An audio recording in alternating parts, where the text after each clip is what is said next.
as we move through the campus of USC, can you introduce yourself, please? My name is Henry Winkler, and I am a New Yorker now living in L.A. And you are here at the Festival of Books for a very specific reason. Why are you here today? I wrote a memoir calling Being Henry from the Fonz and Beyond, but I was here because I have written 40 children's books with Lynn Oliver, and we presented here for them. What did you learn about yourself after you finished that memoir? Something you may not have realized. That I was mostly awkward for 90% of my life. People say to me, oh my gosh, I identify with your story. I laughed at your story. I'm sorry about your parents. Is there one moment in particular that you find when people come up to you and talk to you about your memoir that people talk about one specific moment? That is a very good question, and no. I want to ask you a question. Yes. Is my hair being blown out of proportion here? Because I'm going in front of a crowd. It now looks like I have peed in my pants because I have spilled my water. Well, you're double fisting. You have 2 drinks. My God. Tell me about writing a children's book. Is it harder than people think it is? Writing a children's book, you have to be very careful that the people you're writing for understand what you want them to know. When you're writing a children's book, do not think that you're placating. You must write with respect. A moment in your life that resonated with me is you were diagnosed with dyslexia for a long time. Is that correct? That is true. I myself, I can relate to that. I'm the same way. Yeah. And so, when did you find out? I mean, well into my 20s. All right. Well, you were. It was later for I you, was correct? in my 30s. Yeah. So, but Did anybody call you stupid? not to my face, but maybe behind my back. Yeah, but no. I'm talking about to your face. No. How you learn has nothing to do with how brilliant you are. That's the full quote from this interview, I believe. Say it again. I said that's the full quote from this interview, I believe. That's it's a great. No, I think we've arrived. This entire time, I've only said one thing that you can use. Well, there's got to be one. We had to pick one thing. They're all diamonds. We'll pick the biggest diamond. How about that? I see. Thank you. Mr. Winkler, thank you so much for your time. You know what? It was a pleasure to chat with you. Thank you, sir. Very nice looking at you. Thank you. Best of luck. Thank you so much.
I'm John Green, and this is Very Important Questions. I'm an author, for context, and I am here with the cast of the movie Turtles All the Way Down, and the director as well, Hannah Marks.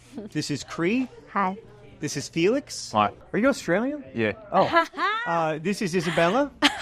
And this is Judy. And I'm going to ask them some very important questions, beginning with, which cast member makes the best emergency contact? Ooh. Judy. Yeah. Judy. Yeah. Nothing personal against the rest of y'all. What's the best Chuck E. Cheese game? Uh-oh. I might be the only person qualified to answer this since I'm the only one who's been to Chuck E. Cheese a lot. Maybe Judy has. No. Are you a Chuck E. Cheese I don't do Chuck E. Cheese. I mean, I went there as a kid. Do you remember any of the games? I just remember that there was like a weird roller coaster type thing. Oh, yeah. And They then don't have that anymore. they don't have that anymore. Too much of a hazard. Yeah, way I liked the roller coaster though. No more ball pit. It's basically just a casino for children.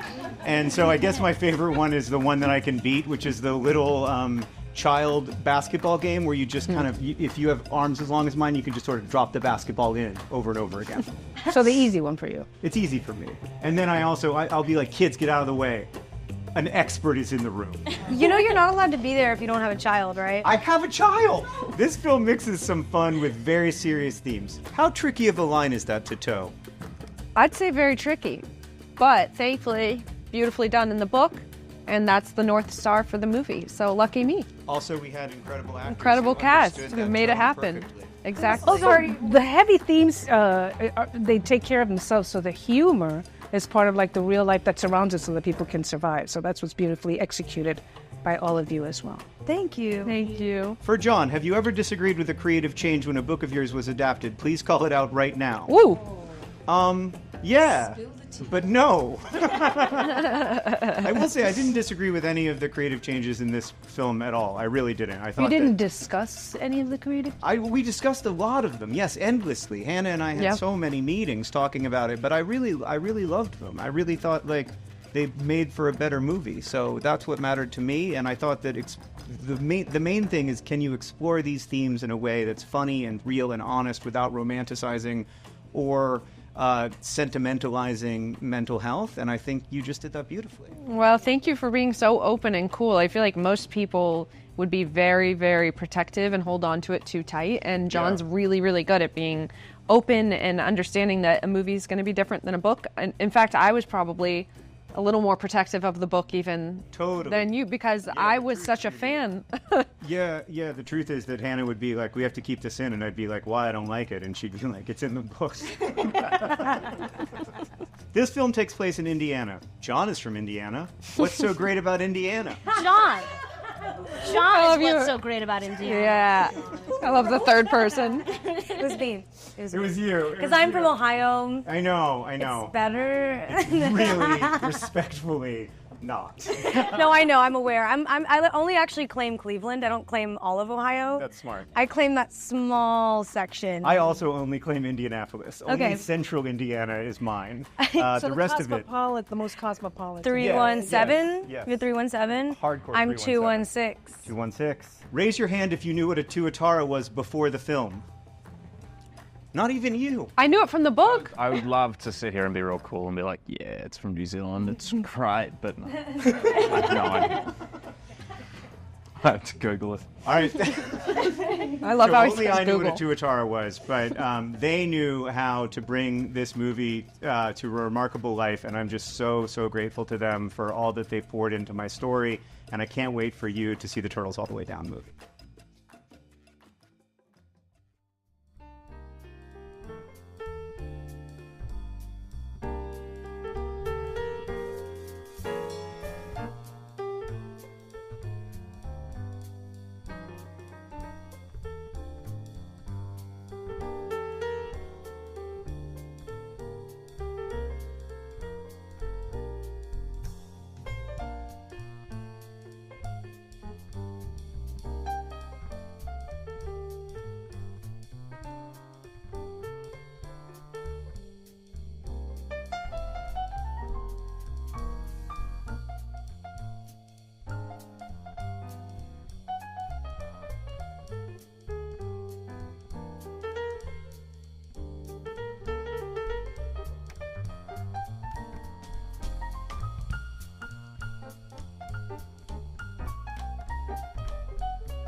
I want to recognize my co-finalists because a first fiction is a leap of faith, and there is every reason not to finish it. There are so many forces that could get in the way. Distraction, devastation, finances, kids, again, day jobs, all of those things. And I am just so proud of all of us for taking that leap of faith, and so thankful to everyone here for making it worth it.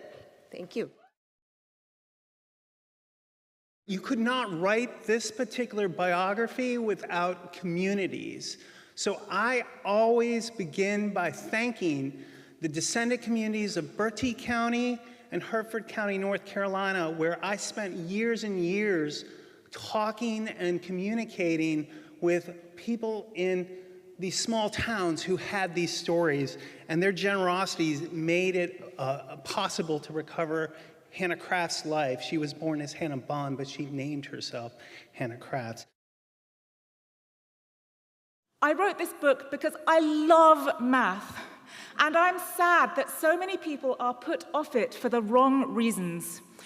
Many people have told me that they had questions about math that were never answered, and they were made to feel stupid for asking those questions. This book celebrates those questions.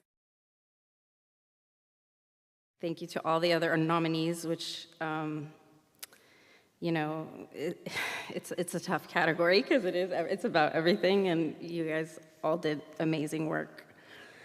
Thank you to the judges and to the LA Times for this incredible honor. I want to thank the families in my book, especially Nathaniel, Dante, Tammy, and Peaches, for sharing their lives and experiences with me. If you told me when I was a kid, listening to Sly Stone songs, that I would be producing this book and I would have the immense pleasure of reading the story and the words, I wouldn't have believed you, let alone that I would be able to hear original Sly Stone music and be able to work with it and put it in, and then also that I would be getting weekly voice notes telling me how pleased he was with the amazing voice that I found for his memoir. I want to thank the judges, Alex, Wanda, and Oline. And if you think it's weird that I'm naming them by their first names, you know nothing about the crime community. We are a family. We have most of each other's emails. We might write bloody, dark, depressing things, but we are some of the most loving and supportive people I have ever met. And I could not be happier to be in this genre and to be with my fellow nominees, my fellow crime writers. And I believe that we are doing the work of shining a light into some of the most difficult social ills and injustices in this world. So don't dismiss us as writing crime fiction, mysteries, and thrillers. We are doing very important work and deserve your attention. One of the things that I kind of resonated with was the idea of this guy in early 20th century America, one of the first Korean Americans before the door was shut for many decades.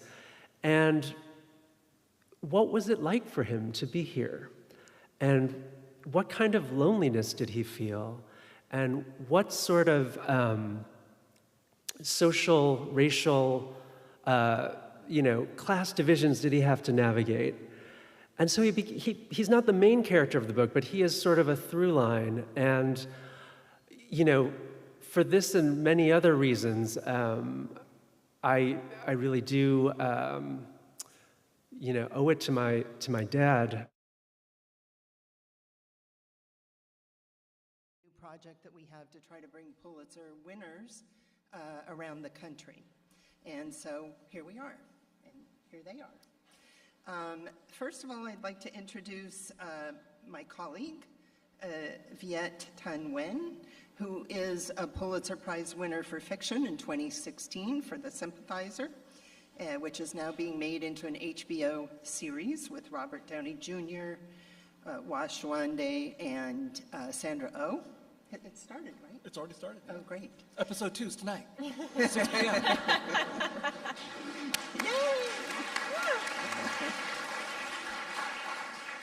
So his latest book, which you will be able to buy out there, and which I want to show you, is A Man of Two Faces, and it's a memoir that delves into his family's history as refugees and their daily struggles, as well as the impact of the Vietnam War and anti-Asian racism, violence, Hollywood, and so much more. And he is a board member on the Pulitzer Prizes.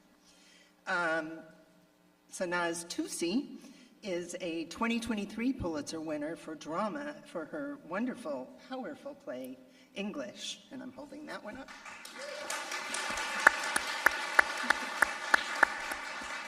This is a play about 4 adults studying English in a school near Tehran so that they can travel abroad, pass a TOEFL exam, join family that has migrated to the US and Canada and Australia. And she explores how a new language may represent a new life, but also elicit complicated emotions and alter identities. And English just opened in London, or is about to open in London? It's about to open in London. And is coming to Broadway in December, so we're very excited about that.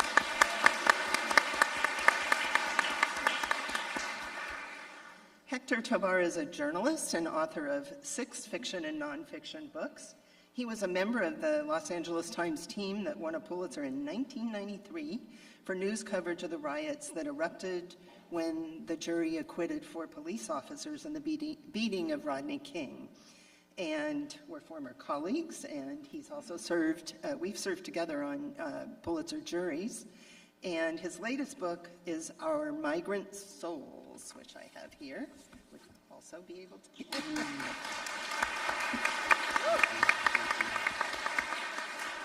And it's a very personal exploration of race and American mythology and what Latino even means and what it means to be Latino in the U.S. today. So all 3 of our panelists come from immigrant families, bilingual, bicultural communities.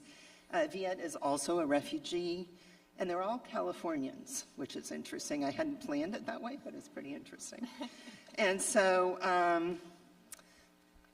they have similar, overlapping, and different experiences. So Sanaz, let's start with you.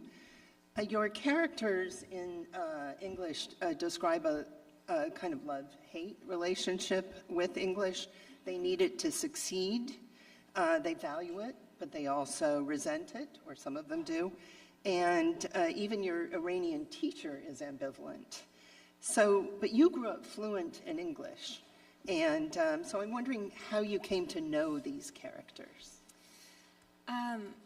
Well, English is about, do we have Iranians here, by the way? You guys are usually so loud. I'm so impressed that you just raised your hand. We are usually so loud. You know, growing up here as an Iranian American, I can't remember a time where I wasn't speaking English and Farsi, and I can't remember a time where I didn't feel deeply ashamed that I couldn't speak either very well. I think English, it's so awful to describe a play, but in the play, the whole play is heard and spoken in English, but the play tries to give American monolingual audiences interior access to when someone is speaking naturally and when someone is speaking a second language. And I felt so often that I saw a lot of Americans immediately when anyone in my family would speak with an accent or speak or get a preposition wrong. Immediately I would see in many Americans' eyes like a flash of judgment, that if you speak with an accent or can't speak with, if you don't have command over the language, that you're stupid or silly or you're dumb. And I just grew up with that knowledge and I internalized it, and I didn't realize how angry it made me until really late in life. So English is about, Iranians in Iran, and it's also about my own anger at how so many of us were treated here, and it's so crazy to judge someone who's speaking a second language. What?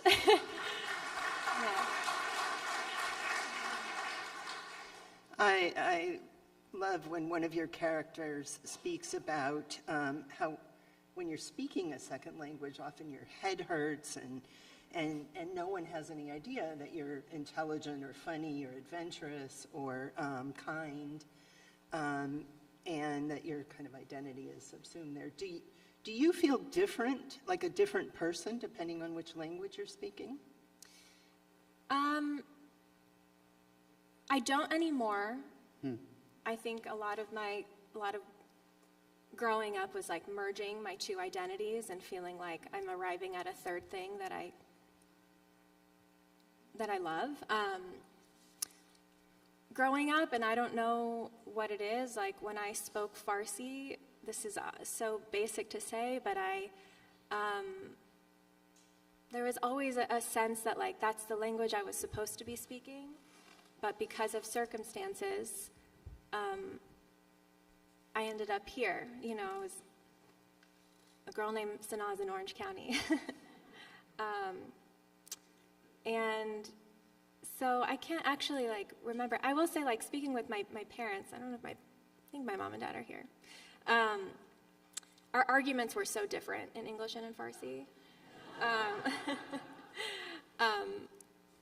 And I even had the sense of like, I would lose the argument in Farsi, you know. So I always tried to have it in English. But that even my parents, I was like, there's something underneath in their native tongues that I have always wanted to bridge between us. And I feel like we have, but yeah, I was always just thinking about that growing up. Hector, you talk about all the different names for Latinos, starting with color, brown, moreno, white, then Hispanic, Latinx, Mexican, because of course all Latinos are Mexican, that are thrown together as. And you say that these identities are constructs of forces of history like colonialism and caste. So I'm wondering how you identify yourself and how that has changed over time as you've come to these conclusions. Yeah, that's, well, first of all, Marjorie, thank you so much for having us, and thank you to you and Pamela for putting us together, and for Viet and Sanaz to being here today with me. It's a great honor to share a stage with you all. Yeah, you know, that's always the hardest question. It's a very difficult question for a Latino person to answer. You know, you get this question, what are you? Because, you know, people are trying to place us. Where do you fit? You know, I've been getting this question since I was 8 years old, and and I was at Harvard recently, and somebody asked me, what are you? I was shocked. Because it's kind of like a passé thing, you know, to do now, to ask. And yes, Latino is like all of the racial and ethnic identities in our country, it's a placeholder. It's really, it hides a lot of the complexity of our identities, you know? I mean, to be Vietnamese might mean that you're Vietnamese Chinese, or it might mean that you were born in Tustin and not in, you know, Saigon. And, you know, being Iranian might mean that you grew up in Brentwood, or it might mean that you just arrived from Tehran, you know? And so all of these names really, they don't fit us very well. I grew up calling myself Guatemalteco, Guatemalan, but nobody knew where Guatemala was in the 80s. You know, nobody knew. Are there any Guatemaltecos here? Any Guatemalans? Yes. Yay. Yes. And that was, you know, a very strong sense of where I was from, that it was a romantic, beautiful place, kind of tragic, you know, marimbas and coup d'etats, you know. That was my vision of where I was from. And then I got to college and everybody was Chicano. Everyone who looked like me was Chicano, but I wasn't because I wasn't Mexican. And then when I got to the LA Times, I became Latino because it was the Los Angeles Times that helped spread that term, because we had a lot of Latino staff writers in the paper in the 1980s, and they changed the house style from Hispanic to Latino. And so Latino to me is this term of an alliance. You know, I have a friend who's Puerto Rican. He invites his Mexican girlfriend. I'm Guatemalan, and we get together and we have, you know, a dinner party. It's a Latino dinner party, you know, because we have these commonalities. And so the race and ethnic terms that we have are all artifacts of American history. That's why black and white exist, and that's part of what my book is about, right? Black and white exist to describe why some people are slaves and why others own slaves, right? Asian is a construction that's left over from Chinese and Japanese and all the different groups. You know, Chinese was the first Asian race category in the census in the 19th century. And so when we as Latino people or Asian people or black people, we're living inside these categories that are really artifacts of history. And sometimes they suit us because they're expressions of, you know, our resistance and their alliances that we have, and other times they just don't quite fit. And Latino, and the last thing I'll say about Latino, is that it erases the black and indigenous parts of our identity. Because to be Latin means by definition that you are a person who is identifying with Hispania, right, with this country that speaks a Romance language. And it erases our indigeneity, it erases our Africanness, which is so much a big part of what Latino identity is. So yeah, it's a really difficult question to answer. Yeah. And your title is Our Migrant Souls. And I'm wondering who your audience is. Are you writing on behalf of immigrants or for immigrants to articulate this for them? Or are you trying to explain the immigrant experience to others? Well, all of those things. You know, Our Migrant Souls is first and foremost, it's an homage to W.B. Du Bois and the souls of black folk. I say in my book that I think everybody who struggles for justice in this country, whether you're gay or Latino or black or Palestinian, you are expressing, you're using much of what you're doing is built on the foundations of black struggle. And so to me, first of all, the title is that homage to the black tradition of writing and resistance to racism. And the other part, yes, my audience, I always imagined two young Latino people, you know, in a room together talking about my book, you know, after dinner or after something else. You know, and reading to each other. You know, that was always my, and in the year that since the book has come out, I've actually met people who have told me that they've read, you know, passages of my book to other people, because what I wanted to do was I wanted to, you know, when you put something on the page when it's printed or when you see it on stage, it gives it a certain kind of authority, you know?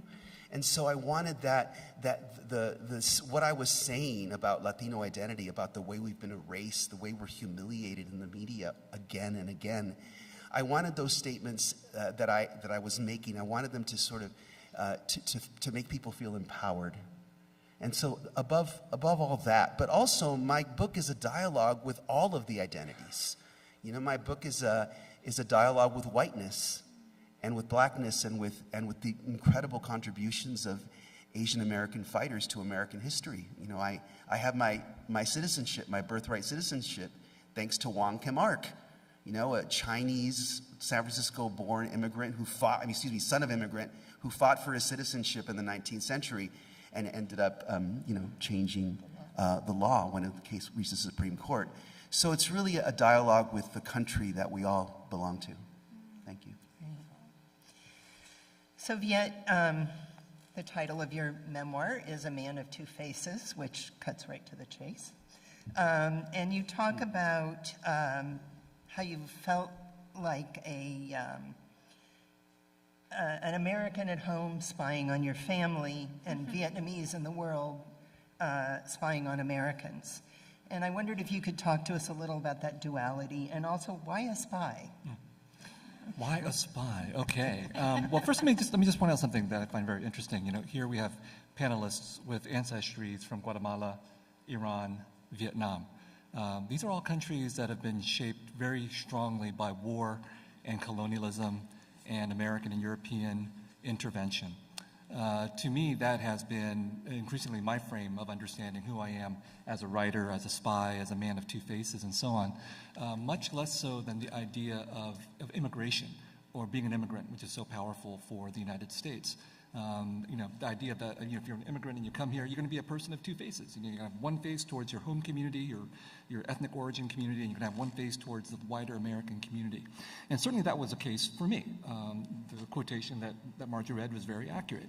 And the reason why I use the terminology of the spy, however, is that a spy is kind of a dangerous person. You don't want to have a spy hanging out in your house or hanging out in your nation. And so obviously, when you're an immigrant in the positive sense in this country, you're welcome. You're treated as a potential citizen who can take advantage of the hospitality of the country. But when the country or certain parts of the country are in a more xenophobic or paranoid mode, you are the spy. You're the potential fifth column. You're the potential traitor, and so on. And that duality, which Hector already talked about as well with Du Bois, that duality does not go away. I don't think there is any point in the near horizon of the United States where I see a resolution of this fundamental duality of the United States. And that's because the duality is built into the very origins of our country, a country that is very definitely a country built on freedom and democracy, which is why I get the opportunity to write books and have TV series and so on, which ironically is not allowed to be broadcast in Vietnam, and neither are my books allowed to be published in Vietnam. So I appreciate the freedom and the democracy and the free speech that is a part of our heritage as Americans. And yet at the very origins of our country is also genocide, enslavement, warfare, and so on. And it's that duality of the very country that leads to the duality of the book. And so the book is a memoir. It's very much about me, but it's also very much about this country as well. And so when we talk about things like having an identity crisis, which A Man of Two Faces implies, what I always say is, it's not an identity crisis. Anybody who feels this duality in themselves of having two faces, it's a political crisis that manifests itself as an identity crisis. But the political crisis is the crisis within our country in that duality between the contradictions of our ideals and the actual realities that have constituted this country. So I think that you all experience this as the crisis, but also you have this incredible insider-outsider view that is kind of a gift. And I wonder, Viet, do you think you would be a writer if you hadn't experienced this upheaval or this life of being the other? I'm sure my parents would have traumatized me somehow, and I'm also a Catholic. That's enough. Vietnamese Catholic. That's a harsh existence. No, I think I would have been a writer. I don't know what kind of writer I would have been. I think if I was in Vietnam, I probably would not be a writer, because to be a writer in Vietnam and to speak honestly about anything means you end up in prison. I'm not even talking about contradicting the government, about communism or the Communist Party. I'm talking about things like criticizing ecological policy, for example. You'll end up in prison. So I don't have any overestimation of my courage, so I probably would not be a writer. But so there is no hypothetical alternative for me. In fact, when I think about hypothetical alternatives, my adopted sister just visited here. I hadn't seen her in 20 years. And every time I think about her, I think about this alternate reality if I had stayed in Vietnam like she had been. She'd been abandoned by us in 1975 during the terror and the chaos and the confusion of the end of the war. So the alternate reality for me would have been that I would not have been a writer. I would have been back there. And so that haunting presence of history, of warfare, of the irreparable damage and transformations that were done to Vietnam and to the United States, there's no dialing things back, right?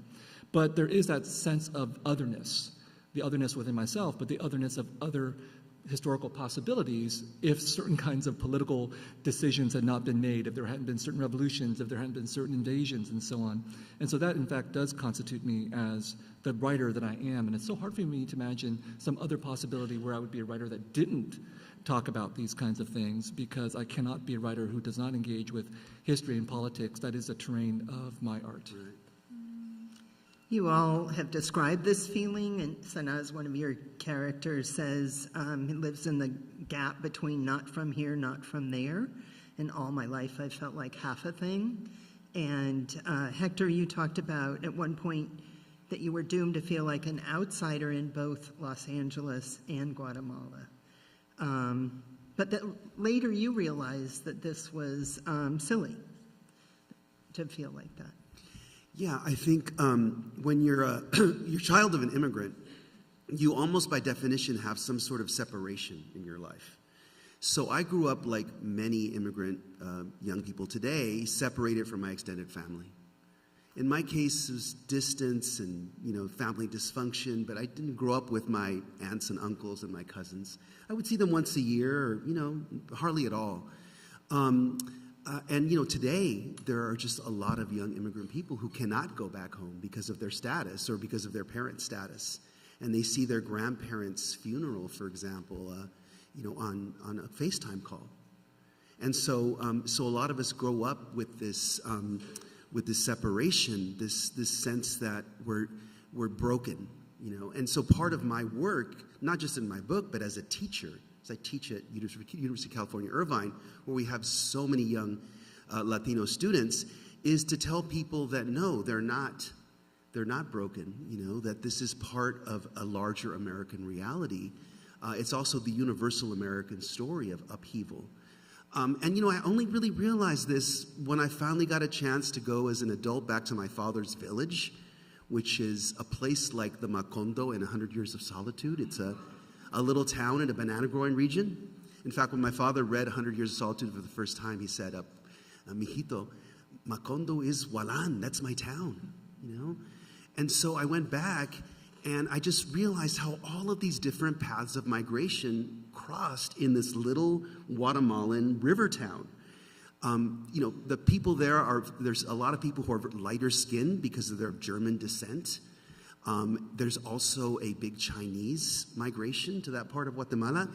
One day in the 60s, the town was taken over by leftist guerrillas, and the leader of that guerrilla band was a Chinese Guatemalan guerrilla leader, Marco Antonio Yon Sosa. When I went to go see the grave of my grandfather, there were pagodas in the cemetery in this little town in Guatemala. And of course, there's indigenous migration. My grandmother was an indigenous woman from Western Guatemala who migrated to the east to work there. And so I realized that there was really nothing, my parents meeting on a street corner and, when there was a car accident in Guatemala City and all the crazy events of their having to leave the country, the politics, the coup, everything, it was all just, that's the human story. That's what Los Angeles is. Los Angeles is the city where all of these diasporas, Iranian, Vietnamese, Armenian, Jewish, they all intersect. And that there was really absolutely nothing wrong with me. I wasn't a broken person. And I think it's important that we share that truth, with our students and with our readers and with ourselves, because there's so much about immigration that's been that we've been told is strange or wrong, right? Exotic. When to me it's the most normal thing to come from that kind of family. So this one is for any of you. All those diaspora, the immigrant parents come here with the dream that their children will be successful and live better than they live and be, highly paid doctors and lawyers and professionals. But they probably didn't dream that you would be artists and writers or journalists. And so you've been critical of that, the forces that have driven them to come here, the capitalist American mythology. But on some level, you've all absorbed it because you're highly successful. And I wonder how you balance that dichotomy. Did winning the Pulitzer Prize help with your family? Yes.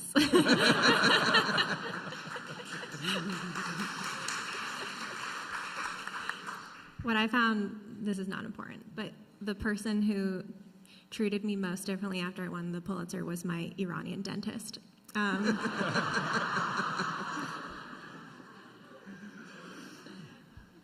What was the question? Well, I mean, we talked a little about this, and the reason that parents dream of this is because they want their children to have more security, more of a sense of security than they did. And so now, as you said, your sense of security and what that meant really changed after 9/11. And identity. Right. Yeah, I just flashed in my head,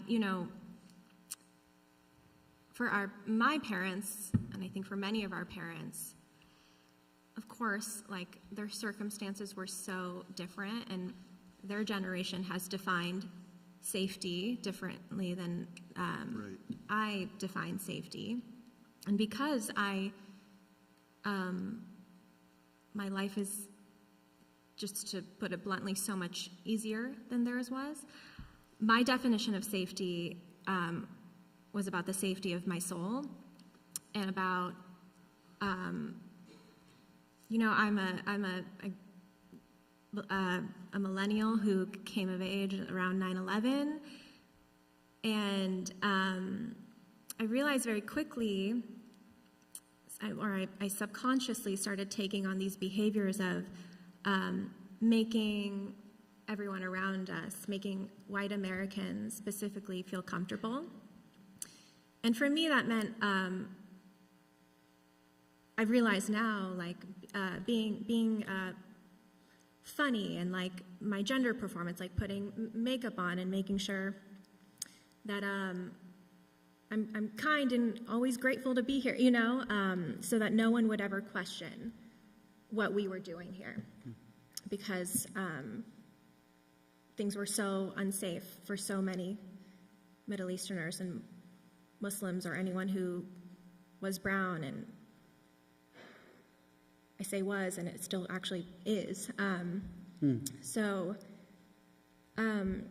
now I'm doing the work of, like, I'm trying to in my work, I'm gonna as the double consciousness that Du Bois talks about, of always knowing, always being conscious of how I'm being viewed. So my work, like, really struggles with that. I write a lot for white American audiences, but I also write for Iranians, and there's, like, a tension in that I feel, comfortable with. But I also wanted to say, like, I think that I would have been a writer no matter what. And I think that's because Iranians come from this beautiful, long lineage of artistry. And I think if I was still in Iran, I would just be a regular Iranian girl, and Iranian girls fucking rule. So, yeah, I just wanted to say that. Did you want to say? Yeah, in terms of family and protection, I think that that's why our families came. We have parents who loved us, wanted to protect us, wanted to make sure that we got educated. My father always took pictures of me when I was a kid with books, globes, symbols of learning, And I only realized after I had written my fourth book, he revealed to me that his own mother was illiterate, and suddenly everything made sense, He was a person who loved to read, but, he was also from this immigrant family. He didn't have the cultural and social capital to know, hey, my son, it's okay if he studies English or wants to get an MFA or whatever, because to him, the symbol of achievement, that was, accessible to him, was to have his son be pre-med and become a doctor or a lawyer. And that's just true of so many immigrant families. It's hard to choose a career in the arts when you're the child of an immigrant, because it seems so impractical, because chances are, you're going to end up, you're not going to end up with the, Mercedes-Benz and the house in Brentwood. It doesn't seem likely, when you have a child who decides to become a writer. But also what fires us is that incredible ambition. And, for me, it's trying to defend my family in a way. We're smart. Can you see this? We're Guatemaltecos, but you know, we're really smart. I can outduel you in English, you know, that kind of thing. And so, yeah, it's many different kinds of emotions that and motivations that kind of become this incredible stew that makes you into a writer. I like to say that I wrote The Sympathizer to offend everybody except the Pulitzer Prize Committee. And then, you know, speaking to your narrative about hyper-parental expectations, when the novel won the Pulitzer Prize, I didn't even call my parents. I was like, whatever, you know, like, I'm supposed to do this. And then my father called me on the road, like the day after, and he said, his voice was shaking, said, the villagers in Vietnam called, "You won the Pulitzer Prize." It's like, all it took to make my father proud was to win the Pulitzer Prize. But I'm very, very aware of not just what it means to be a writer and to write one's own stories, but I'm very aware of how the stories are received, how they're going to be interpreted, how they're going to be framed, commodified, marketed, and so on. Wow. And so even if one were to write a novel that you know, tries to be subversive, there's a way in which if you succeed, the American narrative will be, well, congratulations, you're living proof of the American dream. Right, you can say whatever you want, and we'll still give you a prize. And so in A Man of Two Faces, as I wrote that memoir, I was very aware that anybody who is a person of color who is classified as an immigrant, and I don't call myself an immigrant, I call myself a refugee, but I'm classified as an immigrant by so many. An immigrant of color writing their memoir is automatically going to be interpreted in this country as someone telling the American dream narrative in one way or another. Wow. And so there's a whole section in A Man of Two Faces where I say, okay, if you want to write an ethnic bestseller, I'm going to give you the 5 steps. Wow. So there you go. There you go. It's in there because I think it's true. And the final steps are very complicated because, in essence, you have to affirm the United States. Now, you can affirm the United States explicitly, which means you won't get literary prizes, although you could get a bestseller out of it, or you affirm the United States implicitly, in which case you're a much better candidate for literary prizes, because you're speaking to sophisticated liberals, for the most part, who are giving out prizes. I'm sorry, Margie. I'm not a part of the... He's on the board. I'm on the board. I am on the board. You know, so I'm well aware of all the ironies that my life is and career is enmeshed in. But the point is that I felt like I had to point that out, because if I did not point that out, my book would be interpreted in ways that would contradict the very ambitions of my own work in the book. So I think for those of us who are writers, who are aware of the complexities of the systems of production, publications, reception, all these kinds of things, it's sort of we're sort of obligated to be sophisticated and aware. And different writers would choose different kinds of strategies as a result, but my strategy has been to draw attention to the very categories of my existence as a writer, as a Vietnamese person, as a refugee, so that I can already anticipate how I will be read. And within the context of the United States, it's extremely difficult for Americans not to think of the United States as the greatest country on earth. Yes, we have problems, but we're still the greatest country on earth. That's why when you read the book, every time America appears, it's America in all caps, trademark. Well, that was part of my next question. Because you and Hector very explicitly make the politics you've described part of your narrative. And Sanaz, because I think your genre makes yours a little more subtle, although you have these amazing lines. About, one of them was that your character sometimes dreams the Persian Empire kept growing, Cyrus the Great still king, instead of Americans, Brits, telling us what to speak and how to say it, which I loved. But I'm wondering, you talk about how America rejects immigrants, but the prosperity of the country relies on these immigrants. And I'm wondering, is this unique to the U.S. Version of empire, or is it the history of all empires? And we just happen to live here and write about this one. No, I think it's the history of all empires, to create categories of us and the other, to rely on the other for their labor, for their energy. It was true in Weimar Germany, and it's true in the United States. It's true in Mexico City. Mexico City is a place of migrations. People migrate from the countryside. And it's interesting because the name now, from which you call yourself if you're from Mexico City, Chilango, used to mean outsider. Chilango is what you called somebody from the country, like a bumpkin who came to Mexico City. So I think all empires, city empires, nations are built, on the creation of outsider statuses. Absolutely, and that's as Yvette was saying, that's the specific tension that relates to us on this panel, is that we're children of this empire that has built its wealth, given us incredible opportunity, and yet that in different ways exoticizes us, talks about us as if we were a barbarous people.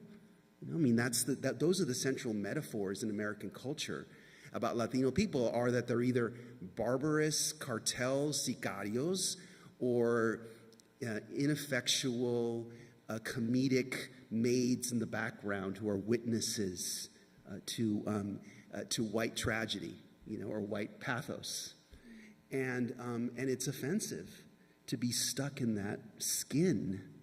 And so, I think in different ways, we try to fight our way out of it.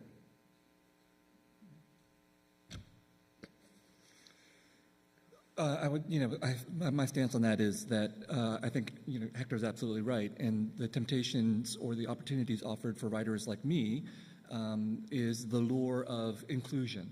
Right? And in my case, it was very much to respond to Sanaz's first response, very much about English.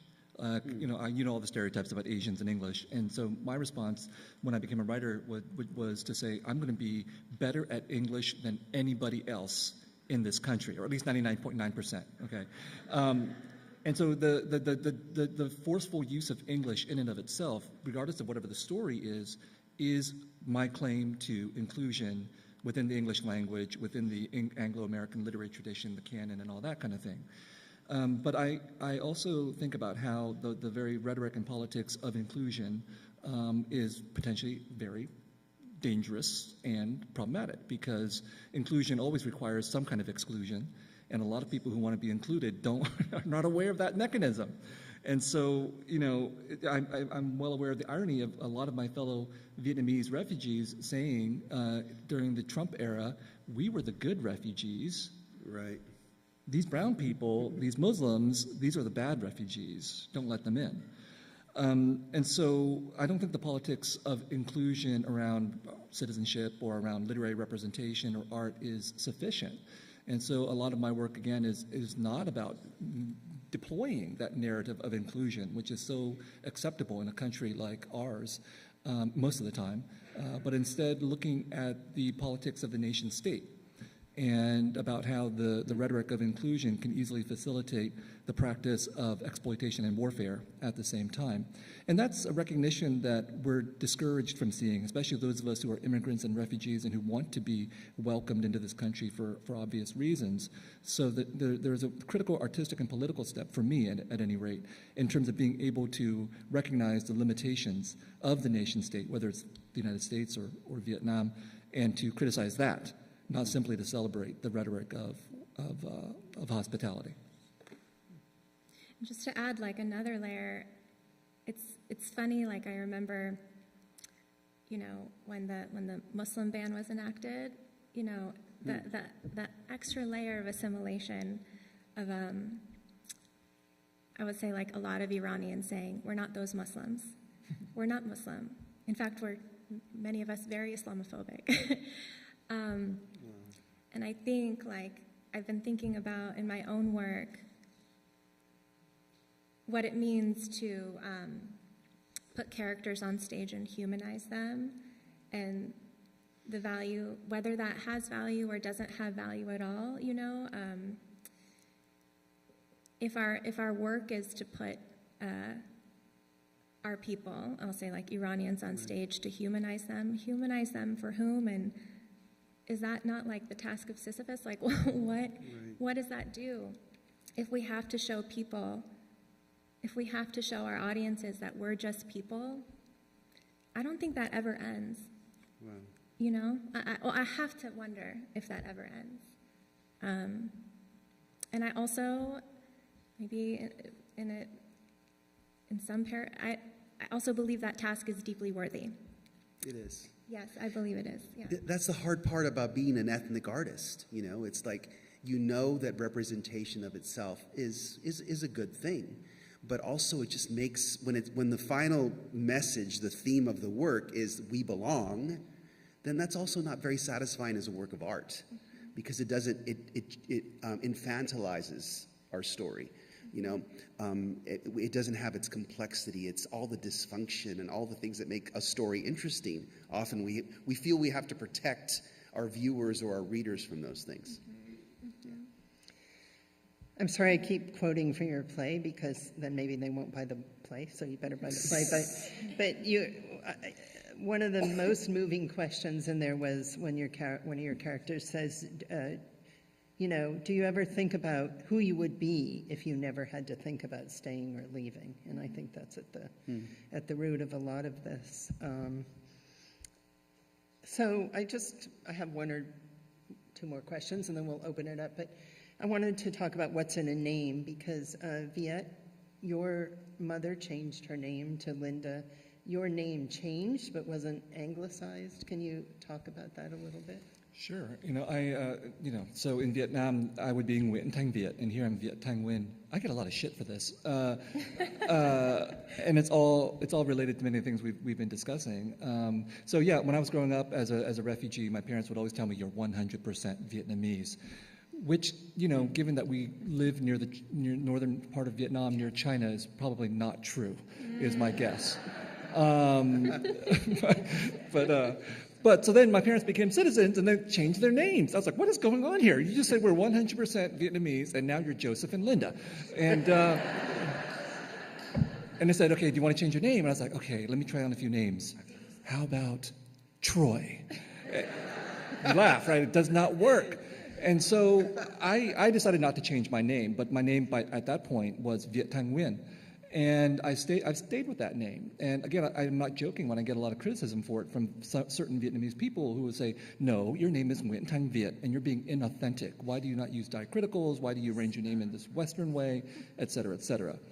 And my stance on this is that I do actually say Nguyen Thanh Viet when I'm in a Vietnamese context, when I go to Vietnam, when people ask me, I can pronounce my name.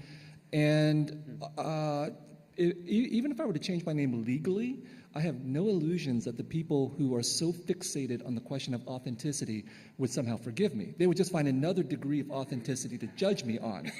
Wow. And so I reject the term. I mean, names are very important, and partly here why they're important is that they signify authenticity. Like you belong to a culture, you express a culture because of your name. My name basically is like George Washington, okay? It's a very common name that incorporates all of these major elements of Vietnamese history. I'm the name of the people, right? And so the point here is that I don't believe in authenticity. I reject that very idea of authenticity, because we cannot win on the grounds of authenticity, because there will always be something inauthentic that the people who believe in authenticity will refer to. So I know that authenticity is important. It makes us feel good. I too believe in the best authentic bowl of pho can be found somewhere. You know, so there's utility for that. But in terms of personhood and culture, I don't believe in it. And the way I express it is that I believe in the authenticity of my inauthenticity, and that's what Viet Thanh Nguyen, the name, symbolizes.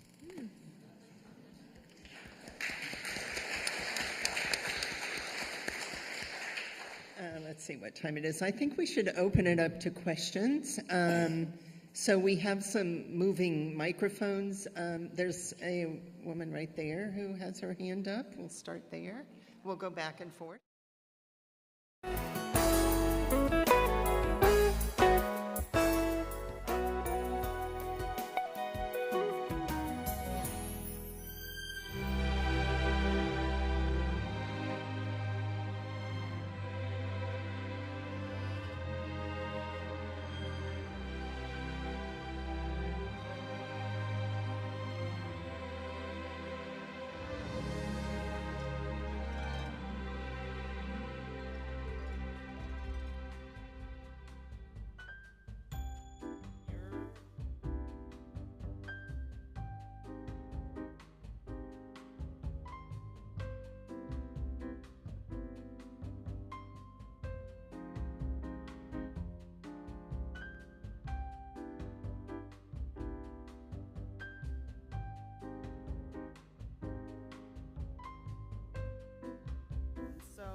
I'm sure you know because you've seen the jars on it. It says not traditional but personal, and that's our tagline because, my story was I was born in Chengdu, grew up in like 8 different countries, then Canada, and then I lived 10 years in Asia.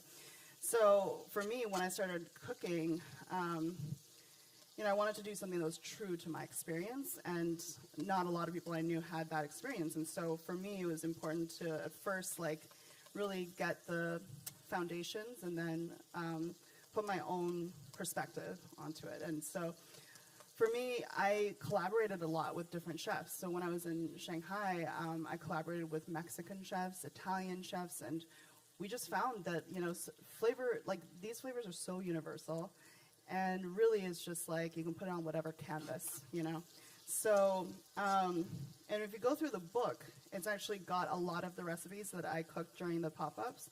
And so there's a Sichuan Hongshao carnitas taco recipe.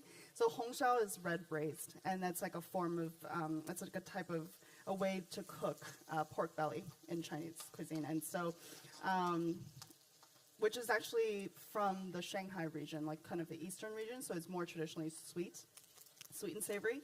But then I put a Sichuan twist to it, applied it to carnitas, put it on a taco, put a lot of Oaxacan cheese on it, and it was delicious. The other cuisine that really works well is Italian, I find. So I actually have a recipe in here for mapo ragu that you can put onto hand-pulled noodles or pasta. And so that has a tomato sauce base, which marries the Italian and the Sichuan. But one of my favorites, I would say, is Mexican. Yeah. I traveled to Oaxaca a few years ago and was just stunned by the similarities between Sichuan and Oaxacan cuisine.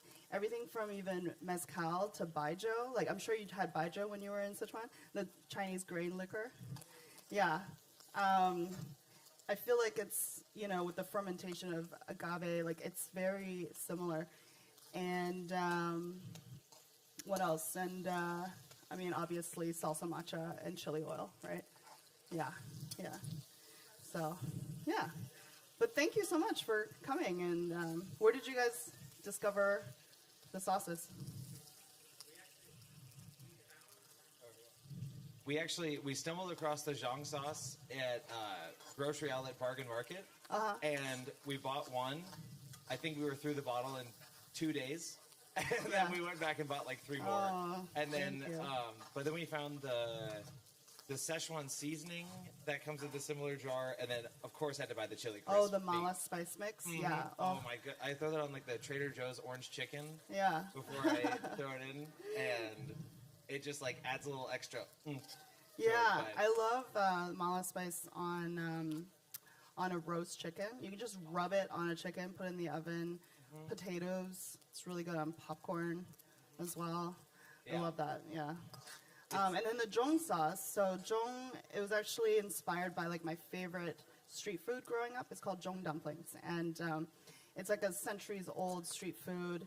And it's a dumpling that's basically in that style of sauce, sweet and spicy.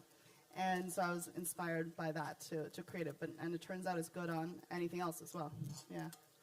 Are you going to make larger sizes of the sauces? We actually do. The chili crisp is right, but the zhang sauce? So we have that. It should be on the website. It's called King Zhong.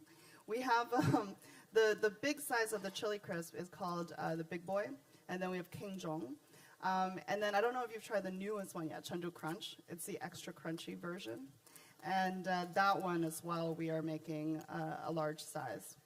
And we're actually in Costco in LA right now. So we're in Costco with a 10 ounce. Yeah, so if you guys have a Costco membership, check it out. All right, so you kind of want the meat to be a little brown like this. And then this is pretty much good, so I'm going to put it aside. Normally I would break it up even more into smaller pieces, but this one was a little bit hard to do. So, okay, I'm going to put this aside. And then there's a lot of oil left over here, so I'm just going to use this oil to make the rest of the dish.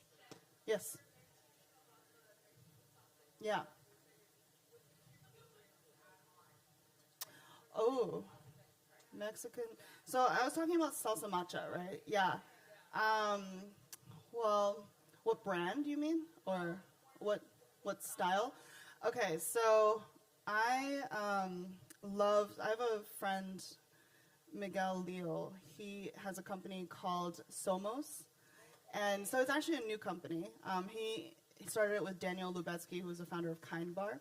And so Somos just released their salsa matcha. And they have this one that has like fruit in it, fruit pieces, like citrus, sunflower seeds. Yeah, it's so fragrant, it's delicious. And I think they have it at most grocery stores, so check it out. Yeah, it's so good.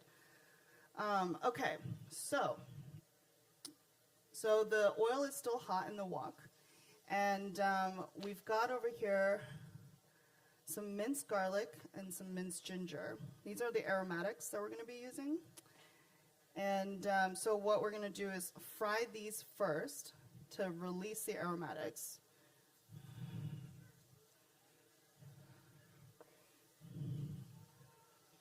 This is about a tablespoon of each. And so it's starting to smell really amazing. You want to fry it not until it's dry, but until a lot of the moisture has been released. It smells incredible. And then now we're going to put in 2 tablespoons of the doubanjiang. So the doubanjiang, it's sort of like, it's uncooked, right? It's like fermented fava beans and stuff. And what you want to do is when you cook with it, once you fry it up, that's when all the flavor gets released.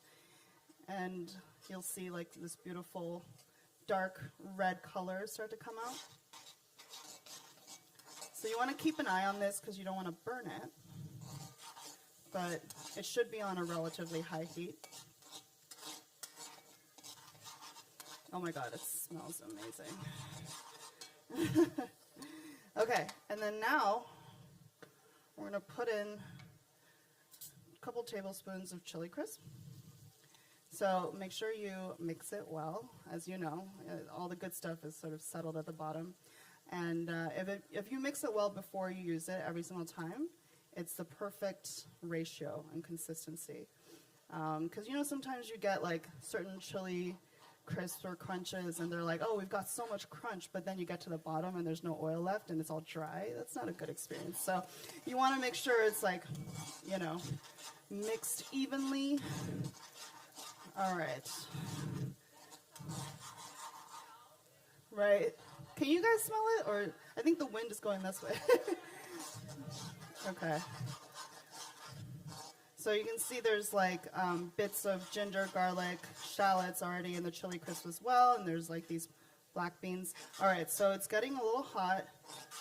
Okay, what I'm going to do now is pour in our liquid. So normally you can just use water. I'm going to use bone broth because I like the way that bone broth obviously departs flavor, but also gives the sauce like a thickness. So it's about a cup. Was it a cup? Yeah, a cup of bone broth. And we're going to let it kind of come back to a boil. Yes, I can take that. Yes, thank you. All right. So we've got our tofu sitting here. And we're going to drain it. So you can also do this like in a pot, but I just thought for ease we would do it over a colander. And then now we're going to wait. Oh, it's already boiling.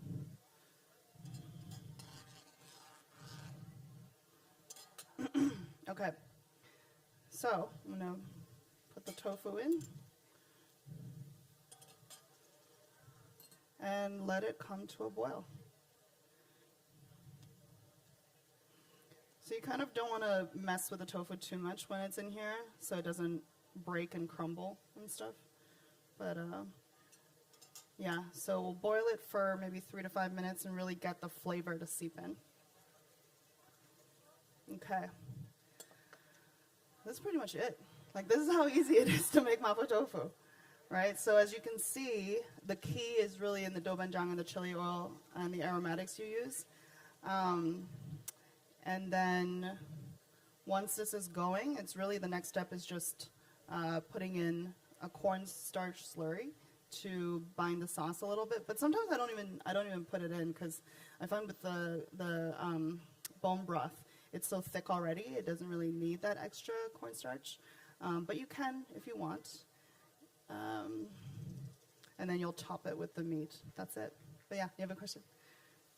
Sorry to keep blasting you with questions, but so how did you go from kind of, oh, I'm at home, I make these really good, sauces or recipes, to kind of turning it into a business and then handling sort of the production? Like, do you just have like huge pots in your garage of zhang sauce thrown around, or how did you kind of outsource or supply that and work to get the proper flavors? It's a big question. Yeah. So the way I started was I didn't like sit at home and really think like, oh, I'm gonna start a sauce company, I'm gonna move to the U.S. and do this and that. It all happened very organically. So I didn't know what I was doing. I used to own a restaurant in Shanghai, and then it was like a different concept. And then I shut that down after a couple of years and was really doing some soul searching. And I was like, okay, what's next? Went to Sichuan, studied with this chef. And really it was just like through the exploration of it that I started developing a bunch of dishes. A lot of the dishes are in the cookbook. And things like the chili crisp and the zhong sauce were really just components of dishes. So the chili crisp I was using in my mapo tofu. I was also using it in a few other dishes, and that became this flavor base. And so when I would travel to cook in other countries, instead of taking all the raw ingredients, I would just take the sauces with me. And so it really became just like shortcuts that I eventually realized, oh, this is shelf stable, I can gift it to friends, and so friends started asking for it, and then I started selling it locally in Shanghai. But I was just making it at home in woks exactly this size. And each batch would probably give me like 10, 15 jars. And so I would just keep doing that. And so that was like 6 years ago, 7 years ago. And then in 2018, I came to California to visit a friend. And she was in the food industry. And we went to this trade show called Expo West, which is the biggest natural food trade show probably in the world. And so I was walking the halls. There's like literally thousands of vendors, and everyone's like demonstrating like their newest innovation. And a lot of it was like protein bars, like, shakes and stuff like that. And I was like, where's the Asian flavor? There really wasn't any. And I think there were like 3 or 4 brands, like a kimchi brand, and but I was shocked because I was visiting the U.S. not for the first time, but like really checking out what was on the market, and I was really shocked. And so that summer I did a Kickstarter because I was like, okay, I want to scale up production. I had no idea how. I started basically by going to grocery stores and like looking at what was on shelf and looking up the factories, calling them, and they were all like, who are you? Like, what do you want us to do? And they wouldn't give me time of day. And they were like, okay, well, the minimum batch that you can make is, this big, and it's going to cost you like $50,000. I was like, okay, I don't have that money. How do I come up with that money? And so the Kickstarter was the solution. So I ended up raising like 200-something K and was able to start my first big batch. And because of the success of that Kickstarter, I was like, okay, I think there's an opportunity. And also through cooking for so long for so many people, I was like, okay, people definitely resonate with the flavors. And so I think there's something here. So I moved to LA without knowing anybody here, moved into an Airbnb in Silver Lake, and I started a D2C website there and just ran it by myself for the first couple of years. And then we just grew from there. So Hi. So, you know, with cooking with a wok, a lot of the times it has to be very hot. Yeah. And I live in an apartment that the fire alarm goes off if it's Yeah. like, you know, any smoke at all. Yeah. So do you feel that some of the experience of cooking these foods is lost if you don't have that cookware? Oh yeah, for sure. Okay, that's what I was hoping you wouldn't give that answer, but I did. No. I mean, that's for sure. You definitely lose something there, and especially because, like, don't they have like a rule that they've gotten rid of gas stoves in homes now? Like, you can't have that anymore. So yeah, like gas cooking, and even when there's a gas stove, the heat's never high enough. Yeah. But I have some friends that like have set up backyard, or even if you have a balcony, like a portable gas stove, and then set up a wok station in their backyard, and that seems to work a little bit. But yeah, there's something special in cooking with a high fire heat. Okay, so the tofu is pretty much done. I'm just gonna spoon a little bit of this cornstarch slurry to thicken it up. And I'm going to actually reincorporate the meat. And once the slurry goes in, you just gently move it around. I actually and then have it's a pretty much done. question over here. Yes. So I'm new to a lot of this, and when I think of mapo tofu, I think of like all the peppercorns and just that wonderful flavor. Yeah. Is that in the chili crisp, or I'm sorry, again, new to this? Yeah, so there is Sichuan pepper in the chili crisp, but typically with mapo tofu, you put the Sichuan pepper ground, roasted at the end. So we've got that actually over here. Where is it? So I'm going to add this right when we finish. But you can, if you wanted to make it even more numbing, you can actually add whole peppercorns into this. And so I was going to show you guys, this is the Fly by Jing Sichuan pepper. Sichuan pepper, just like most spices, there's so many different grades. There's so many different, grades of quality. And with most spices as well, if you leave it sitting there for a long time, it goes bad really quickly, right? It oxidizes. And so when I was studying cooking in Sichuan, I was just like shocked by how good, really high quality Sichuan pepper was. There's a place called Qingxi or Haiyan. It's a 3-hour drive from Chengdu. It's actually known to have like the highest quality Sichuan pepper, and it was so good it used to be given as a tribute to the emperor. So, and it's really rare even within China. Like most home cooks don't even have access to it because it's such a small piece of land that every year it's only harvested once. In August, it's hand harvested every single kernel because of the precious oils that are in there, so you can't really do it any other way. And every time it's harvested, it's like instantly gone. So only the top chefs have access to it. And so I would have to drive out there to even be allocated any. And so we eventually were able to build relationships with some of the farmers there. And so we started sourcing our peppers from there. So that's why it's called tribute pepper. It's like intoxicating. I kind of want to send this down and have you smell it.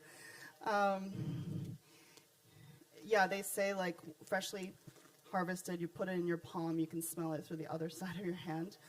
And it's got such beautiful oils in it. So when you use it, you toast it always, right? And then you release the oils and then grind it. It's so amazing. And what was I gonna say? I'll remember, but I'm gonna send this down so you guys can smell it. Yeah. Okay. Yeah. Do you guys want to run it down? So the storing of Sichuan pepper. So when you get really good Sichuan pepper like this, you actually want to freeze it. Put it in the freezer so that it doesn't oxidize, and just use a little bit of it at a time. And you'll see it's actually really floral and citrusy. If you want, you can even take a couple and maybe put one in your mouth if you dare. It's very numbing. Um, and the reason why it's citrusy is actually because Sichuan pepper, you know, a lot of people don't know this, it's not a pepper. And there's like this confusion with Sichuan pepper with chilies as well. It's not a chili pepper. It looks like a peppercorn, but it's not a peppercorn. It's actually the seed of a citrus tree. And that's why it's got this like really pungent, like citrusy fragrance. Okay, so tofu is ready. I am going to plate it. Are you going to try some? Be careful.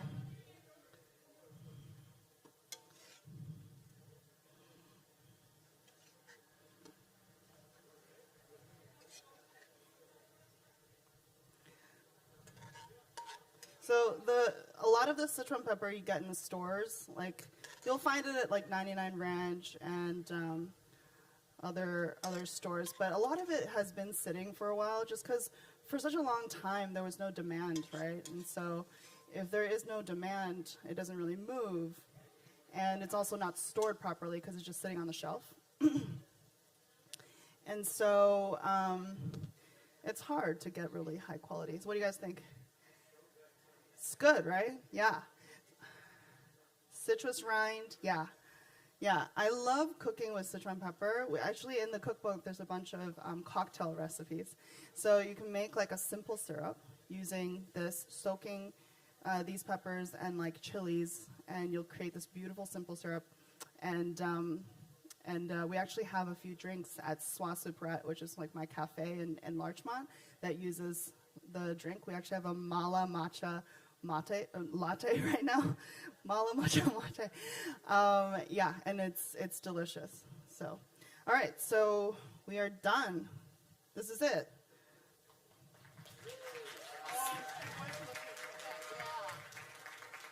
Sorry, we're not done. We have to put the Sichuan pepper on top. So, a little sprinkle of that. And actually, I'm going to chop some scallions as well. But that's how easy it is, really, to make mapo tofu. All right. Now the scallions for garnish. Just a little bit of scallion greens, really.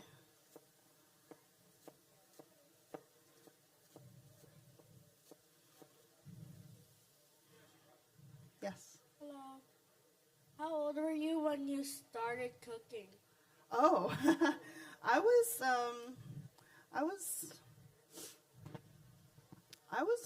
old. I was like in my late 20s, mid 20s.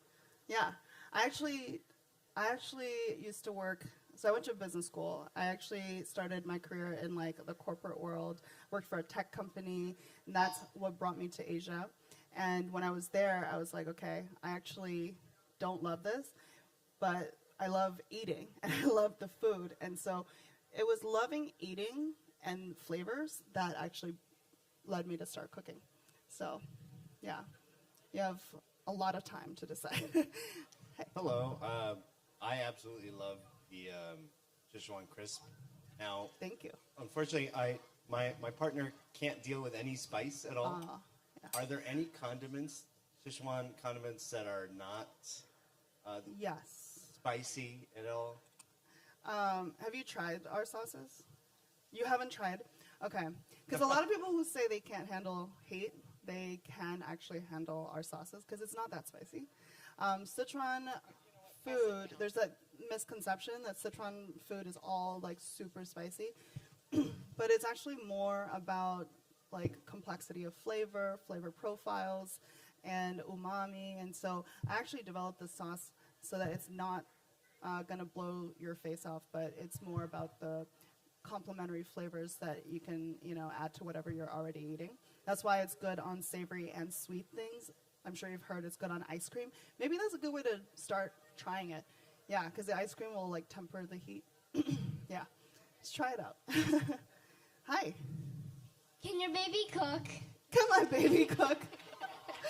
Oh. Well, he's 6 weeks old. He can barely hold his head up. But I hope he will one day. Great question. I'm going to show his photo. I don't know if you guys can see. I don't know if there's a camera right here, but you guys see? Oh, here? This way? Oh, okay.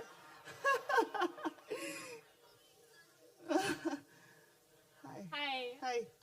Are there any notable differences between running a restaurant in China versus here in Los Angeles?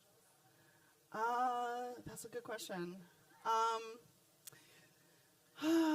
There are, yeah, I would say like the rules are a bit more like less clear in China. Yeah. So yeah, but it's just as hard no matter where you are. Yeah, but yeah, it was really hard to navigate, especially, you know, I'm from there. I speak Chinese, but, you know, not fluently because I grew up in the West, and so, you know, navigating that landscape and then having a team and managing a team, all of that was more tough there for sure. Yeah, yeah. All right. Any other questions? I'm going to start working on the next dish. Hi. So, okay, I've got 15 minutes. So the next dish is even simpler. It is cold sesame noodles. Okay, so I love that dish because it's really great for summertime. So you can like make it ahead of time. It's consumed cold, so you can take it with you to like picnics, potlucks. So I'm just pouring all the Sichuan pepper in here. Okay, so this is it. Oh, by the way, you serve this with rice, right? So we've got some rice over here. I'm not going to plate that. I'm just going to show you. Also, I think I used the wrong serving bowl, but that's okay. I'm going to use this for the cold noodles.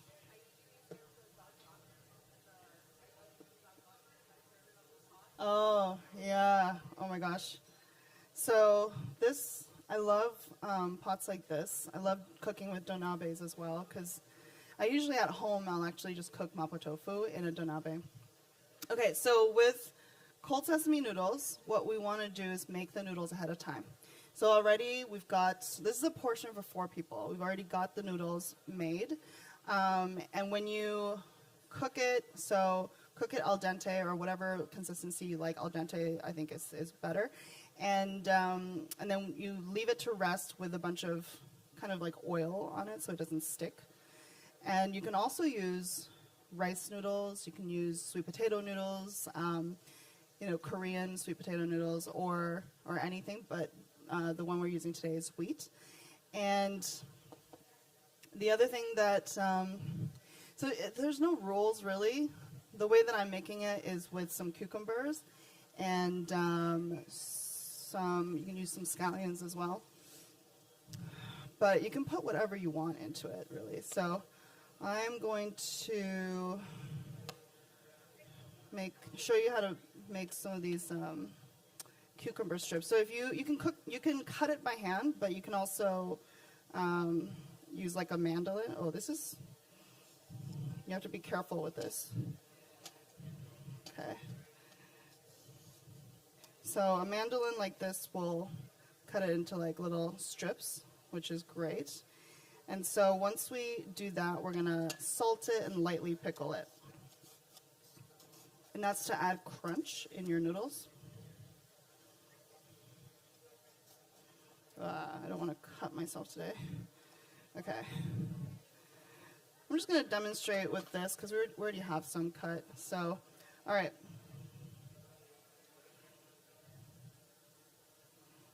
So, once you have these strips,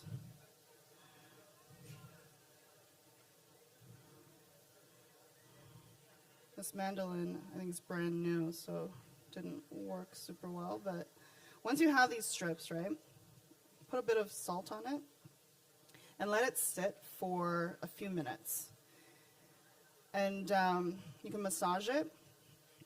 And once you do that, then the moisture is released, and then you just kind of drain it, and you'll be left with nice and crunchy, slightly pickled cucumber.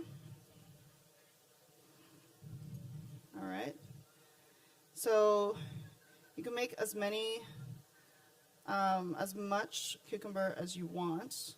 So if I were to actually do this, well, you know what, I'm just going to do this because it's going to look funny otherwise. All right.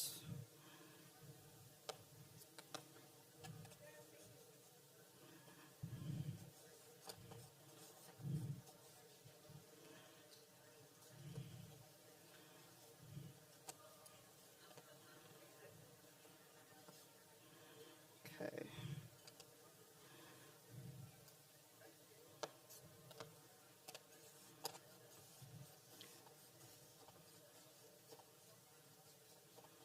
All right. While I'm doing this, any questions? Huh? You can. Like, what kind of onions? You can. Yeah, yeah. Red onions are a bit like strong flavored, but you definitely can, and you can like lightly pickle that as well. But really just anything that adds a bit of crunch. So do you know celtus? Celtus? It's like a Chinese vegetable that you find in 99 Ranch. It's like they say like it's a cross between celery and lettuce, but it's kind of like a stem lettuce. And it looks like a giant celery almost. It's got lettuce leaves on top, and the stem of it is really tasty and super nutritious, and it's got less water content than cucumber, so it makes a really nice pickled crunch as well. Yeah. Hi. So another hi. question. Yeah. Thank you so much for bringing up vegan cuisine when you made your first dish. That's awesome. Oh yeah, yeah. I'm also very new to Szechuan cooking, so any other suggestions for really easy beginner vegan dishes that are also? Yeah, so this dish is also vegan, and all of our products are vegan. So all of the sauces, so like the fermented doubanjiang, the fava bean paste, and the chili crisp, which you can add to so many dishes. It gives such deep flavor because of the fermentation process. And so you just get that deep umami that normally can only be departed by meat, but yeah, so what else? I mean, this dish is great. Hot pot. Do you like hot pot? Yeah. So hot pot, the soup base is vegan. Well, in Sichuan, sometimes if you go, they'll make the soup base out of like beef tallow, but typically it's vegan. What else? There's a ton of vegan recipes in there, actually. Eggplant. So there's actually a mapua eggplant recipe. So if you take this base and you don't add the tofu in, but you take the sauce and then cook eggplants in it, it's delicious. Yeah. Yeah. Thank you. Of course.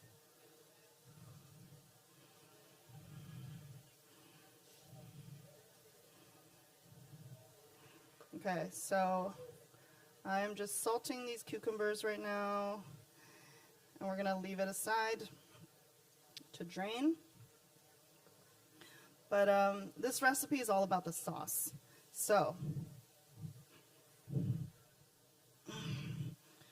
I'm going to explain a little bit about what goes into all the sauces. All right. So we've got sesame paste, roasted sesame paste. And this is different from tahini, because typically tahini is not roasted, right? So it's like when you get tahini from the store, it's like white. But Chinese sesame paste is always roasted, and I think it's way more fragrant. So, yeah, oh my God, it's amazing. So you can use sesame paste, or you can use peanut butter for this. Both will give you kind of a similar result. And then we've got soy sauce and black vinegar. So black vinegar, Chinese black vinegar I think is so essential to most Chinese dishes. You can substitute with, white or, other types of vinegar, but I think black, because it's made from rice, it's fermented rice, it's more complementary to the flavors. And then we've got sesame oil. There is sugar. If you don't want to use sugar, you can use honey as well, but you do want some sweetness to balance out all the savory and acidity in this dish. And then the rest of the salt. And garlic, so minced garlic. You can actually put a lot more than this. I usually do. And citron pepper, ground and roasted again. So this dish is really all about the mise. Once you have it ready, it's like just a matter of pouring it on top and mixing it up. A lot of sesame seeds, so we're going to kind of use this as garnish at the end. We've got some cilantro to garnish, and also our scallions. I'm going to cut a little bit of the scallion whites. And that's it. So this is the sauce, and you can actually make it a little looser with the addition of water, so it's just easier to mix. All right, so let me check on our cucumbers. So you can kind of see like all the liquid that's coming out, and you can actually squeeze it and squeeze some more out. Let's see. I'm gonna cut some scallion whites.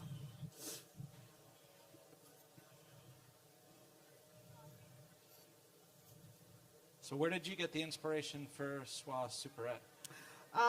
So Soie Souperette, so for those of you that don't know, it actually just opened recently in Larchmont, and it is a grab-and-go, modern Sichuan grab-and-go, so you're able to find like prepackaged lunches, dinners, things like, but Sichuan flavors, but with a twist.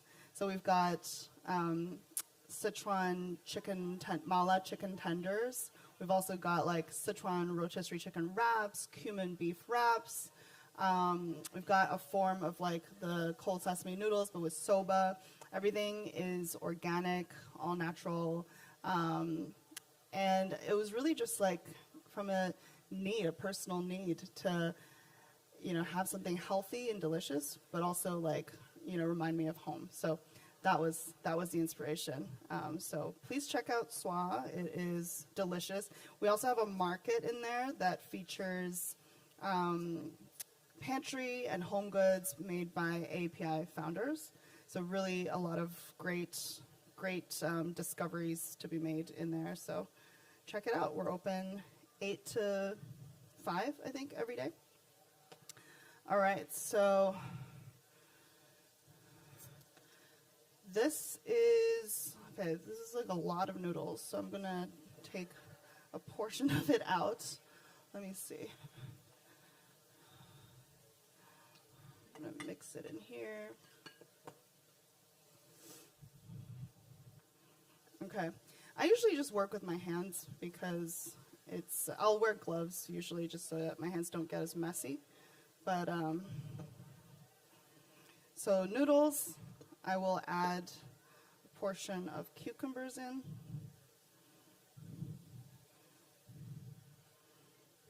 And as much or as little as you want. Squeeze all the excess water out. And then kind of mix it up so it's even.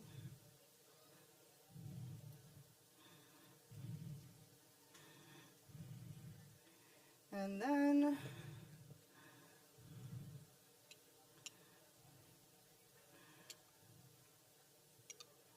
hi, I have a question about modifying for food allergies. Yes. Hi, thanks so much. Is there anything that you can modify for sesame oil? I know, hard. I mean, you don't have to use it. Like, there's nothing you have to use it for. It's there for fragrance. So, you'll be missing out on the fragrance, but that's it. you know, yeah.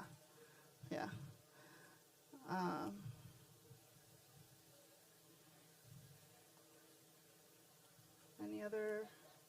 There's another question okay. coming.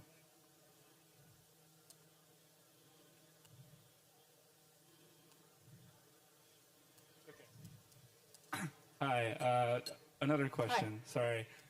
You know, there's at least a good number of Sichuan restaurants in LA, but I feel like, you know, your product has kind of brought that food back into, you know, more common realms. So do you feel that you've almost become an ambassador of that type of food? And, you know, you mentioned earlier trying to dispel the idea that Sichuan food is just spice. You know, do you feel like you've come into that role? And if so, how has that been for you? Yeah, I definitely think that's been a driving mission behind what I do. I wouldn't call myself like the ambassador or anything, but I think that's what I try to do, and we're trying to share the flavors, right? And make it more accessible. And that's why we also opened Swa where we did in Larchmont Village, because there traditionally wasn't any Asian food in that area. I mean, there was Korean food right next door, but not Chinese. And so, yeah, everything that I do, I've kind of done it through that lens of accessibility without watering down the essence, you know? Because for us, you know, all Fly by Jing products are made and sourced. Every ingredient is sourced in Sichuan because it's so essential to the flavor. Like, we can't recreate the same flavors using chilies sourced in California or in Mexico. That would be a different product altogether, which is great, but not from Sichuan, right? So for me, the essence is the provenance of the ingredients, the craftsmanship. Once you have that, you can then freestyle and put it on whatever, right? But I want to stay true to that. So I just say that to say, like, when I say make it accessible, I don't mean water down or change the essence of it, you know. But yeah, for me, I think since day one, it's been to increase exposure to it, because also when I first moved here and launched the business, the other thing that I was facing was resistance, because people expected Chinese food to be a certain way, right? Because of what they've been exposed to here, which for a very long time has been very limited, right? Like I mentioned, when I was traveling, I realized just how little, like how few super high quality ingredients ever made its way out of China, because there was this expectation that Chinese food had to be cheap, right? So if it's supposed to be cheap and no one was willing to pay for it, then no one was incentivized to export anything of quality. So just there was this gap, you know? And once I did bring something really high quality, people were like shocked. Like, how dare you charge this much for Chinese sauce? Chinese sauce, if it's not cheap, it's not good. Like, that was the perception, you know? And so it was like a lot of work that needed to go into changing perceptions. And I think, you know, we're just doing so one jar at a time, just exposing people's palates, expanding their minds a little, hopefully, as well, to what's possible. So yeah, it's been part of the work. Yeah. Okay, so I'm also going to be putting some chili crisp, obviously, into this for heat. We also have this product called Sichuan Gold. And this is like a pure, super spicy hot oil. Does anyone here watch Hot Ones? The show Hot Ones? Okay. So season 19, this was on the show. So if you missed it, go back and watch it. This was actually right in the middle of the lineup. And this adds really, really fragrant heat because it's infused with so many aromatics. It's very spicy. I think it's super spicy, but on the show, they only put it in the middle. And it's also got a hint of the numbing from Sichuan pepper. Yeah. So yeah, so this dish you just make ahead of time. And actually the longer ahead of time you make it, the better, because all the flavors seeps in. So I like to do it maybe like in the morning of or even the night before and keep it in the fridge. And Secret Military Research Agency was a finalist for the Pulitzer Prize in History.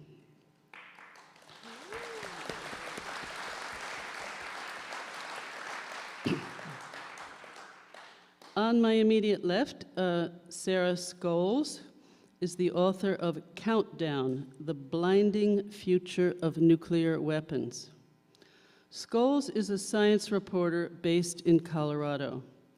She takes us inside the nation's top secret nuclear labs, including Los Alamos in New Mexico, where Oppenheimer oversaw the construction of the atomic bomb, as well as the nearby Sandia Lab and Lawrence Livermore in California. Scholes is a contributing writer at Popular Science, the award-winning science and technology website. And she is a senior contributor at Undark, a nonprofit science and society digital magazine. She's the author of 2 previous books, Making Contact, They Are Already Here, which is about people who believe in UFOs, and Astronomical Mindfulness. Next to Sarah, Shannon Cram is the author of Unmaking the Bomb: Environmental Cleanup and the Politics of Impossibility. Cram examines the history of Hanford Nuclear Reservation, the giant plutonium manufacturing site in Washington State. It is now the nation's largest nuclear dump. It's one of the most contaminated places on Earth. Cram delves into the failure of government efforts to address the impact of nuclear weapon manufacturing on workers and on the environment. Based in Washington State, Cram has a PhD in geography from UC Berkeley. She is an associate professor of interdisciplinary arts and sciences at the University of Washington.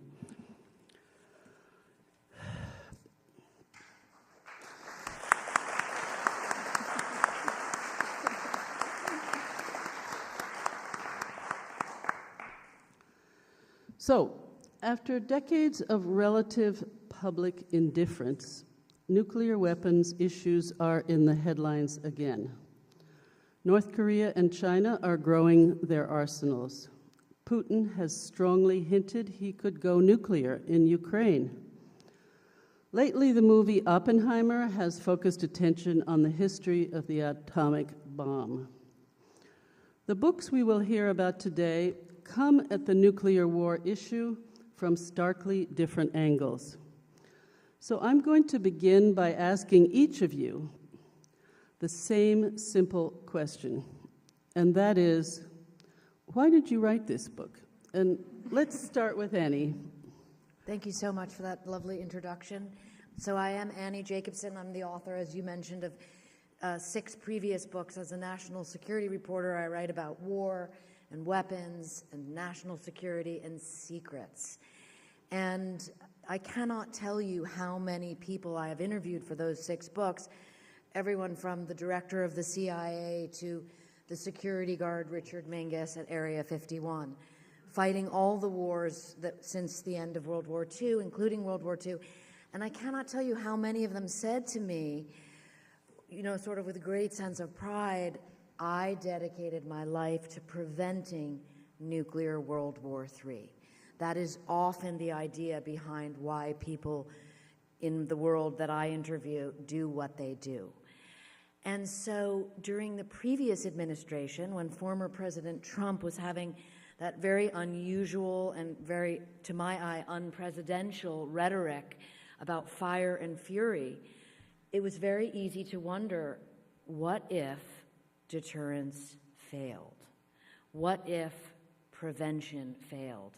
And to report and write this book, I took that exact question to the highest level of national security people that I know, and the result is nuclear war, a scenario. Thank you, Annie. Sarah? Sure, and thank you for the introduction, and it's great to be here. Like Margot mentioned, I live in Colorado, which is fairly close to a lot of the nation's nuclear weapons labs. And so one day I was just looking for stories to write about, and I wrote to the weapons labs and I said, hey, can I come visit? And they said, sure. Which is cool. You guys should try it, see if it works for you also. But when I went there, they didn't talk about nuclear weapons. They said, here, come look at our experiments on black holes, come look at our experiments about the Big Bang. And so I got this sense that, they didn't want me to know about it, and I'm a reporter. So then I wanted to know about the weapons even more. So I kept coming back and started to learn some details about a lot of updates that the U.S. is currently doing to its nuclear weapons. And I thought I was relatively well informed, and I really didn't know much at all about this, what they call a modernization program. And it gave me the sense that nuclear weapons were going to become more and more relevant as the years went on, and that, I wanted to know about it. I thought you might want to know about it, and I write about things, so that's what I did. Thank you. Shannon? Yes, thank you so much for the introduction. I'm so happy to be here. And this book, Unmaking the Bomb, is based on 20 years of research working out at the Hanford site. As Margot mentioned, it's a Manhattan Project site that made plutonium for 40 years and is now engaged in the largest environmental cleanup in human history. And so in working on that site, I've worked on it as an academic, but also as someone as a member of the Hanford Advisory Board, a stakeholder body that writes policy advice about the cleanup. And also, my grandfather worked there, my family's from the area. And what I encountered over the last 20 years was a pretty big misunderstanding about what cleanup is. And I largely wrote this book in response to that misunderstanding, which is that cleanup means waste goes away. It does not, especially not nuclear waste. A lot of it will outlast human timescales. Instead, literally, when cleanup is done at the Hanford site, most of the waste will remain on site. Clean does not mean uncontaminated in U.S. environmental policy. Instead, it is defined by an acceptable risk of exposure-related cancer among the humans that may live, work, or play there in the future. And so I wrote this book because I wanted to think in more complicated terms about what clean and cleanup actually means, and to do so with an eye to imagining these definitions and these activities that we're doing on the Hanford site in an attempt to address inequities that are sort of woven into imagining acceptable risk around exposure and cancer. Thank you. I'm going to ask Annie a question, but please, other panelists, feel free to jump in, because I think this is kind of the basic question that we have to think about. Annie, your book describes in minute detail a fictional scenario in which North Korea attacks the U.S., dropping bombs on the Pentagon and on Diablo Canyon nuclear plant right up the road from us here in Los Angeles. When the U.S. retaliates under your scenario, Russia mistakenly thinks it's the target and also attacks us with its nuclear weapons. But the U.S. has relied for decades on a strategy called deterrence, the idea being that no nation will attack us because they know we will immediately retaliate and wipe them out. Mutual assured destruction. So after interviewing many top military experts in and out of government, are you suggesting that deterrence cannot be relied on? That is certainly the fundamental premise of the book. And I would say, rather than, I don't see it as a fictional scenario as much as I see it as a hypothetical scenario, a war game scenario, very much like the Pentagon performs war games about nuclear war scenarios, the great majority of which are classified. And I love that Sarah mentioned, you went to the labs and they wanted to talk about everything but nuclear weapons. I had a little different experience because I'm interviewing people in their 70s and 80s and 90s who have retired from national security, who have retired from nuclear command and control, former secretaries of defense, people who left office, and I think in my interviewing with them, at least what came about was like, oh, you're asking me what would happen if deterrence failed. And that was this moment where it was like, am I going to get the door closed or is it going to be a conversation? And I was shocked that it was a conversation. I think this had to do with the climate of the former president. But to answer your question, you know, all the different scenes within the scenario. So I write a ticking clock scenario. The book takes place in 3 acts. Thank you, Shakespeare. 24 minutes, the first 24 minutes, the second 24 minutes, and the last 24 minutes. That's all it is, folks. Nuclear launch to nuclear winter. It's really 5 acts because there's a beginning that I explained to you how we got here, and the end shows nuclear winter. But I found in interviewing these top-tier national security people with access to the president who shared with me as much as they could in each scene about what would happen, right? So that's why I say it's hypothetical more so than fictional. Like I would say to SecDef Leon Panetta or SecDef William Perry, so what is it like in the Pentagon in a war game scenario when ... And if you look in my notes, you can see that's how I reported out each of these scenes. And to finally answer your question, the ultimate underlying concept that I took away from all of these sources whom I list at the front of the book for precisely that reason was they are seriously concerned that deterrence could fail. And do you think that's likely? We'll read the book. I know you read the book, but I mean... I read the book, I promise you. And again, you know, it's not just to be like a horrific downer and a pessimist. These are real situations. You know, there are, as my colleagues know, aside from I love that Shannon mentioned the human, there's no such thing as cleanup. It's basically levels of acceptance, of mitigation. Imagine the whole world like that, right? So, and the truth of the matter is that nuclear weapons are poised to launch. You know, Russia has 1,674 nuclear weapons forward deployed, ready to go in seconds and minutes. We have 1,770. That says nothing of the thousands on reserve. So yes, it could happen. And the reason I wrote the book was to make it a conversation about why that is insane to live with that kind of sword over all of our heads. Thank you. So Sarah, you talked to a lot of scientists who actually were designing and maintaining these weapons. And what was your conclusion coming away? Did they feel the deterrence was going to work? Did you come away thinking that we're going to be okay because we can mutually assure them destruction? Oh, sorry. He was pointing at your microphone. Oh, shall I repeat my question? Oh, I could hear it, but maybe for them. Yeah. So, turning to you, Sarah, you interviewed many scientists at these labs, and they are the people who are designing and maintaining these weapons. Did they feel that deterrence is going to work, and did you come away feeling that mutually assured destruction was going to prevent war?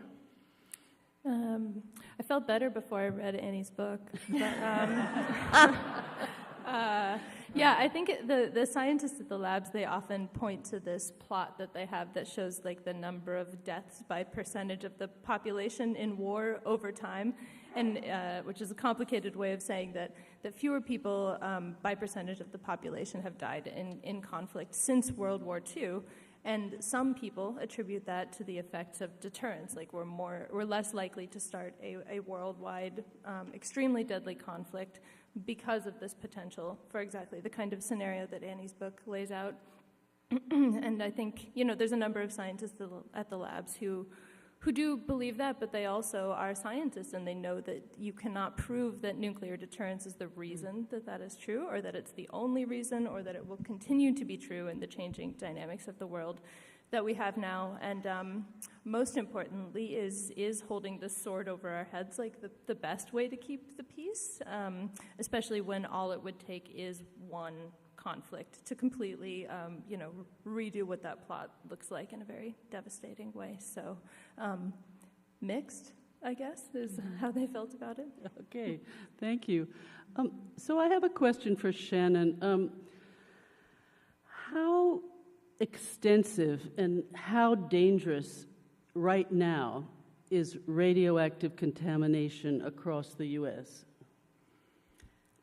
That's a good question, and I want to just respond quickly to the other, to Sarah and Annie, just with a tiny story where when I talk about Hanford in my classes, I actually, before we talk about anything nuclear, I have students close their eyes and picture the bomb and then draw it on a piece of paper and then hold it up so we can all see what everybody's nuclear imagination is, and almost to a person they draw mushroom clouds. And I find that really fascinating because most of my students were, born before the Cold War, or long after the Cold War ended. And I use it as a way to talk about sort of the way that we imagine the bomb in its explosive state, partly for geopolitical reasons around nuclear deterrence, but it also means that we don't imagine the bomb as existing in any other form, like waste, like factories, like potential cancer exposure, these kinds of things. And so that sort of honing of the image of the bomb has been something I've really noticed over the years. And I like the way that our books work together for that reason in this panel today. Maybe it's because you really can't see radiation, so how would they be able to draw nuclear waste in an understandable way? Totally, yeah. I mean, most of my students, we all are in Washington, have never heard of the Hanford site, and that was true for me too before I started doing this work in my early 20s, even though my grandfather had worked there and my mom grew up nearby. So, but in terms of hazard, I think it's a really hard question to answer because the hazard is deeply uneven. You've written about this in the past, actually, there's ways in which Native American tribes have taken on a lot of the burden of mining, waste storage, risk associated with waste, and that's certainly true at the Hanford site. The Hanford site is treaty land for 3 tribes and also just land that tribes have been in relationship with since time immemorial for another tribe that doesn't have treaty rights to the land. And so thinking about risk in my book, one of the things I really ask us to do is to imagine risk and danger as situated according to the people who are going to be in relationship with it. So oftentimes these risk scenarios, these exposure scenarios depend upon an average body or a statistical human. This is partly because waste lasts so long, so you're trying to imagine risk well into the future. And that abstraction of the body, that use of statistical humans, I argue in the book, sort of takes away from the unevenly distributed risk, the way that risks lands unevenly on bodies at the Hanford site and across the nuclear complex. So a lot of the risk at Hanford is future risk based on waste if we haven't managed it appropriately. Right now, no one lives on the Hanford site. The people who are exposed to the waste are workers. But there is a lot of waste there, and waste that's going to last for a very, very, very long time. So when we think about hazard, we necessarily have to think about it in multi-millennial timescales, which is a big part of the challenge. And it's not just Hanford, right? It's in South Carolina. It's all across. Talk a little bit about the whole national picture. Yeah, exactly. There are so many nuclear sites. It took a factory of an entire nationwide scale to create the bomb and to maintain it, to modernize it. And yeah, there is, while Hanford has more than 2/3 of the high-level nuclear waste in the complex, the waste is distributed across the site. And in working with Hanford workers over the decades, they often travel from site to site. So I've actually gotten to hear a lot about Rocky Flats, about Savannah River in South Carolina, about Idaho, Texas. There are nuclear weapons sites that have produced waste across the country, and each state has different regulatory requirements for how that waste should be managed as well. So, and similarly, Hanford's waste gets shipped off-site or the plan is to ship it off-site to multiple locations: New Mexico, Texas, Utah. It's a national complex level issue. Not that long ago, then President Trump and North Korean leader Kim Jong-un seemed to threaten each other with nuclear apocalypse. At one point, Trump warned of, quote, fire and fury like the world has never seen. Today, relations with Russia and China are increasingly tense, and Putin has threatened dire consequences if any nation tries to stop him in Ukraine. So, Annie, your book explains that the President of the U.S. has sole authority to launch nuclear weapons. In fact, President Reagan famously lamented that he might just have 6 minutes to decide if the U.S. were attacked. The president doesn't have to get approval from Congress or from military leaders. He can just do it, make the decision on his own. And so my question is, should that be a big factor as we all consider the current presidential election with Trump and Biden as the main candidates? I think that is the question of the hour, of the day, of the week, of the present day. My goodness, we want to have a president who is capable of really understanding the nuclear arsenal at his hand. As you said, doesn't need to ask permission of the SecDef, the chairman of the Joint Chiefs of Staff, not Congress. And yes, there is an approximate 6-minute window the president must figure out to choose from his list of options, carried in that nuclear football with him at all times. And so it really asks the question, two things. One, think about who you vote for. And two, why does the President of the United States, a democracy, have so much power with the nuclear arsenal? And why does the President of the United States understand so little about it? That's not my imagination, by the way. That is coming directly. One of the most interesting interviews I did was with former Secretary of Defense Leon Panetta, who was also the former CIA director, and before that he was the White House Chief of Staff. And so he wore these different hats very close to the president, different presidents, and shared with me openly on the record, not on what we call deep background, that the presidents, plural, are ill-informed about their decisions. And when I asked him, okay, so when you were CIA director, how much did you know about the nuclear arsenal? He very humbly admitted not nearly enough. But you could say the CIA director doesn't really need to know because they're not in that nuclear chain of command. It was when Panetta became SecDef, he told me, and he began to visit the sites, the nuclear weapon silos, the triad. We have bombers, we have submarines, and we have ICBMs. And Panetta said in visiting those sites, he became aware of how serious this all is, which is really kind of shocking when you think about it, that these are the people in charge.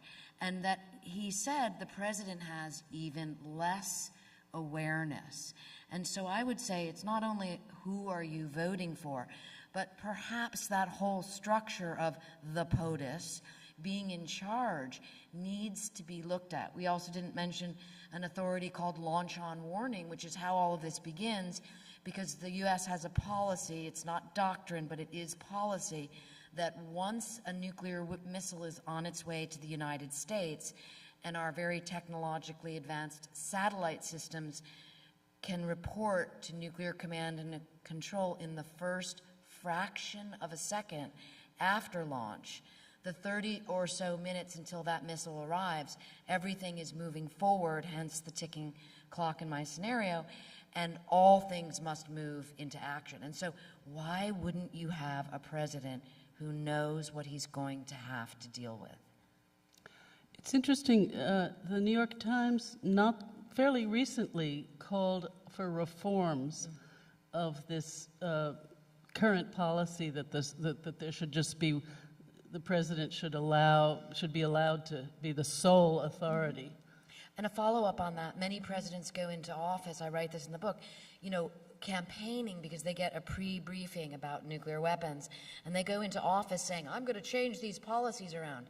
And then when they get into office, nothing changes. And in all of my press recently, I've been asked, why is that? And my answer is, we don't know.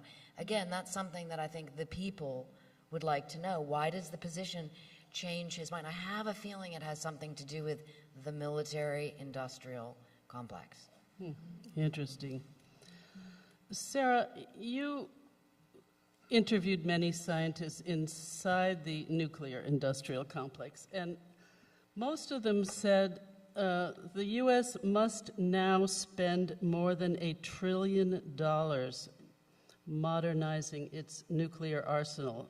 And supposedly that's because the old weapons could deteriorate and become unsafe or unreliable. Did you end up agreeing with that assessment? That's a hard question. I mean, as a journalist, it's not my job to have an opinion about it exactly. But I mean, the gist of the argument goes that, you know, most of our nuclear weapons are decades old, and let's say you had a car, you wouldn't put it in a garage for 40 years, go back and expect it to turn on and work as well as it did when you put it in there, which I think is a fairly reasonable argument, but kind of underlying that is the idea that if you are a country who wants to uphold this idea of deterrence, you have to have a nuclear arsenal that works every time, works exactly as you plan for it to work, and that other countries believe will work, and you have to also be willing to actually pull the trigger in a situation like Annie's book lays out. And so I think that is where for me it gets a little dicier. You know, we are not just, you know, replacing old electronics or putting in new, you know, conventional explosives, which we are doing. We're also making our nuclear weapons more capable, more precise. We're designing a new one for the first time in decades, and that is in response in part to other countries, you know, as you mentioned, Margot, you know, increasing their arsenals, modernizing their own arsenals. And so we're not just trying to stop them from being unreliable. We're also trying to, like, keep up with the nuclear Joneses across the world, which I think easily turns into an arms race. Do we really need to build more and modernize more? I mean, don't we have enough so that if somebody attacked us, we could wipe them out with what we have, even if they're kind of, you know, a little long in the tooth? Yes.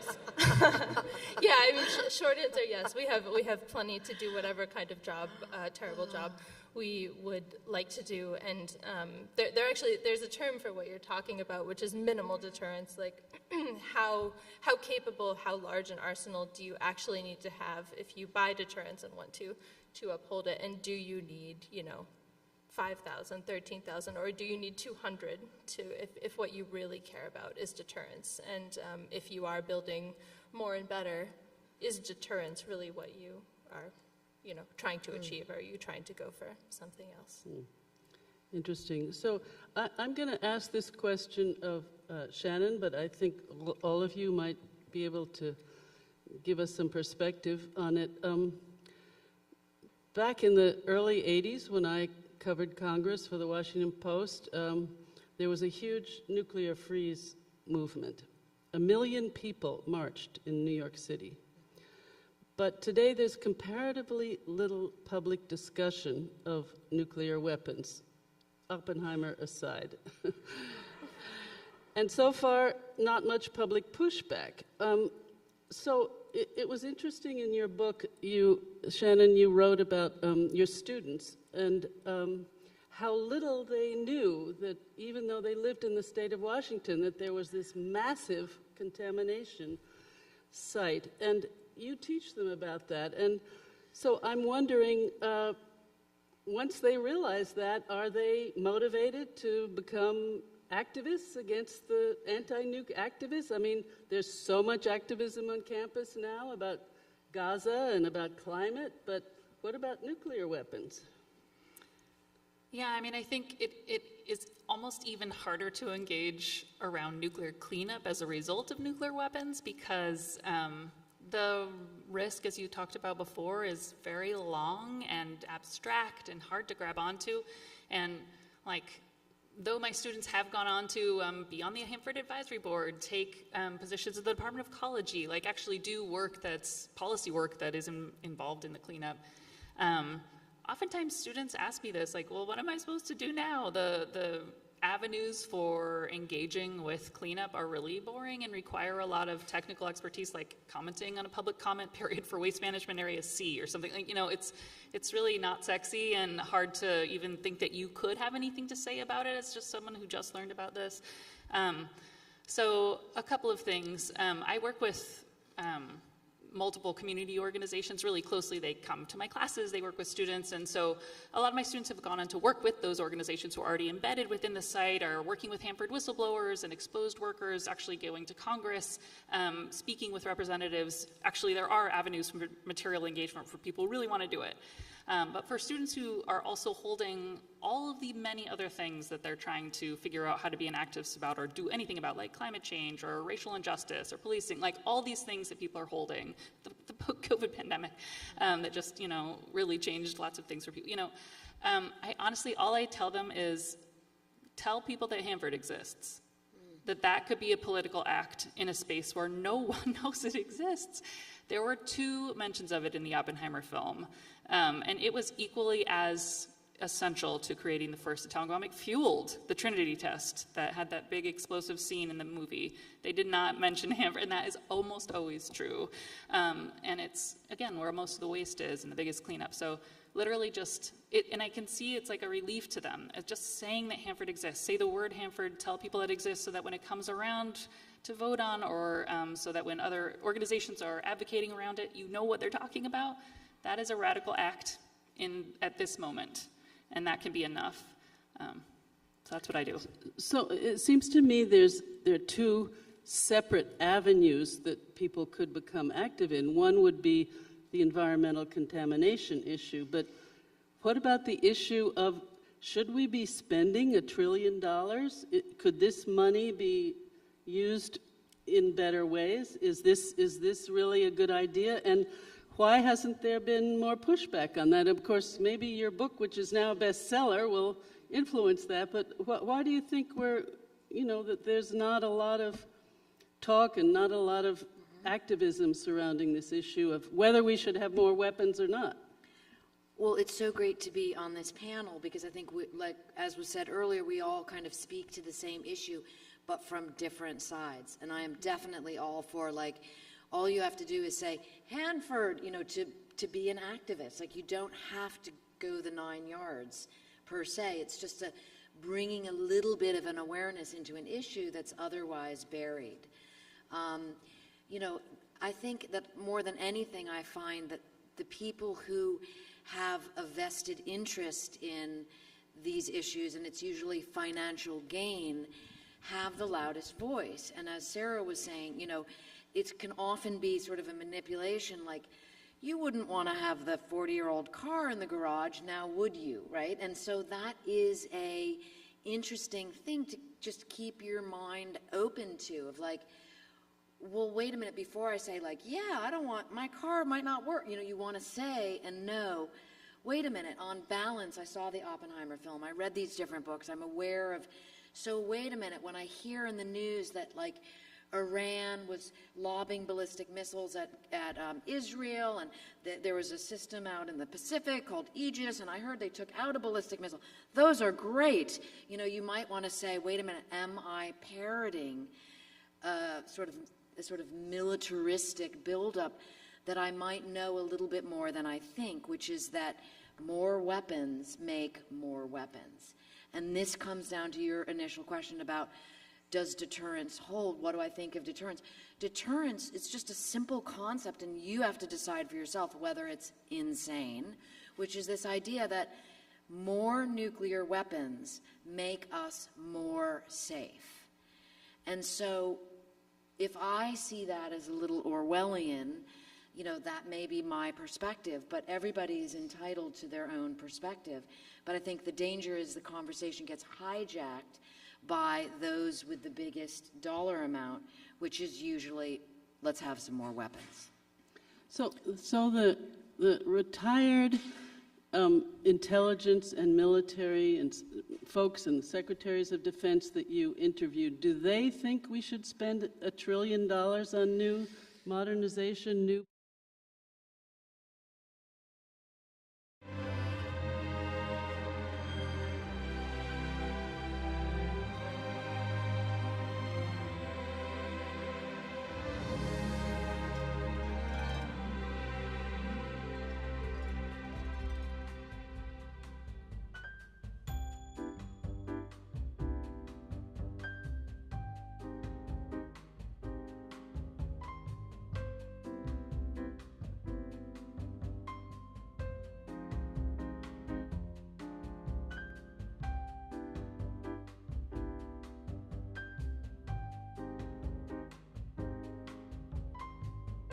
me show you. And when she showed me, she uploaded the video.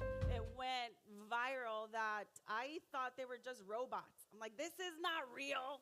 How can I get 1 million views like in less than 24 hours? Because I had my Instagram account that it was just, you know, very small. And so when I saw these views coming in, I was nervous, scared, happy all at once. And my daughter said, Mom, I told you you should have posted on TikTok your authentic Mexican recipes, because I was focusing on keto. You know, back then everybody was going crazy for keto, and my daughter said, no keto, Mom, do your Mexican thing. That's what you know. So that's what put me on the map with my mom's famous birria. So that's when we started seeing all these quesabirria talkers after my video. Everybody was making quesabirria tacos, and so I think I started that trend. But you know, it's just a beautiful feeling that I'm keeping my mom's traditions. I was born in Chapala, Jalisco, Mexico. My mom is from Michoacan, and you know, at the age of 8, I was already cooking with my mom. So I never thought I was going to nail birria on my own. But then COVID hit, and so I said, oh my gosh, well, we can't, you know, she can't come over. I'm going to have to do it without her help. I think I know how to do it on my own. Then my mom's like, you know how to do it. You don't need me. So I started making it, and sure enough, that's what put me on the map. And, you know, 2 months later, I already had brand deals calling me, Jenny, we want to work with you. I didn't know what I was doing. We didn't know how to read contracts. I didn't even know how to charge. And so, funny thing, my daughter instantly became my manager, which now I call her my daughter-ger. And 6 months later, we were blessed for me to leave my job. She had to leave your job. She had to leave her job, and then I got the offer of writing my book. I couldn't believe it. And then my own collection at JCPenney stores. Woo! So to me, it's just been a blessing after blessing, and it was just one thing that I'm doing, just following my passion of cooking, and then now I'm here. So I'm going to be showing you how I make my quesabirria tacos, and it's something that, again, there's tricks to it. Even though you give somebody a recipe, sometimes, you know, you need a visual to see and to understand, like, how to really prepare it. Like for me, it was really hard when I was writing my book. It's like, how am I going to tell people how to wrap tamale properly? Like, how? Like, I was having so much trouble, and I was just overthinking it, that I said, okay, I need someone to help me describe how to wrap a tamale to make sure that everybody understands how to wrap it properly. So today, I'm going to be making also a salsa tatemada on a molcajete, and it's one of the most popular items on the JCPenney line with my collection Mesa Mia. And first, we have to start charring the chiles, and this is why I asked Cindy, my beautiful assistant, to help me char the chiles, because the key to this salsa is to have a nice, soft tomato. But you also want the char. So anybody here Mexican? So you already know that, you know, you already know the scent of these beautiful aromas in your house. I remember waking up, especially during the weekends when my mom was already cooking in the morning. That was my wake-up call. That was like the chiles asados, and well, no, but when she was toasting the chiles de árbol, everybody was running outside coughing because everybody was just needing to catch, you know, fresh breath air, or opening windows, or just everybody just coughing their life away. So if you're Mexican, you know what that means. All right, so first, we didn't char the garlics, but the garlics need to be charred, and this is, I'm going to put, did we get a bowl for this? No. Or we can get that one. Oh, beautiful. Okay, because these are ready. Okay. So roughly, we said we've been charring these for about like 15 minutes. For 15 minutes. So these are actually perfect, but it takes less less time if it's on open fire. Who likes to char their tomatoes on open fire? That's the fastest way, because for me, when I would come home at 6 p.m. rushing, trying to put dinner on the table, I had to think, how am I going to help myself put dinner before 8 p.m. because then, you know, we go to bed full. So I didn't want to just buy McDonald's or fast food for my children. I wanted to come home and make a nice home cooked meal like my mom would do for us. So I was always trying to think, how can I help myself, you know, with these little tips and you know, quick ways to help speedy up the process. All right, so look at this beautiful charred chile. And with spicy foods or the peppers, the most question that I always get is, how do you know, or how do you know when a chile is spicy? It's like you just never know. You got to crack it open, you got to smell it, or if you're already coughing, you know that's going to be spicy. So it all depends on the harvest. It all depends on the harvest. Also, when you see a recipe, you got to make sure, though, what's the size of this garlic? Like, this one's pretty big, right? So if it calls for 3 garlics and they're pretty big, then just reduce it to 2. Or if it's the other way around, they're little tiny little garlic cloves and the recipe calls for 3, then you know what, it just depends on what you like. Do you like a lot of garlic? You don't. So it's always adjusting to what you really like. And that's probably one of the hardest things for me to explain, like how many garlics or what size of an onion, because you get a big onion and then you have a little white onion. So it just, you know, it's, I guess we can say it's common sense, but also it's like if you don't know how the recipe really goes, and I guess I kind of leave it up to how much onion you like. You want a lot of onion, then put a lot of onion. And if you don't, then just kind of hold back, and that's pretty much how it is. All right, so let's get these. I'm just going to use 2 because these are pretty big. I'm going to use 2 garlic cloves to make the salsa tatemada. No, thank you. I like to grind my garlic with the chicken bouillon. It is something that I discovered that it elevates the flavor, and as you're grinding it, you're just pretty much blending it pretty well. Instead of adding it later on when you already have your salsa all crushed up, to me, blending it first with the garlic, you create like a creamy paste. And as you're already blending or crushing the tomatoes, it just gives it another full flavor.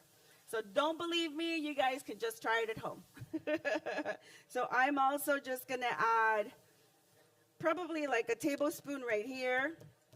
Give it a quick whack, and that's what's just going to get it started. So who else has tried making a salsa tatemada at home? No? No one? Oh, wow. I'm amazed. Well, this is really, really simple, but it's very, very popular when you go to a taqueria or when you are making caldo de res. Do you know what caldo de res is? So it's a beef stew. It's the Mexican beef soup, right? It's we call it cocido, but it's also a caldo de res, and it has, I mean, you can put so many vegetables of your choice. The Mexican squash, you can put chayote, you can put carrots, potatoes. I've seen people add green beans, which I personally don't, but just because that's how my mom would make it. And so it's very, very popular, and it just hits so good when it's raining, right? All right, so now I'm not sure if you guys can see. I just created a little cream base. So that's how I like to start my garlic. And then I start with the chiles later. Why? And I kind of like to start like with 2 at a time, just because then it kind of gets a little hard when you're crushing it, and you're just going to have to really be there for longer than what you need. So because these were beautifully charred and steamed almost, it's just creaming up. Like, let me show you. And if you see like a little hard part of the chile, just give it a whack. Just, you know, and then just help yourself. All right, see, there we go. This is also the next step. And so once you're done with the chili peppers, Then you start introducing the tomatoes. And why do we leave the tomatoes at the very end? Does anybody know?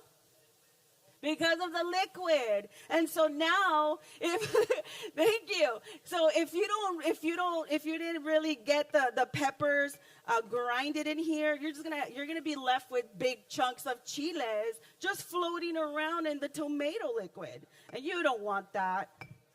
So anyway, this is really, really good with caldo de res, with just just get refried beans on a tortilla and a scoop of the salsa tatemada. That was literally our breakfast back in the day when we couldn't afford meat. When I was living with my parents, where it was a limited time where they couldn't really afford meat every day. So this was our breakfast: beans, the salsa tatemada, pedazo de queso fresco, which is oh my gosh, how do we say queso fresco in English? Fresh cheese, right? It's kind of like I know sometimes I cannot even translate it because I know I'm gonna mess it up. All right, so let me get this grinding just a little more. But does anybody have any questions for me? Yes? Questions? Don't be afraid. I don't bite. No? Hi, Jenny. Hi. I love your Instagram. Thank you so much. Thank you. So what is your most favorite recipe to make for a big fiesta? For a big fiesta. I have to say it is very common for us when we do have a bautizo, a baptism, or a quinceañera, or a wedding. We always say, Mom, we have to make the birria. And it's always birria. And it's funny because we don't get tired of it. We just don't get tired of having birria. But you know what? You don't always have a quinceañera. You don't always have a baptism. And so it's really, really nice to involve my mom and help me cooking. And so now that I can take over without her, she still loves to be part of it. And I still give her the honors to say, okay, can you try it? Can you let me know if it's good? And it always has to be mother approved, right? So, yeah, that's the birria. But we don't use goat. We like to use beef. Who likes the goat birria? Yeah? Okay. And so there's also a secret to that where there's a proper way to clean goat meat because otherwise it's really, really stinky. Or you can have that flavor. You can taste the flavor of the goat. And my mom said that she immediately changed the goat meat to beef because we didn't want to eat it as little kids, or that we would complain about the smell.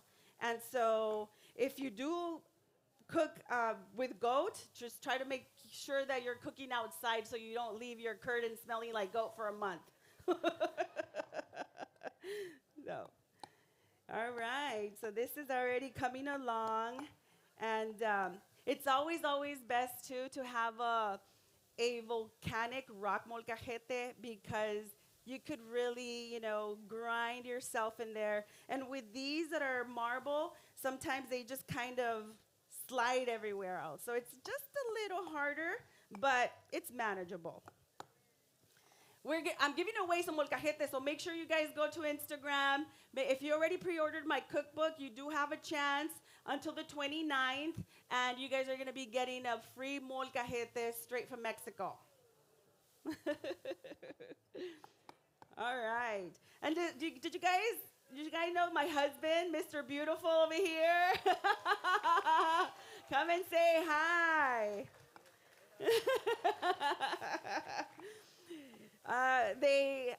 My followers pretty much baptize him as Mr. Beautiful.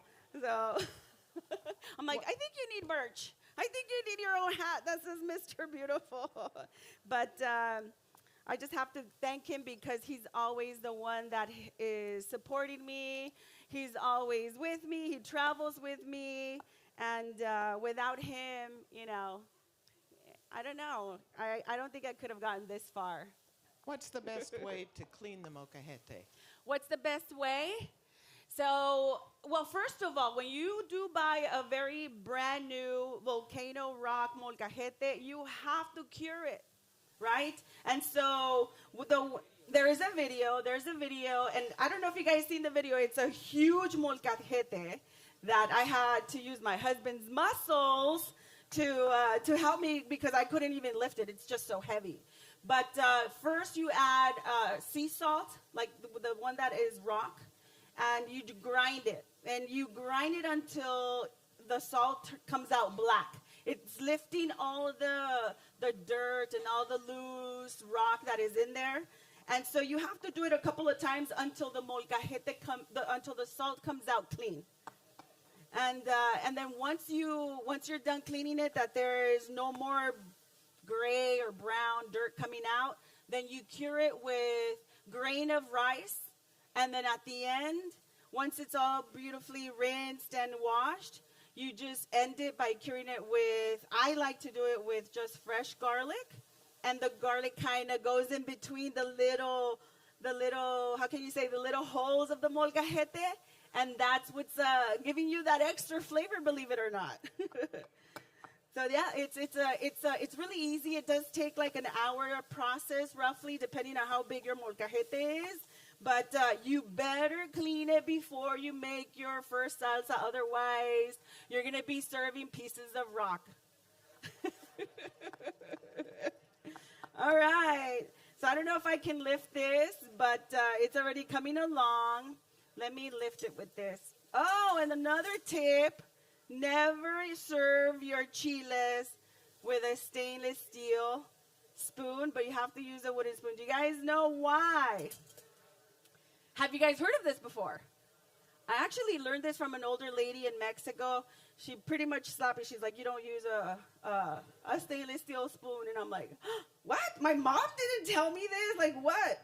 And she says, you actually kill the spiciness of it. So, I don't know. So ever since, I'm like, all right, wooden spoon for my chiles and my salsas. So this is the pretty much the end product. Y listo. No, I'm not done. So I like to add a little bit of cilantro, some fresh diced onion, and this is just roughly to give it that crunch and the freshness taste of it, and then it's pretty much already done. So now I can say, y listo. All right, let's put it to the side. Well, you know what? Maybe I can show it to you with, ooh, is it spicy? Let me see. Ooh, I think it's good. It's a good kick. So this is trying to get a... You're in my mind, can't get no sleep. Special Agent Will Trent, GBI. Someone's trying to kill you. What happened here? A guy got in his car, it exploded. Oh, you figured that all out on your own? What are you listening to? Case notes. You're mouthing case notes. Don't mess with the process. At home.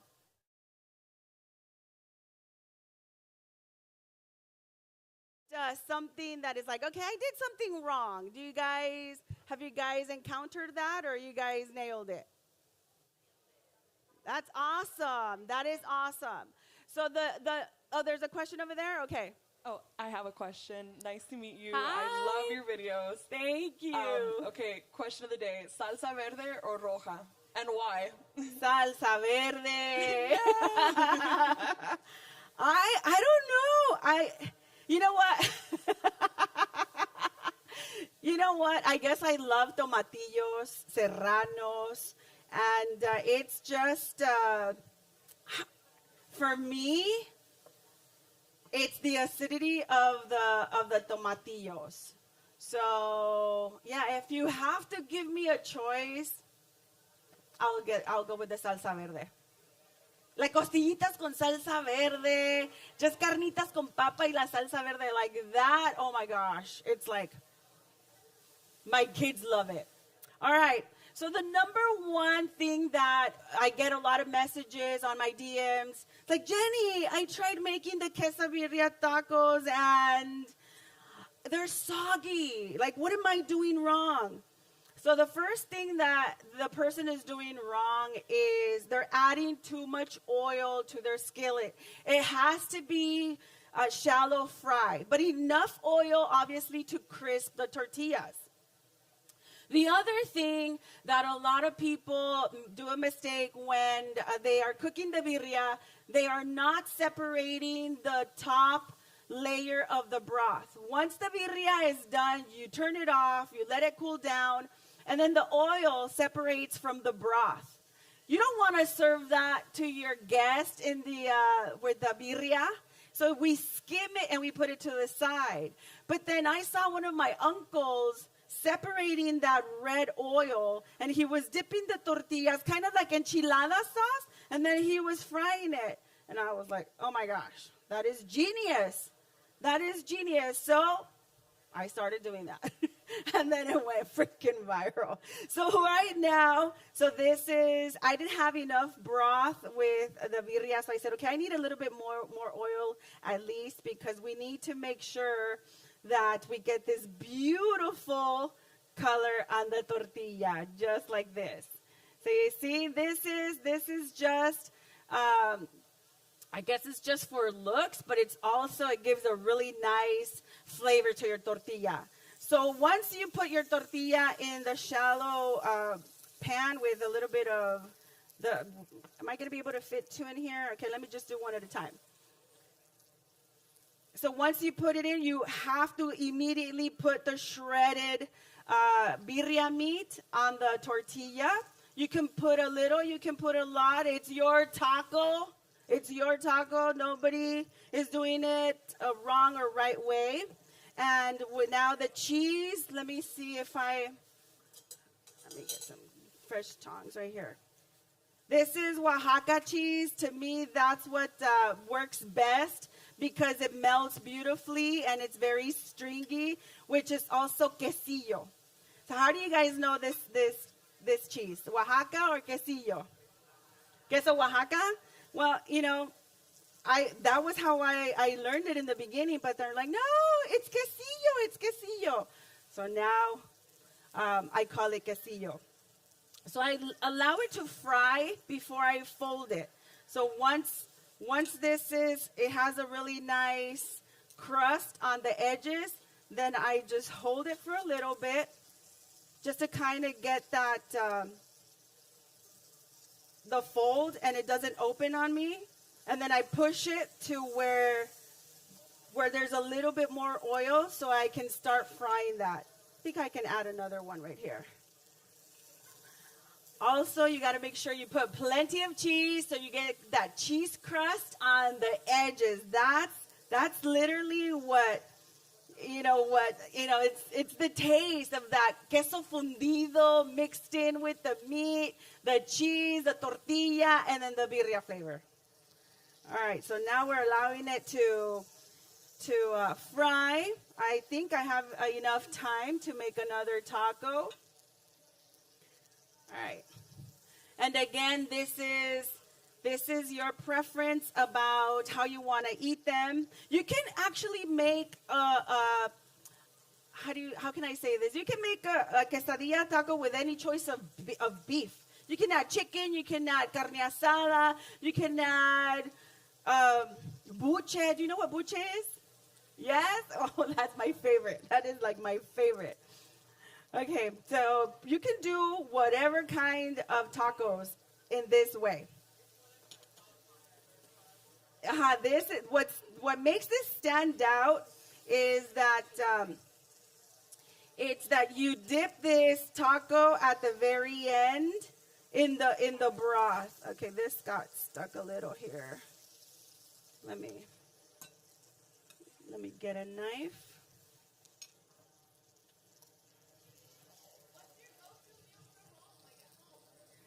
Like, what do I do?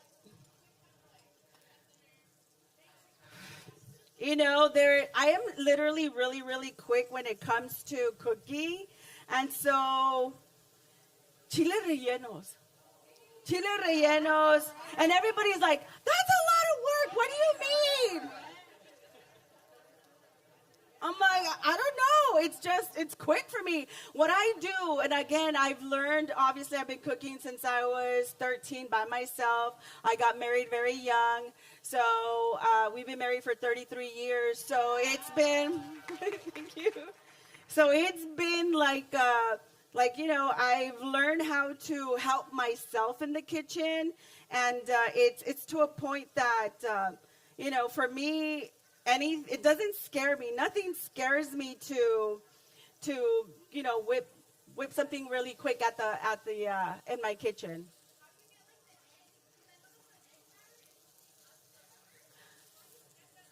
Well, I help myself with the KitchenAid because otherwise I'll be there forever. And I know it's like, well, my mom didn't do it like that. I know, but now we have washing machines. Now we have cars. We don't have to walk. It's like, if God is giving you all these beautiful appliances, let's use them. So it's like, I know my mom would whisk it with her own hands. I know that. But if you don't have to do that, then why torture yourself? So, yeah, look at this. So roughly I fried it for 3 minutes, and you get that beautiful cheese crust. And obviously I needed more color on the birria, but it still came out beautiful. It came out really pretty. Thank you. Any other questions? My mom she was well known in Mexico for making birria. She would donate birria for quinceañeras, for the weddings. And when we moved to the United States, they were looking for her. And I said, Mom, you should do this into a business. But she's like, no, mija, it's a lot of work. It's a lot of work. But eventually she ended up charging at one point because there was just too many requests. The chiles that my mom would use in Mexico, she said she would use a guajillo and a mixture of chile ancho. And here, when she moved over here, she couldn't really find the chiles secos.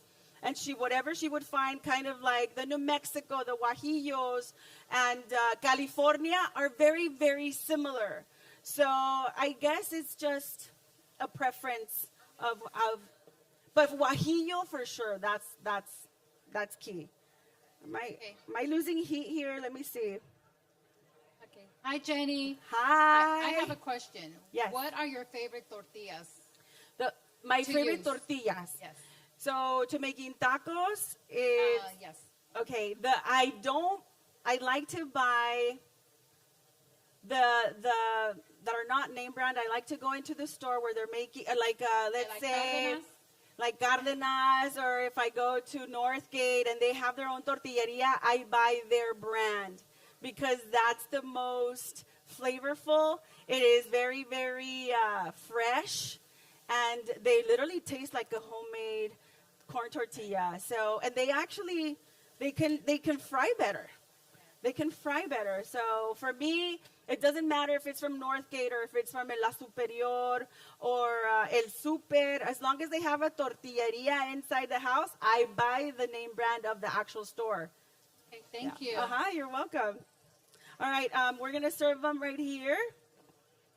Do we have a little bowl for the broth? Yes. Also, this is... I'm sorry, guys. I'm not used to the electric stoves. I'm like, is it on? I don't like them. Yeah, this one here, the small one. Thank you. Okay, so the quesabirria tacos actually became a thing because at the very end of the birthday party or the event, you were literally going to that big pot, the olla, and you were scraping for meat. And there wasn't any left, right? You were all left with broth. So my mom would serve it in little bowls like this. And she would give us fried tacos, taquitos the frijolitos, the bean fried tacos, because there was no meat left. And so we would just dip them in and we would just eat them, just like that. So now with that we have the quesadilla tacos, let me see if I need a spatula, but I think with this one, maybe not. So yes, my mom was very creative. She would never wasted food.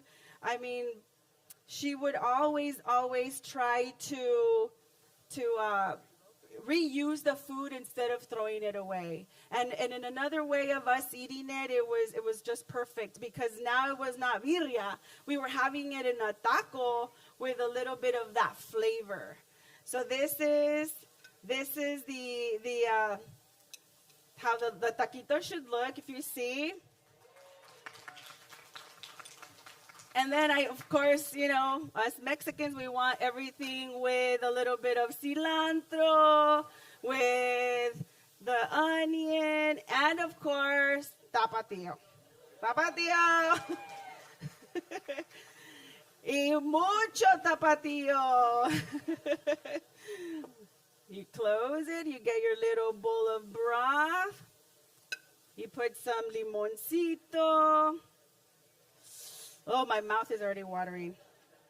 And a little bit more of onion, a little bit more of cilantro, because we put this on everything. And then this is how we eat it. You just dip it in here, and then you just see all of that. Listo! And enjoy. Oh my God, this is so good. Oh, so good. Oh, well, I gotta clean my. No, I always have to wait to when I take a bite. I always tell my camera person, let me hurry up and swallow this before I start spitting it out. But this is pretty much it, guys. It's so easy, and your guests are going to be very impressed. Again, when you make birria, make a lot, because you want to make sure that you have enough leftovers to make quesadilla tacos the next day. And after a nice hangover, una buena peda, una buena cruda, these hit. Like they really, really hit. Like I don't know. It just does something to your hangover that you're like, okay, I needed that. My belly needed that. Any other questions? Hey, you know what? If anybody has any questions, best thing to do, buy a copy of her book, go over to the book soup tent. She'll be happy to sign copies of your book, or her book. She'll sign copies of your book, too.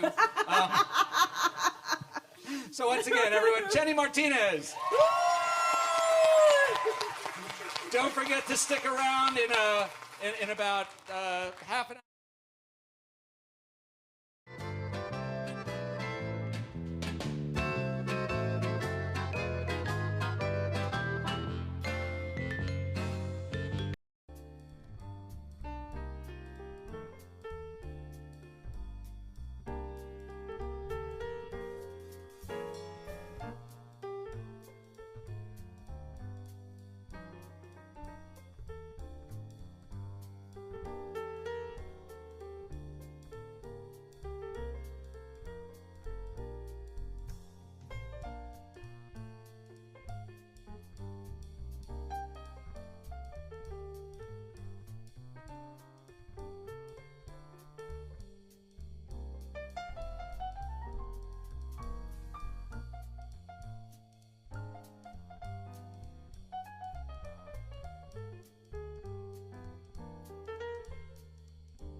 The Los Angeles Times 29th Annual Festival of Books returns to the University of Southern California this weekend.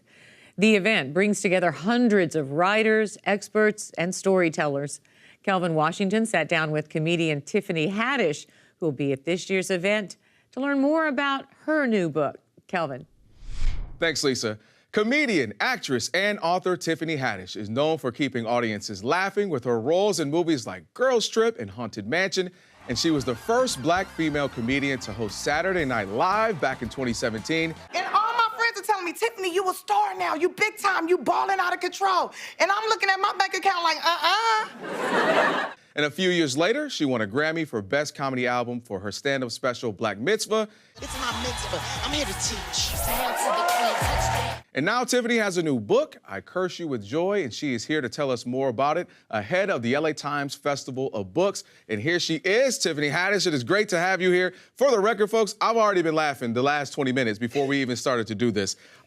Great to be here with you. Tell me a little bit more about I Curse You With Joy. It's going to be released next month. Tell me about the process of getting to this place where you write this book. Well, my first book, okay, Tiffany Haddish, The Last Black Unicorn, there was a lot that I had to take out of that book.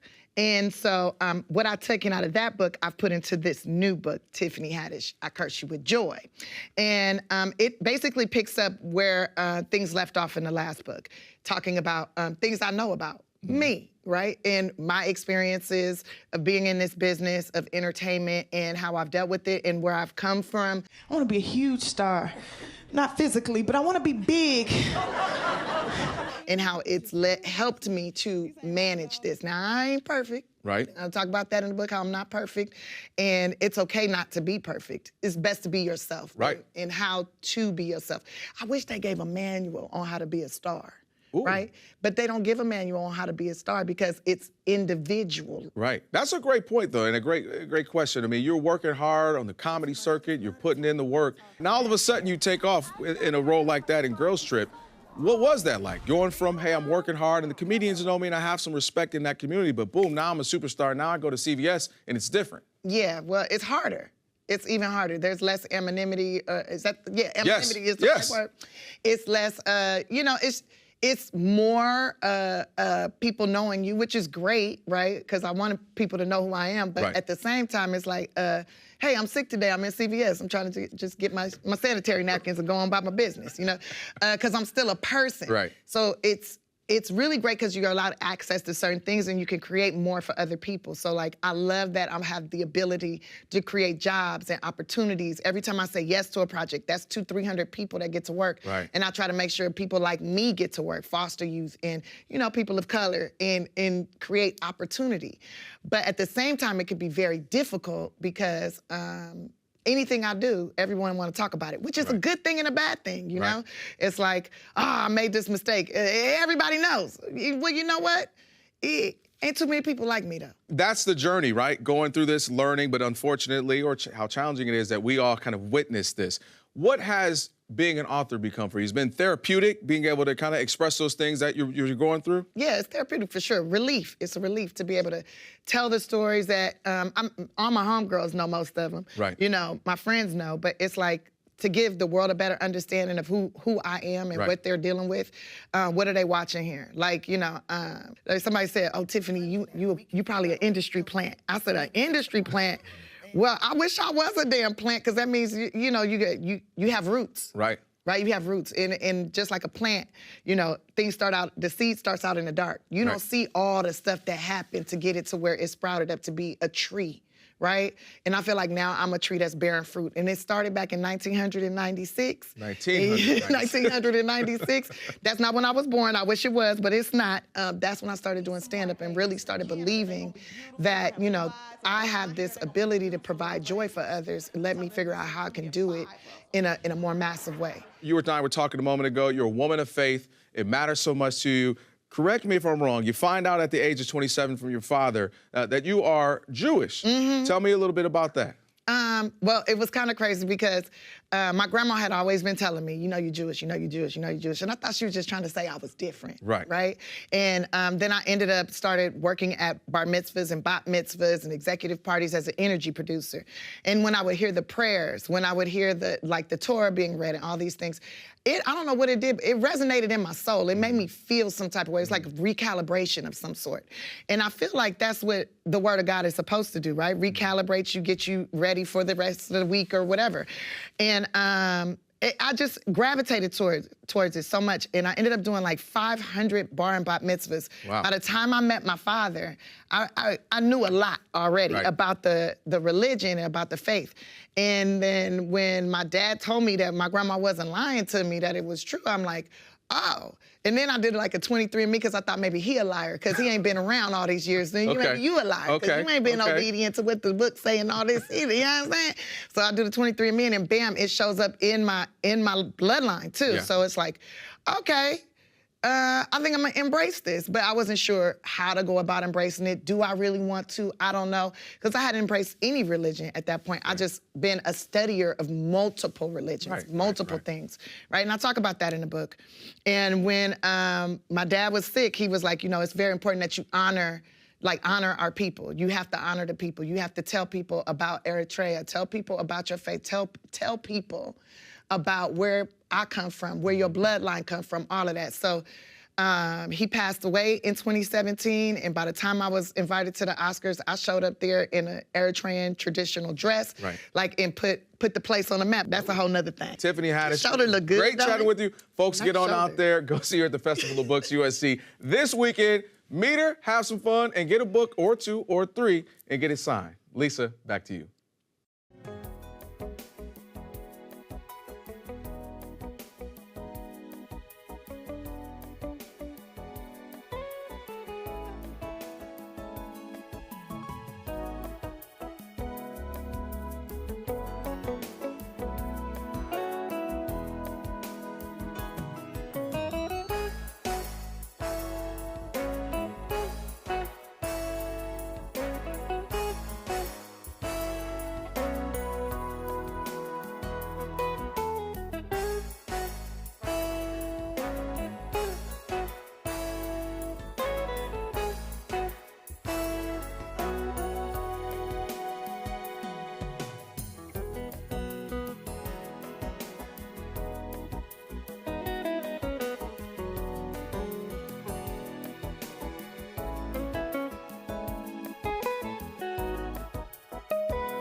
Hi, my name is Debbie Lee, and I'm from Centralia, Washington. I'm Violet. I'm 9 years old. I'm Dude, and I'm 6 years old. I'm Patty Lure. I'm from Olympia, Washington. My name's Tony. I'm from here in Los Angeles, and I'm just showing up today to be surrounded by books. I am Cleo, and I'm 5 years old. My name is Jacob M., and I'm 11 years old. Hello, I'm Cookie Music, and I'm from Onalaska, Washington. And we came all the way for this event. My favorite book is Anne of Green Gables. My go-to comfort book is No One Belongs Here More Than You by Miranda July. My favorite book is Lord of the Flies. We are book lovers. We are book readers. We read a lot. We're on Goodreads. I like green eggs and ham. This is perhaps a cliche response, but my book recommendation is always going to be Pride and Prejudice. It is my all-time favorite book. If you have not read it, I will always recommend it. I even have it as a purse. Harry Potter. Because, it's scary and I like scary stuff. I'm on the fourth one, and my mom said somebody dies. Basically, they crash in on an island where around World War II, and they're all alone. And then, they start getting hungry because they have no food and nowhere to drink. I did not know that was going to happen. Someone doesn't try green eggs and ham because they don't like green eggs and ham. I am just as Anna Green Gables. I like Anne. She's a super fun character. And I like about reading is because it's adventurous and everything about it, all that.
Well, how did you end up landing on the structure? I will admit that when I picked it up, I was sort of expecting the more traditional soup to nuts. Here's what I did on The Verdict. Here's what I did on Wag the Dog. Yeah. This is much more impressionistic. How did that structure come about? Well, people actually make movies communicate with each other by, there's a great oral history. And I realized that the oral history of the old studio days, of which I think of the last surviving member is going to die out if nobody tells the stories. And the great stories aren't the things you hear on Criterion, and they aren't the things you hear on Turner Classic Movies. A lot of those things are scrubbed by people who write autobiographies, which, as we all know, are lies, or hagiographies of trying to say someone was a saint or settlement of accounts. But the actual things that happen to me and most of us on movie sets are wonderful, and they're odd, and they're bawdy, and they're hysterically funny. And so I was talking to my wife and my assistant Pam one day, and they said, well, write that. I said, I can't write these stories. I can't tell that story. And they said, no, that's exactly the story that you should tell. So I started writing one, and it led to another one, and it led to another one. And only I alone am escaped to tell thee. Anybody read books out there? Okay, what's that quote from? What? It's from what? Moby Dick. That's a very good guess. You just missed it by one. It's from the book of Job.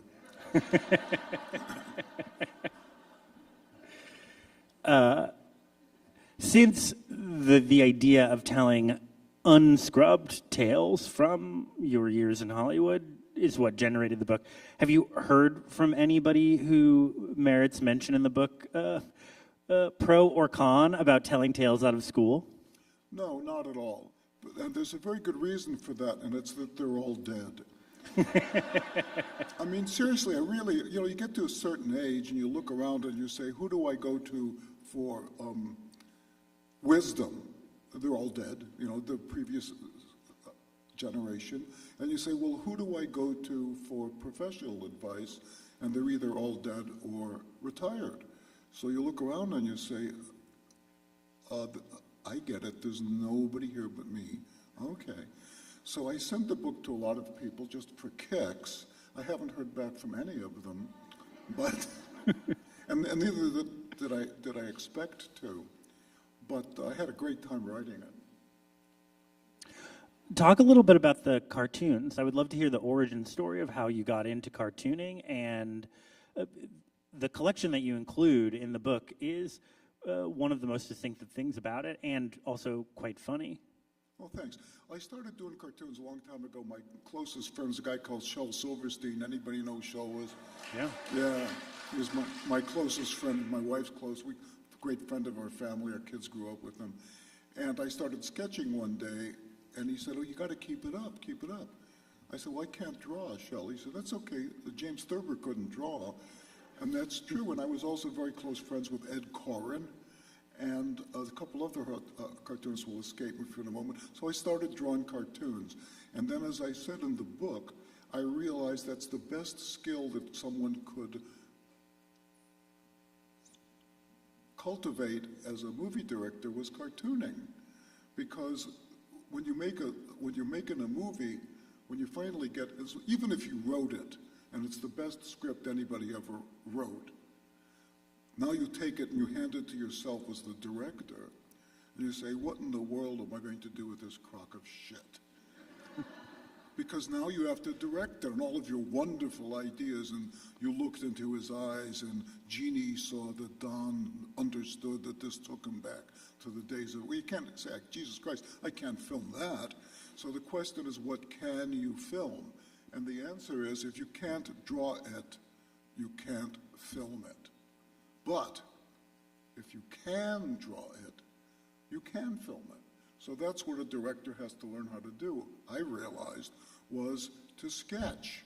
Because people say that movies are the first new art form in forever, but they really have a progenitor, and that progenitor is the art gallery, where we see one thing and it leads us to another and we have a complete experience.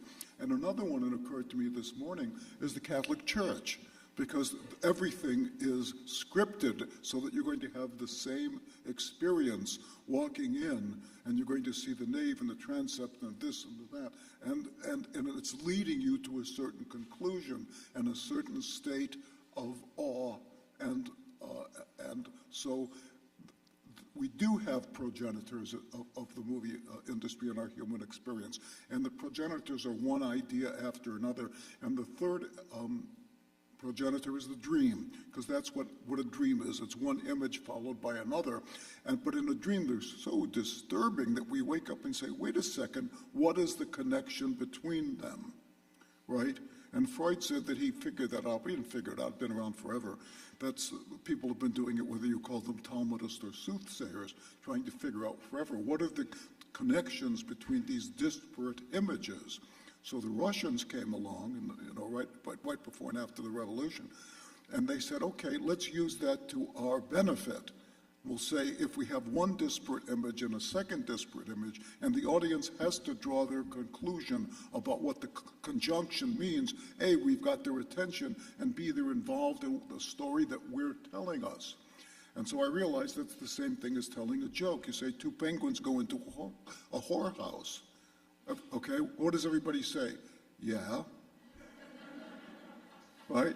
We say, well, God parted the Red Sea, and we're commemorating it on Passover. You say, well, that's ridiculous. You can't part the Red Sea. But if we say two penguins go into a whorehouse, we all go, yeah. I'm so fucking funny.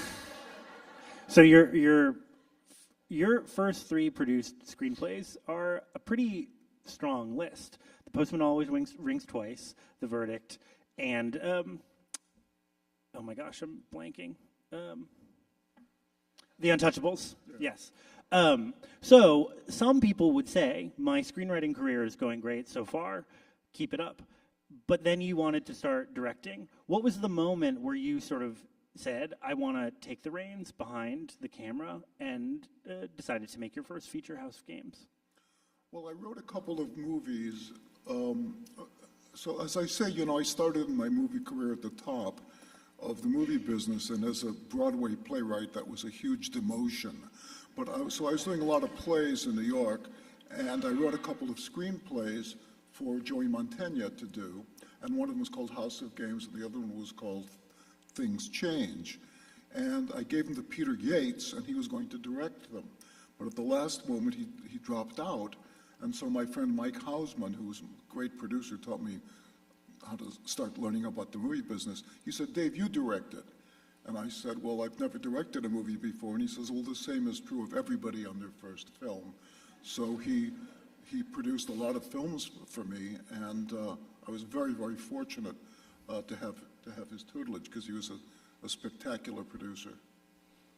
What was the steepest learning curve for you directing the first film? Oh, the learning curve came down to something that Mike taught me, is because I planned, the first one I directed was called House of Games, and I planned the hell out of it because I didn't know what I was doing. So I thought, well, you better be bored as hell when you go onto the set, because you have no fucking idea what you're doing. So I planned out every shot, and I storyboarded it, and I went into a shot list, and I revised the shot list, and I planned out what each character was doing in each scene so that I could understand it in bibbidi-bobbidi-boo. And so I go on the set, and at the first day, it's a huge shock.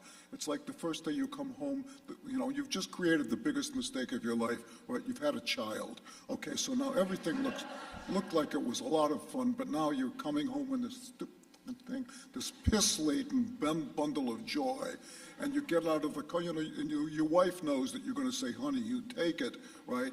Because that's the deal, but you say, oh my God, what do we do now? So the same thing is true when you come onto the set and you're director of the first film. And to a large extent, it's true of subsequent films too.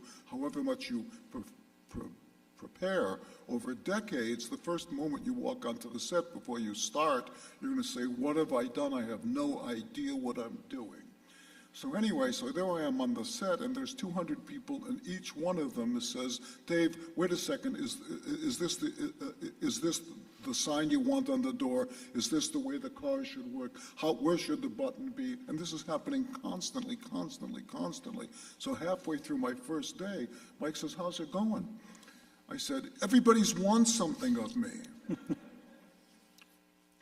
And he didn't say anything, and walked away. And that was the greatest lesson I ever learned in the movies.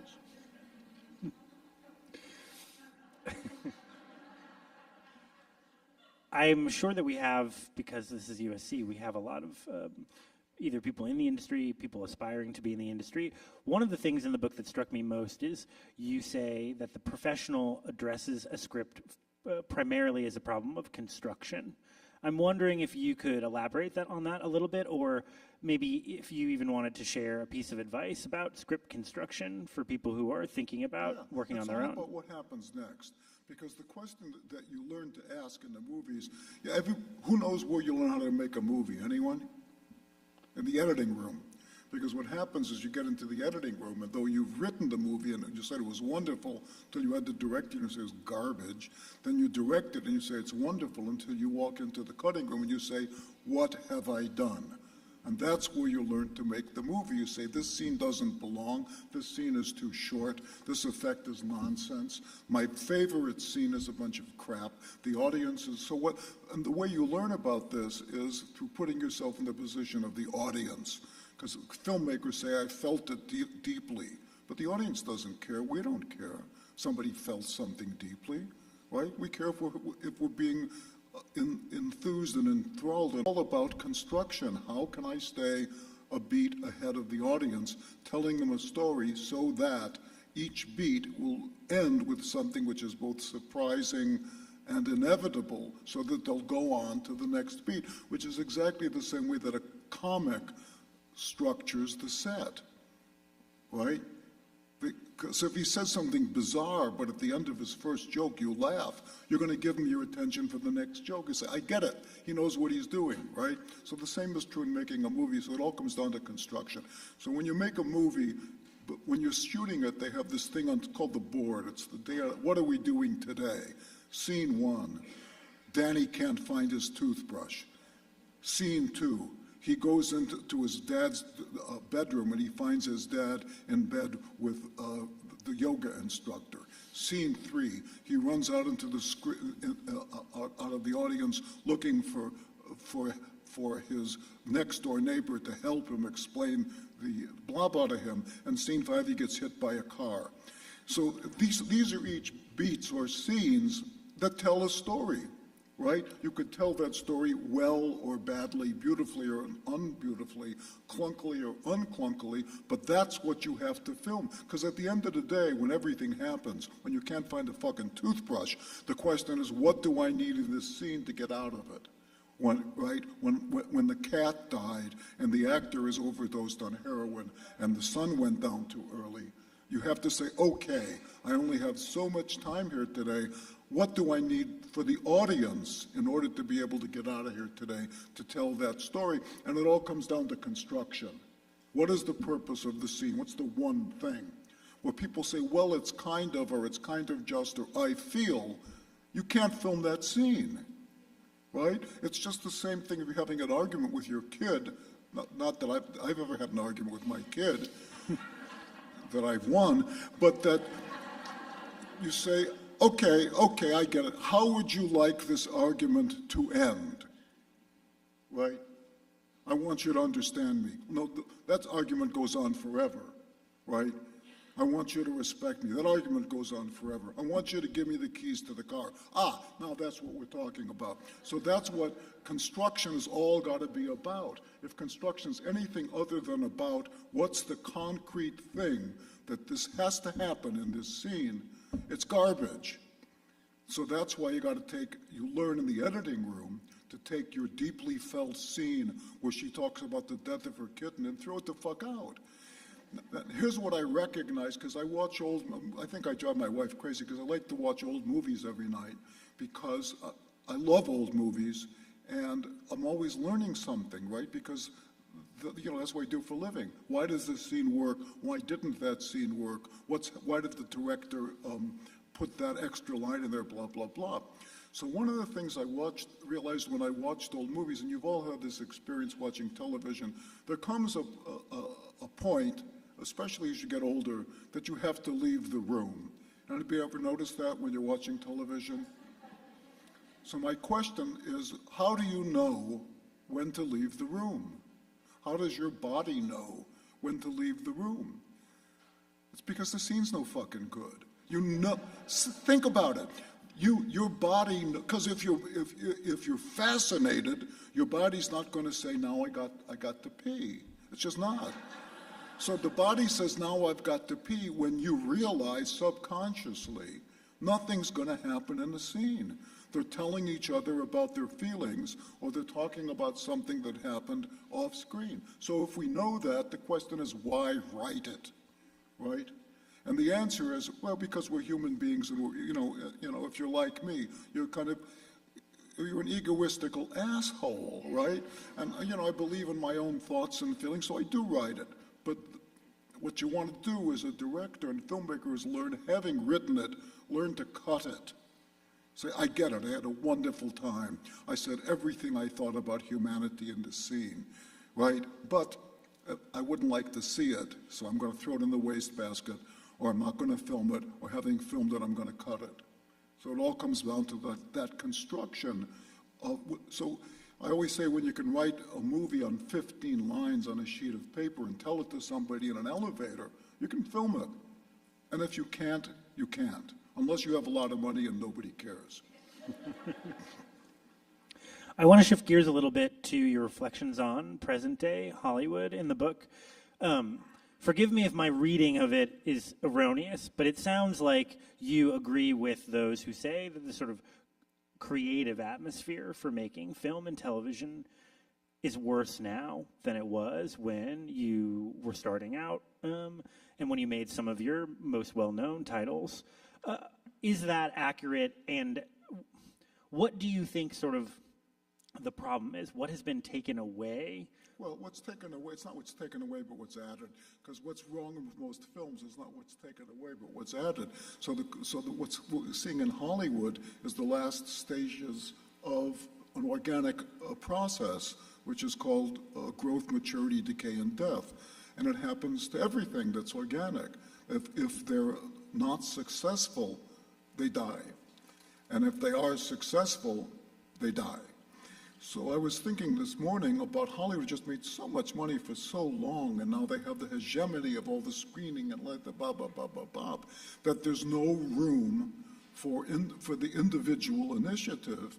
Some guy who's going to say, you know what, this is going to sound crazy, but I'm going to do it, right? So you don't see that in the movies anymore. You see it online and in all the computery things that people, I don't know what the hell they're called, right? But you don't see it in the movies. And it occurred to me a good example of how prosperity leads and technology lead to death.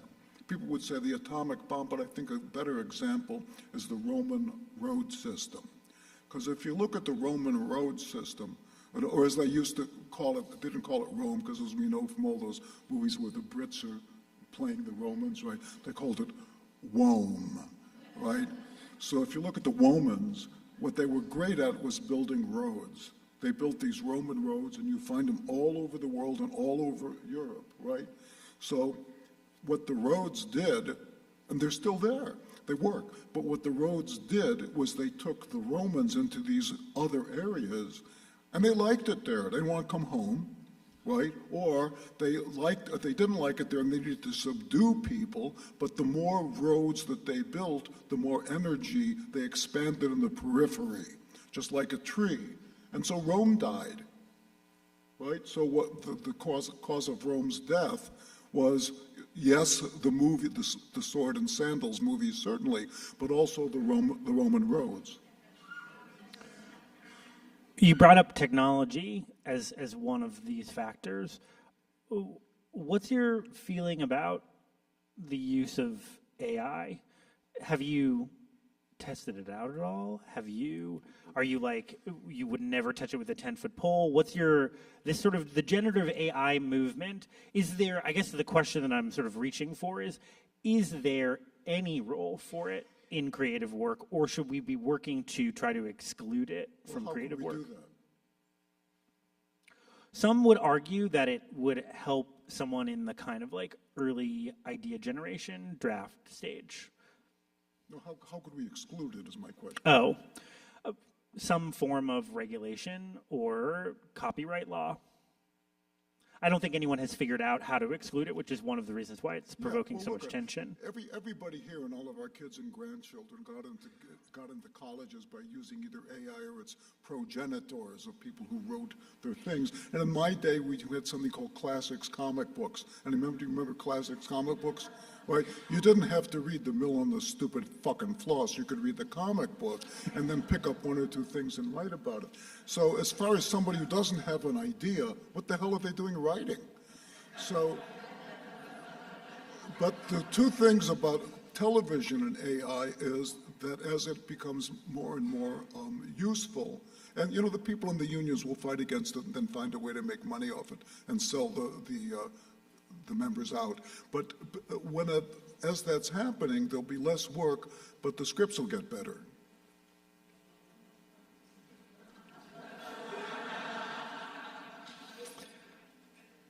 Have you ever received a note from a producer or an executive that you thought made the work better? No. That's what I thought you were going to say, but I felt like I needed to confirm. I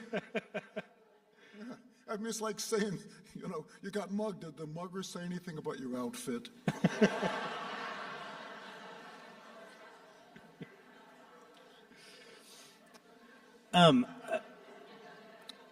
I do want to talk about one repeated criticism that you levy in the book, that you attribute to what you call alternately diversity capos, diversity commissars. I'm wondering first if you could just define who you're talking about when you're referring to who fits under that umbrella. Well, at the beginning, you know, we saw an upsurge. It's now become a tsunami of people saying it's stupid to have white actors in the thing. We have to have black actors in the thing. So this is to a certain extent, it's completely understandable because for 100 years the opposite was the case. But then saying, oh, no, we can't have a gay actor playing a straight person, or we can't have a straight person playing a gay actor. Who fucking business is that? That's nonsense. And also I see it's either the Academy or the Producers Guild of America, here's a good idea, is saying, no, I can't give you this stupid fucking statue unless you have 7% of this and 8% of that and next. That's just intrusive. That's the treason of the clerks, right? It's people who have nothing to do with their life except scheming for power. What does that have to do with a movie? So that's two ways to look at diversity. One, is there any reason why the person couldn't be played by the part couldn't be played by a black person? No, of course not. Well, great. Is there any reason why the person couldn't be played by a white person? Yeah, because they're white. I get it. So this is just the inverse of what we had for 100 years. Okay, I get that. But the rest of it is absolute nonsense. It's the slide toward totalitarianism. It sounds like what you acknowledge and you talk about it in the book.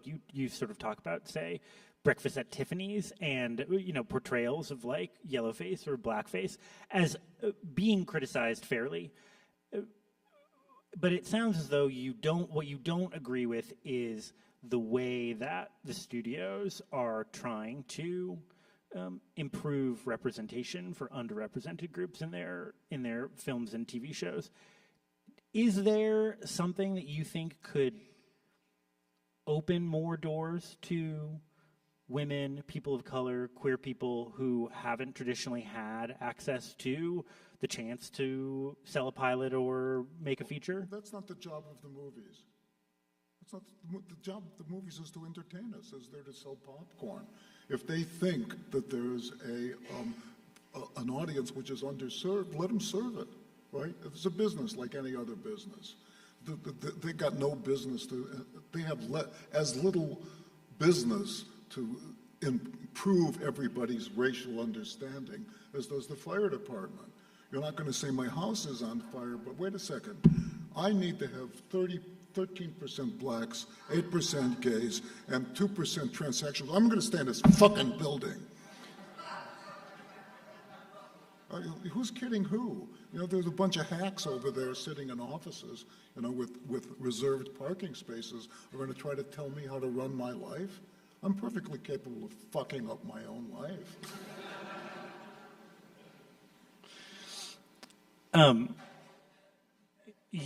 You sort of allude to the idea that it's possible that the sort of pendulum has shifted too far, and that, you know, there are people who say agree with you who are sort of boxed out because of the sort of because of the thinking behind diversity, equity, inclusion initiatives. Do you feel like it is putting limits on the quality of the work, or on other, you know, other groups, like making an impact in Hollywood?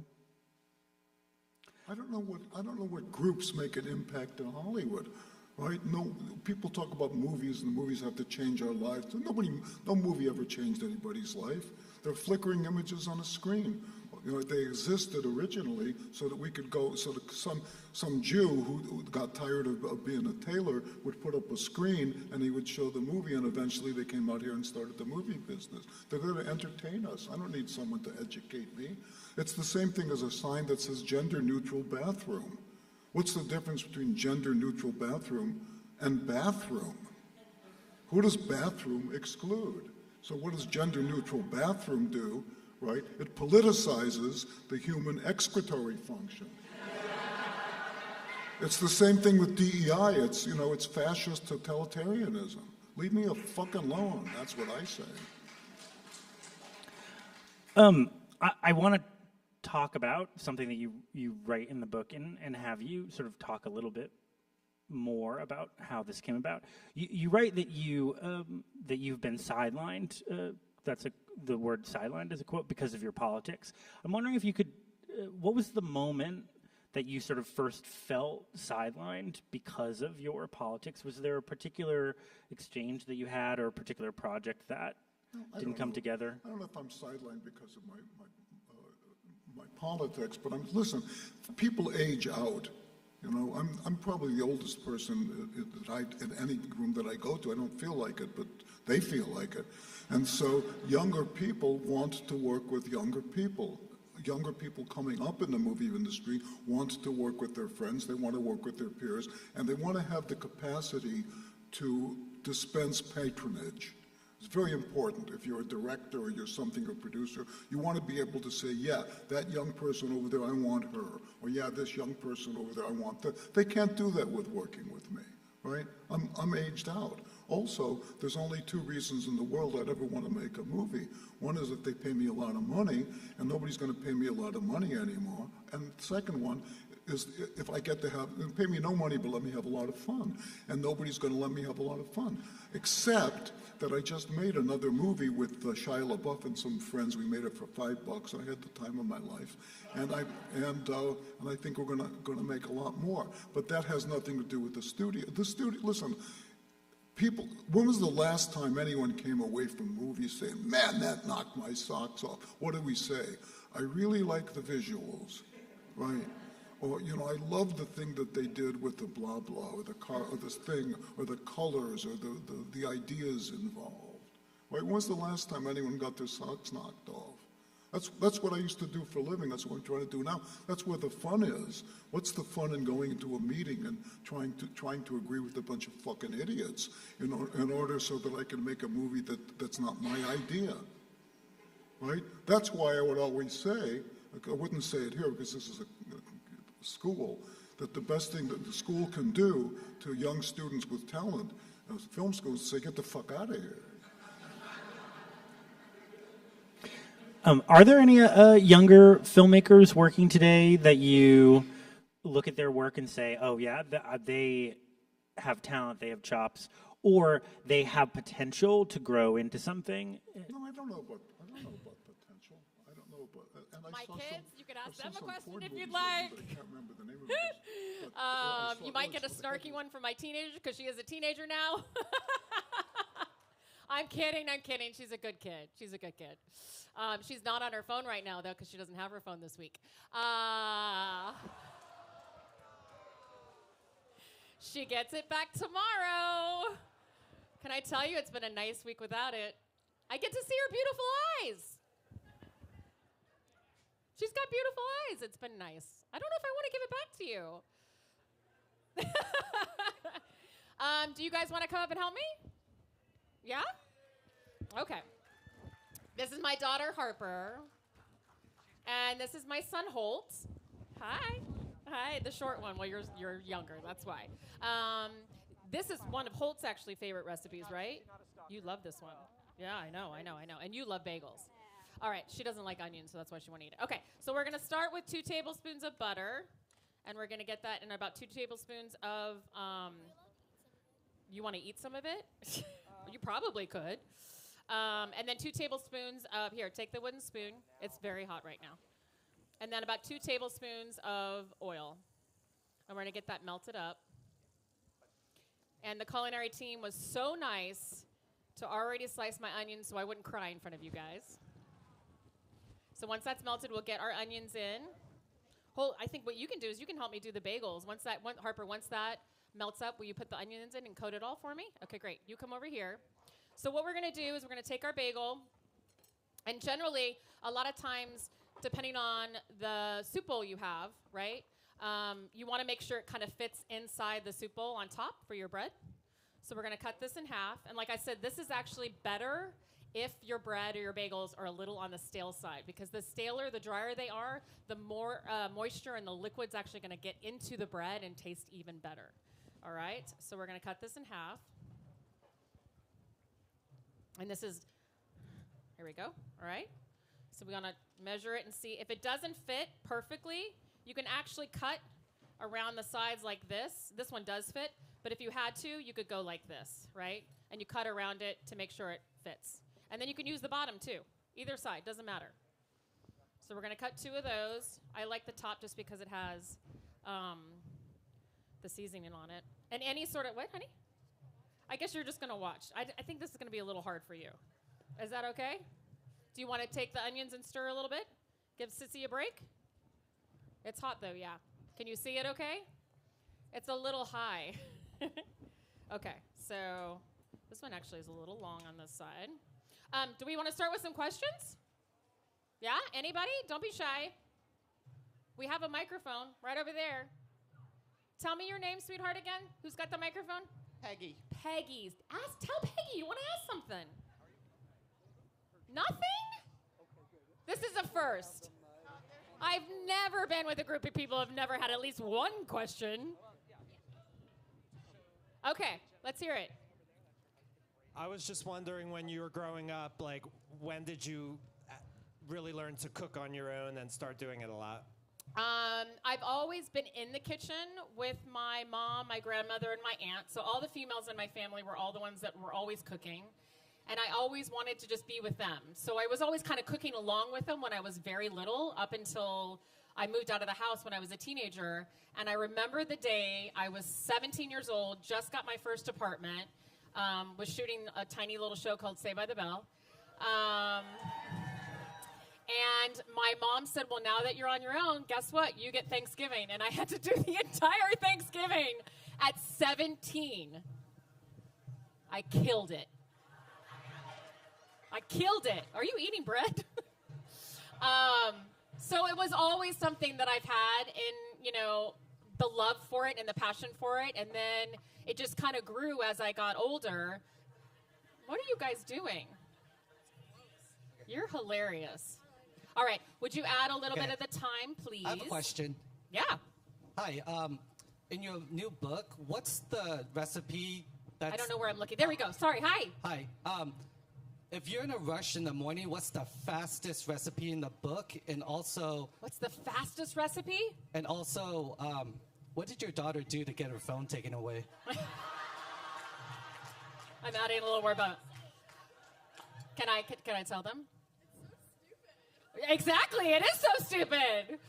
So she didn't think that she didn't. So I have my husband and I are very strict about video games and iPad time and game time in general. They get 30 minutes during the week. That's it. 30 minutes every day during the week. Then homework has to be done first, right? So I can see what they're doing on their iPads, computers, and phones. I think she thought I only was able to see what she was doing on her iPad, not on her laptop. So she finished her 30 minutes with her brother, and then she went upstairs secretly and started playing with her best friend for an hour. And I was like, there's some extra Roblox time going on here. What's this about? And she goes, and I went, you went on your computer and started playing, which she normally never does. And so I was like, you lost your phone for the week. Sorry.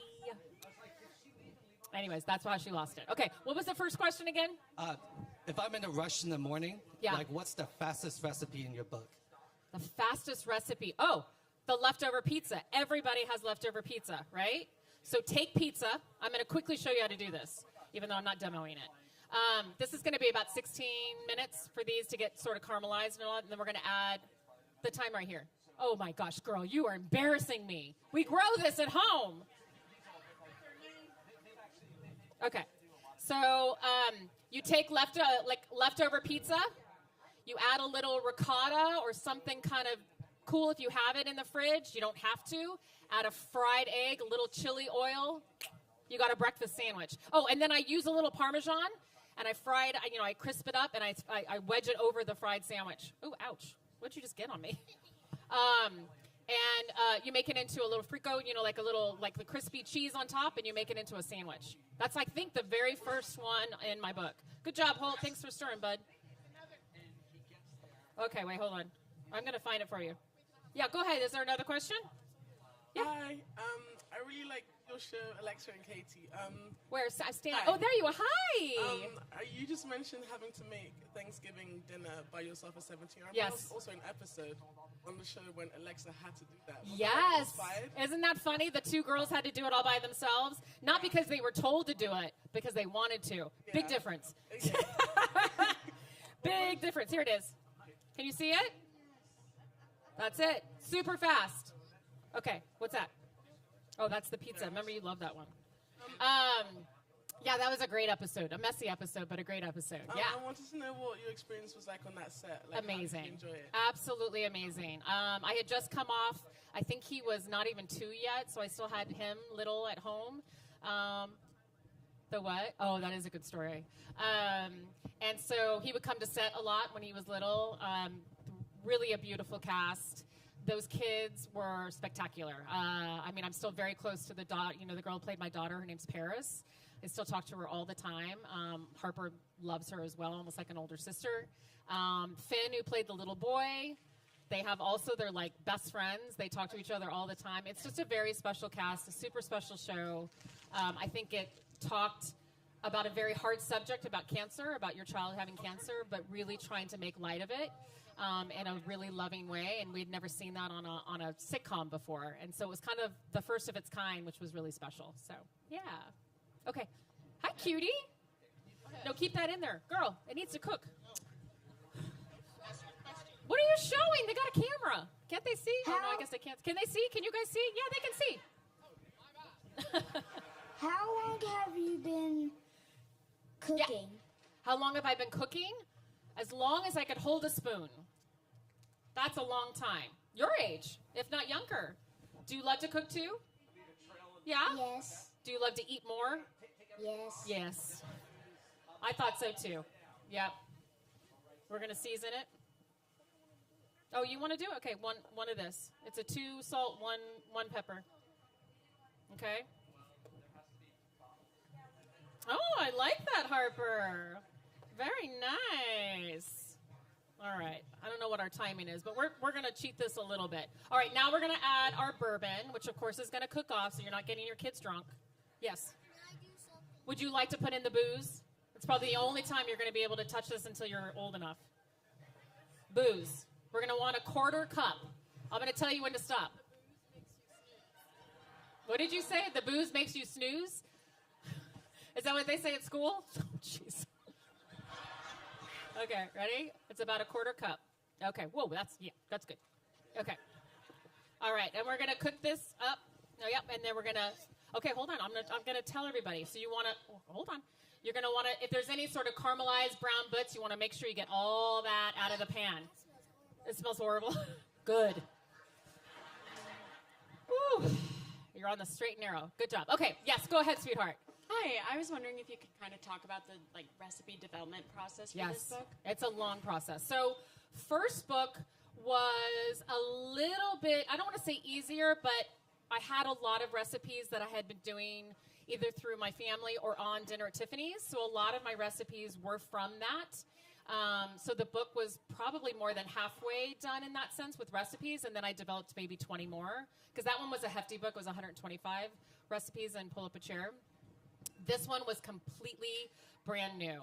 I had the idea. Some of the recipes I had maybe already done versions of them at home, like the pizza one, the pizza sandwich, but I developed it pretty much from scratch. So it was about a 6-month process of going through all the recipes and ideas. I work with a great team. I work with a culinary producer who did the first book with me, as well as was my producer on my last season of Dinner at Tiffany's. She's the one who I still work with and do all my fun videos that I do on social media. And so that was a 6-month process. And then I have a co-writer that I work with that helps me write the book. That she doesn't have anything to do with the recipes, but she helps me write the sort of backstory of why I kind of came up with it. And she's also one that I worked with on my first book too. So as you can see, I'm very family oriented in that sense. I like to keep the people I know and I'm comfortable with, and I continue to work with. So it's a long process. A lot of books, they call this a 4-colorway book. My husband also does books. He's actually going to be at 4 o'clock. If anybody's into children's books and graphic novels, my husband's going to be at 4 o'clock at the children's stage. He'll be there signing as well. Hold on just a second, sweetie. And so 4-colorway books tend to take a lot longer, also because of the printing aspect. So generally it takes like anywhere from, I think pre-COVID, it was like 9 months to print, and now we're up to like over a year to print a book. So that's why my kids look totally different than they do inside the book, because it literally takes a couple years for it to actually come out. It's a long process. Yeah. Okay. Yeah. Hi, sweetie. Hi. My mom's a big fan, and she couldn't come because she got sick. But she has a question. Yeah. She wants to know if you're going to come out with another book. Another cookbook? Yeah. Oh, give me a second. It takes a while. I will definitely, it's such a passion, and I'll find another idea, I'm sure, of doing another cookbook. But it'll probably be a few years again.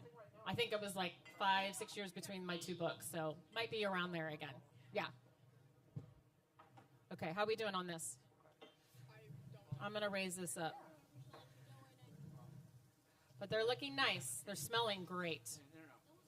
Yeah. You know what? Mind your business.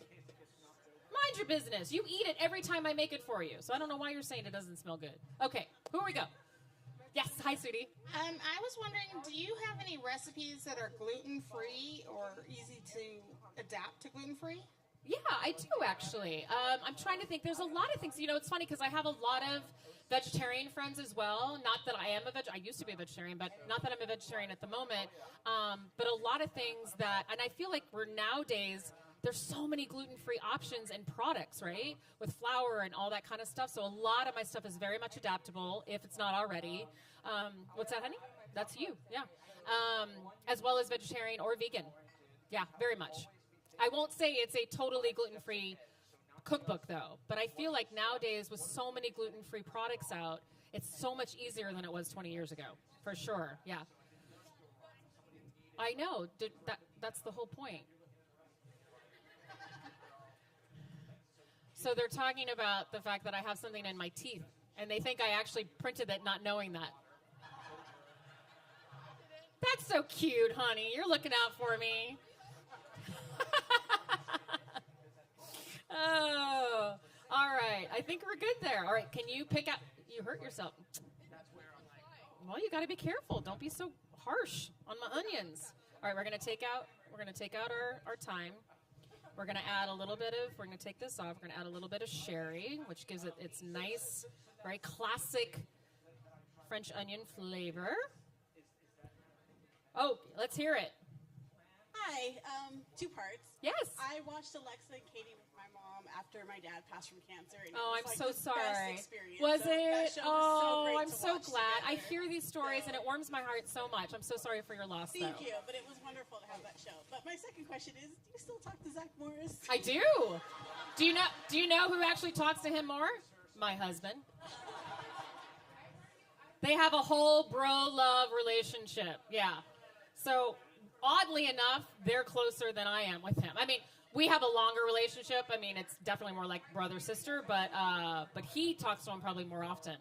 They send each other those stupid memes, and they do the dude thing, and, you know. What, you see a dog? There's dogs here? How cute. There is? Where's our dog? Oh, right there. Oh, hi. Of course, my daughter's like, dog. Oh, that's cute. What's the dog's name? Bella. Hi, beautiful. It looks like a tiny version of our dog, Penny. Yeah, it totally does. Okay. Not as fat. Yeah, you're right. She's living life. We're not going to use the word fat, right? Okay. She's definitely spoiled. Okay, we're going to need a little bit of sherry, which is one of my favorite things to cook with. All right. Yeah. It's not Worcestershire, honey. It's I know that. But I'm proud of you for saying it right. Worcestershire. Do you have any other questions? Hi, Michael. Have you made dinner for Matt Bomer and his family, or has he made dinner for you and your family? He's never made dinner for me, but I have made dinner for him. Yes. He only makes who? Pancakes. Matt Bomer? Oh, you were talking about. Oh, he thought you were talking about Dad. Yeah. Dad doesn't cook. Dad does mean dishes in our house. That's what Dad does. Okay, we're going to take our stock. We're going to add this and warm this up for about 5 minutes. All right. Got this. Done with that. All right. And Harper, why don't you, we're just going to cheat it because we're almost done with this.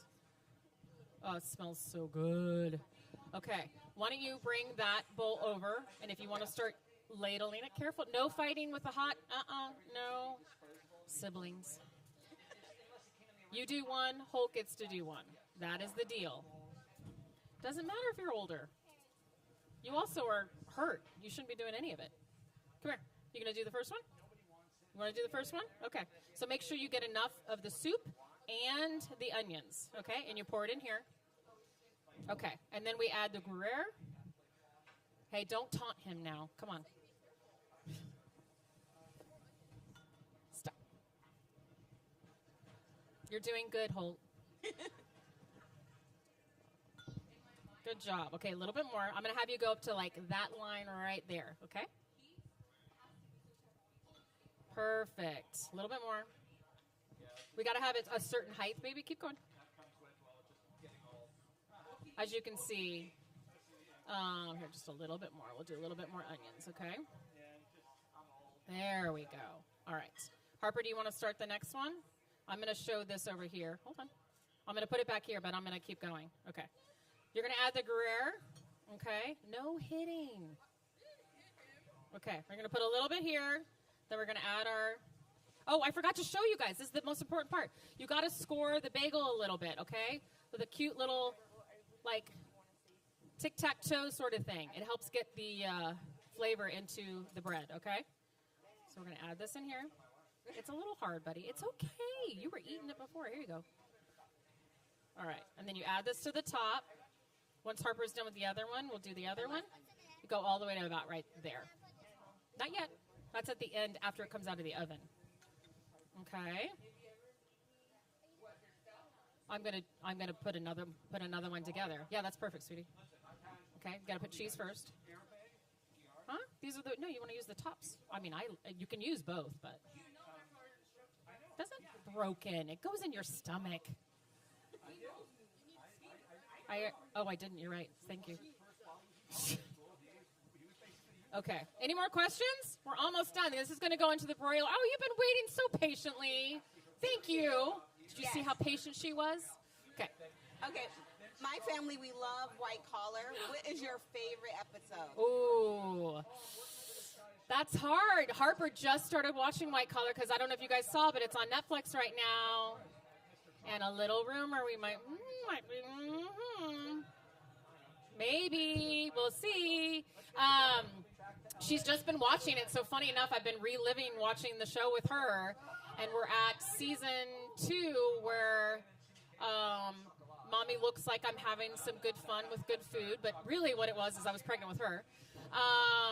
And she was so fun. She goes, Mom, why do you look a little bigger in this season? And I was like, you did, absolutely did. You absolutely said that. You did. You're like, Mom, your cheeks. Yeah, you did. She did. She did. It's okay. I was proud. I was pregnant with you. And then the really bad blue screen. Did you remember that season where I was like in the blue screen? That was terrible. I know, it was really bad. But my favorite season, I would say probably season, 4 or 5, or the last one was really good too. 4 and 5, though, was really fun. One of the heavier episodes that I got to do was when I got kidnapped. Do you remember that? That was really fun. And I got to break that chair over that guy. I love stuff like that. I was like reliving my fast lane days again. It was cool. It's hard to pick one, you know what I mean? It's so fun. I always loved working with Willie Garson, too. He was one of my favorites to work with on the show. So much fun, and I miss him dearly. So those specific episodes were really special for me when I got to work with him. Because most of the time, if we weren't working together, we were hanging out in the city together. So, yeah. Anyways. All right, this is going to go into the broiler for about literally 4 or 5 minutes. You want to get the cheese all nice and bubbly, and watch out. And the bagel kind of crispy on the outside. All right. Who's got a timer for 5 minutes? I don't know how to work this thing. You have a timer? I didn't know you had a timer. Daddy, you got a timer?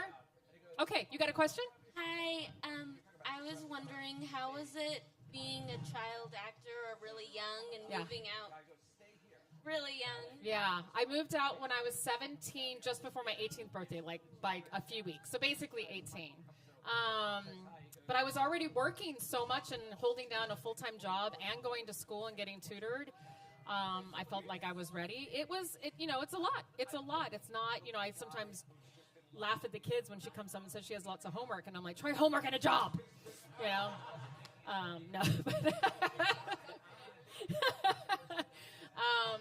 But I think the passions that I see that I have now, like in food and all that, and are truly because of those jobs that I had in an early stage. I got to travel the world for Saved by the Bell. And I don't think my love of food would have expanded as much as it did if I wasn't traveling and going to all these different countries and learning about different cuisines and, different types of, places in the world. So super thankful. And I really only have a couple, bad little stories of work. You hear these stories. I mean, that Netflix doc or whatever that. I haven't watched it yet. I don't know if I want to, but I don't have stories like that. Thankfully, I really had a very nice sort of childhood upbringing in the business. I really did. So, thankfully, I have a good story. Not everybody did. Yeah. Yeah, you can turn it off now. Do you know how? I don't know either. There we go. Okay. We have other questions? I feel like there's a few. Yes, there's one right over there. Do you see him? Oh. Let me check. A little bit longer. Hi, Tiffany. Hi.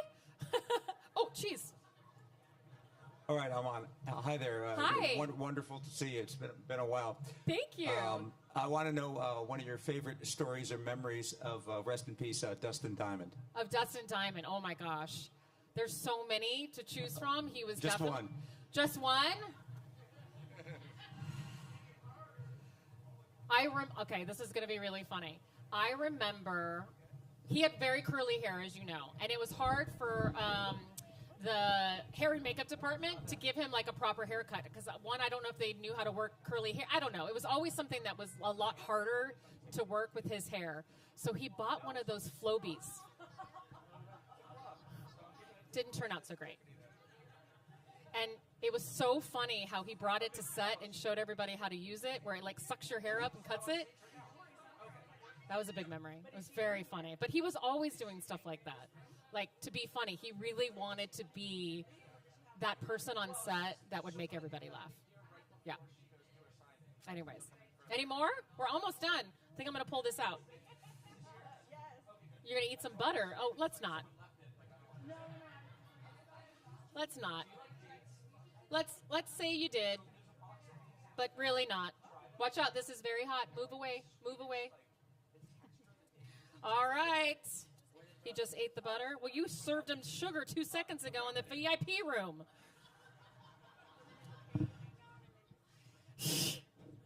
All right. So we have a little parsley. What? This is the only knife I have, but it's okay. Well, then just break it up. You can break it up, too. Here. Just not a lot. A little. Little goes a long way. A little goes a long way. Just makes it look pretty. And gives it a nice little, it's perfect. That's a lot. That's a lot. Okay, that's good. That's good. No, it's fine. We're good. Yeah. No, you're good. You're good. All right, we've got French onion soup. Are we allowed to serve these to anybody? No, sorry, you're not allowed to have them. Sorry. Total tease up here. I can promise you it's real good. Like I said, hey, careful, it's hot. It's going to be hot. Any last question? And then I'm going to be going and signing books, so I hope you guys are all coming over. Yeah? I will take pictures, too. I have about an hour, so I'll take pictures. Just so you know, they will not let me sign any the little stuff that's like got That's stuff me. on it. Okay, he's Blame going to me. tell you. No merchandise, but she'll sign copies of your book. She'll take pictures. You can ask her any questions you want. So, Yes. Where is it? Book Soup tent, just to your left, right over there. Just see the line. Go back to the end of it. So, sorry. I guess you guys don't get priority for being over here. Don't forget, go buy a book, then come back. We've got Nancy Silverton here at 3:30. Oh, But everyone, fun. Oh, my God, I love her. Tiffany Thiessen, everyone. Yes. All right. Thanks, you guys. Thank you. Thank you.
Books?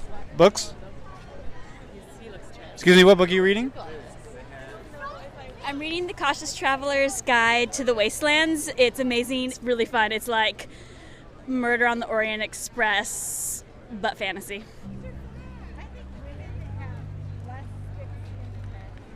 What book are you currently reading? What am I currently reading? I am reading The Paleontologist. Would you recommend it? Yeah.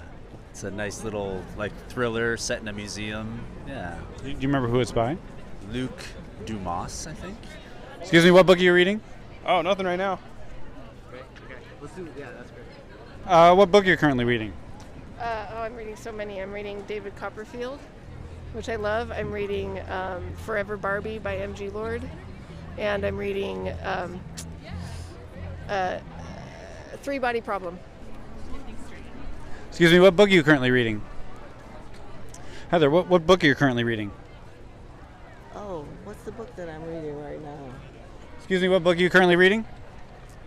What am I reading? I have like 15 different to-be-reads right now. So, If you had to pick one, well, can I just plug one that I'm going to read right now? please. Awesome. I just picked this one up, and I am really excited to read it. It's about an Alaskan native, and it's a collection of short stories that center around their life there. Had you heard of this author prior to today? I did not, and I am looking for new authors being here, so I'm very excited about it. Excuse me, what book are you reading? I don't know. I'm reading the Kurt Sachs book, The Rise of Music in the Ancient World. I'm just here for fun. No, I'm really excited because I met Henry Winkler today, and I love the show Buried. It's like my favorite show. I dress up as the characters for Halloween, so I was like, I'm so excited to meet Henry Winkler, and he signed a book for me, and then he like shook my hand very earnestly, so that was pretty exciting. And did he signed it for Yeah. you?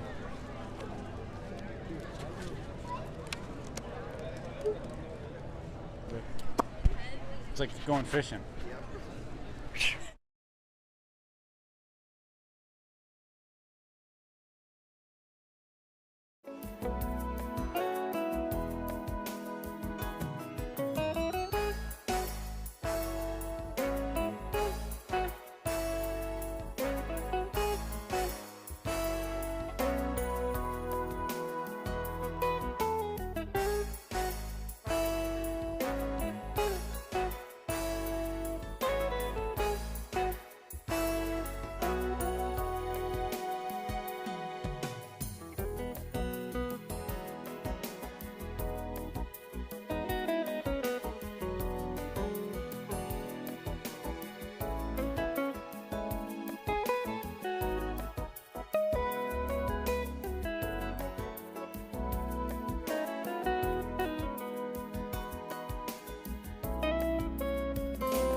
Hi, I am Sophia Bush, and these are very important questions.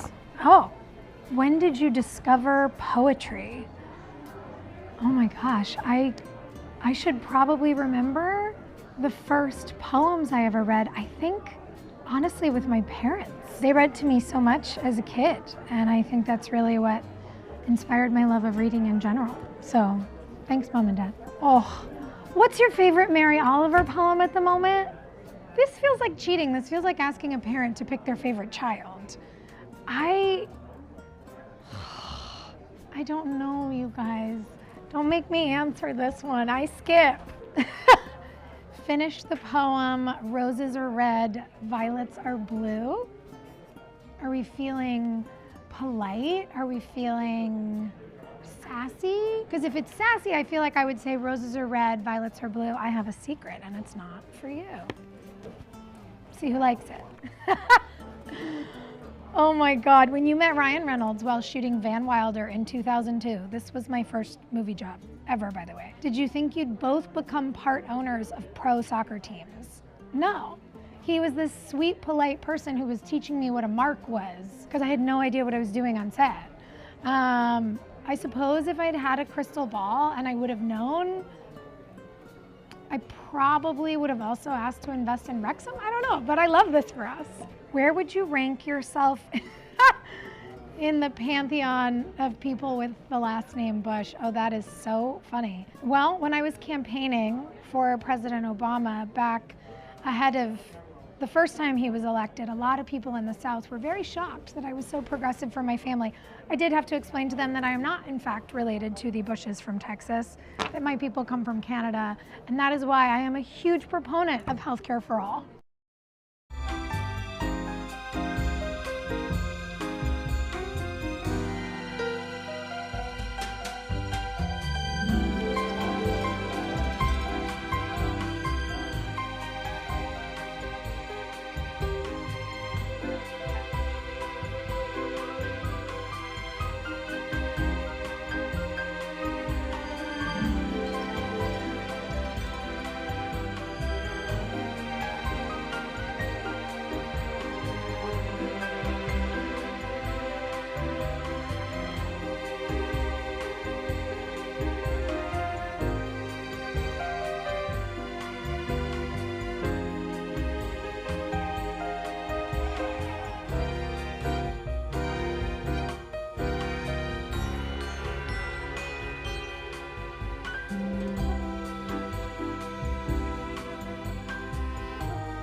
Bread and Circus for me was a site that maps the contours of quarantined and ungovernable grief, one that's both inherited and systemic. Writing this book helped me to name and touch that plasmic grief with whatever tools I have available. And as a poet, I kind of believe that every collection is its own type of cartography. Thank you so much for the honor of giving me the LA Times History Award. It's not something I ever expected to get, so I really don't know what to say about receiving it. I've written a very heavy book, that's all I can say, and the very fact you lifted it up and opened it is something I'm extremely grateful for. So I can't tell you how grateful I am to have received your club prize. Thank you so much. This is my first full-length graphic novel that I both wrote and drew myself. It was very difficult sometimes. Thank you. But I learned a lot about making comics and also like a lot about myself, which is sort of embarrassing in retrospect to have it in there through making this book. Back in 2013, I got a phone call from the Florida State Attorney's Office and learned that my great-uncle, Robert Stevens, died in 1937 at a notorious Dozier School for Boys, a reformatory in Florida. And after attending a meeting there with my father, freedom lawyer John Dorsey Dew, Jr., I knew I had to write about Robert Stevens, but I also knew that my story would need a different ending and ghosts. The novel took me 7 years to write. We are honored to present Jane Smiley with the 2023 Robert Kirsch Award. I love to make things. I love to cook. I love to knit. I love to make novels. And I love to go for walks and look around. And I think that the great pleasure of a novelist's life is curiosity. It might be curiosity about what you're seeing. It might be curiosity about what happened. It might be curiosity about what something that happened to you really means. What a novelist does is use, especially plot, but plot, character, setting, and theme to figure stuff out. And that has been the greatest pleasure of my life. I'm from Charlottesville, Virginia, and the idea for this book started after the Unite the Right rallies. I wanted to write a book that talked about what happens when we don't tell history correctly, and the repercussions of that. I wanted to write a book that talked about how you don't get to start history wherever you want it to be. And thankfully, I had my parents supporting me. It was a very difficult book to write, but I'm always grateful for people who are reading this book. One of the big projects of Monsters was an attempt to valorize subjectivity and undermine absolute critical authority. Each of us operates from our own specific experience. Consuming a piece of art is the process of two biographies meeting: the biography of the artist that might disrupt the consumption of the art, the biography of the audience member that might shape the viewing of the art. This occurs in every instance.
we're just going to have a little chat.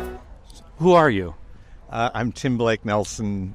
I act and write and direct movies, and I wrote a novel that thankfully earned me the privilege of getting to be at this festival on a panel. So you're here for a work of fiction. Is this your first published work of fiction? Forgive me. This is my first novel.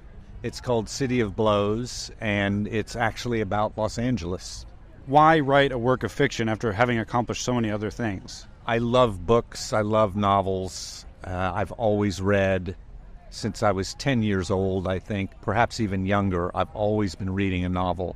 Any advice for those people that want to write their first book of fiction but maybe doubt themselves? Yeah, it's what I tell young playwrights and screenwriters as well, and it certainly applies to writing prose and long-form prose, and that is, A, you don't need to show what you write to anyone, and so therefore why be afraid? Because you can always just keep it to yourself. And secondly, you don't write a novel in a day. And that was important for me to learn, that I could just go and work at it on a daily basis, and eventually a longer narrative would accumulate. So turn it into a daily practice rather than a final task? Yeah, exactly. Tim Blake Nelson, thank you for your time. I really appreciate it. You bet.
Hey everyone, George Stephanopoulos here. Got some questions here, very important questions to answer.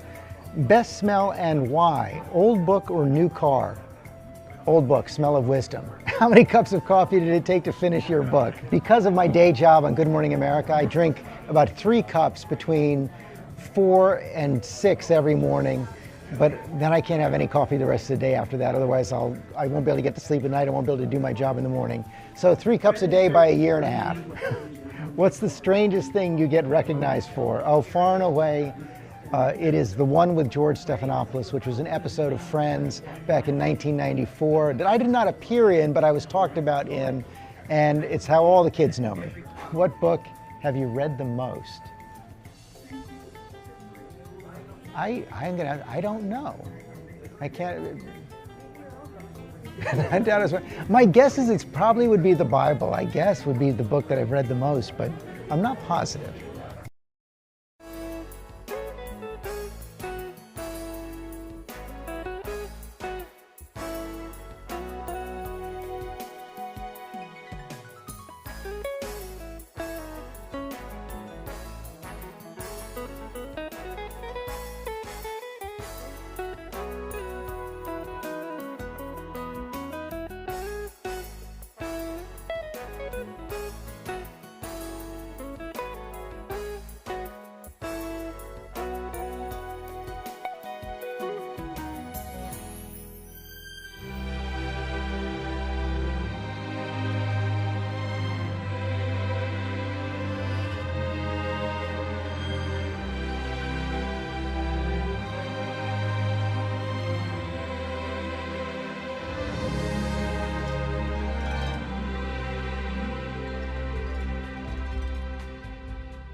Boo, yeah.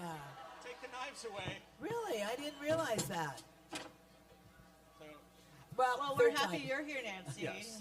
And you guys aren't here to hear me talk, but I don't think she needs much of an introduction, because if I did, I literally would be here on stage for the next half hour.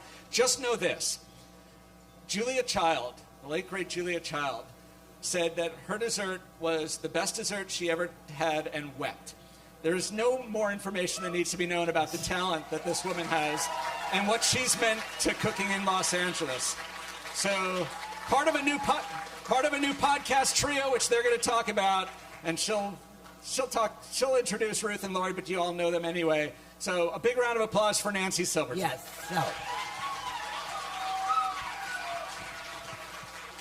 So first of all, I don't want you to think that I need two assistants to help me demonstrate this simple cookie that I'm making today. I don't. But they're up here because they're part of a podcast that we are doing. It's called 3 Ingredients.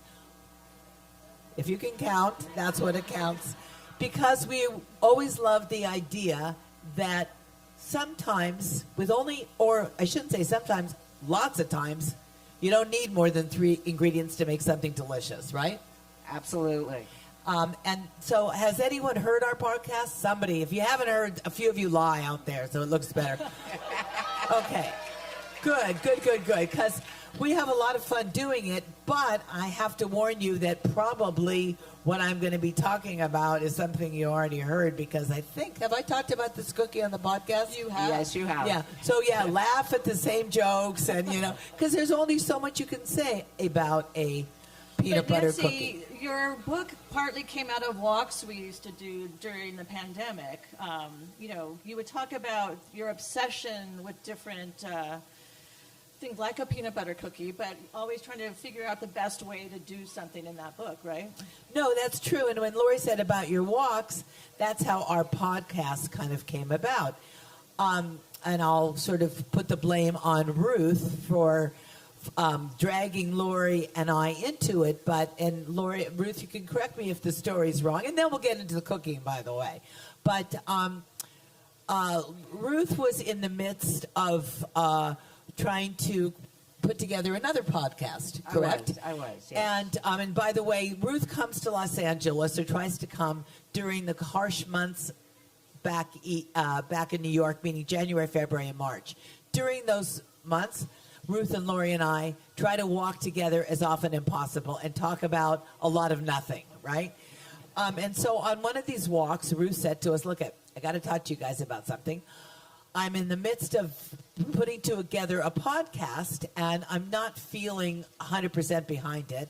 And I was talking to my son, Nick, who Ruth always turns to when she has some sort of dilemma, and he always gives her the answer that she usually ends up following. And she said, what do you think about this podcast idea? And I think he was very honest and says it sucks. Nobody wants to hear about that podcast. What people really want to hear about, they want to be flies on the wall when you and Lori and Nancy walk. And that's what that's what Ruth proposed to us. And Lori and I looked at each other and said, why not? Yeah. Why not? And just to, you know that this is Ruth Reichel, by the way. Sorry. I feel like not just New York Times restaurant critic, Gourmet magazine editor, and LA Times restaurant critic back in the day, where she hired me to write about Nancy way back when she was starting the restaurant Campanile. So we kind of go way back. Yeah. And by the way, the recent recipient, or about to be recipient, of the James Beard Lifetime Achievement Award. So let's clap.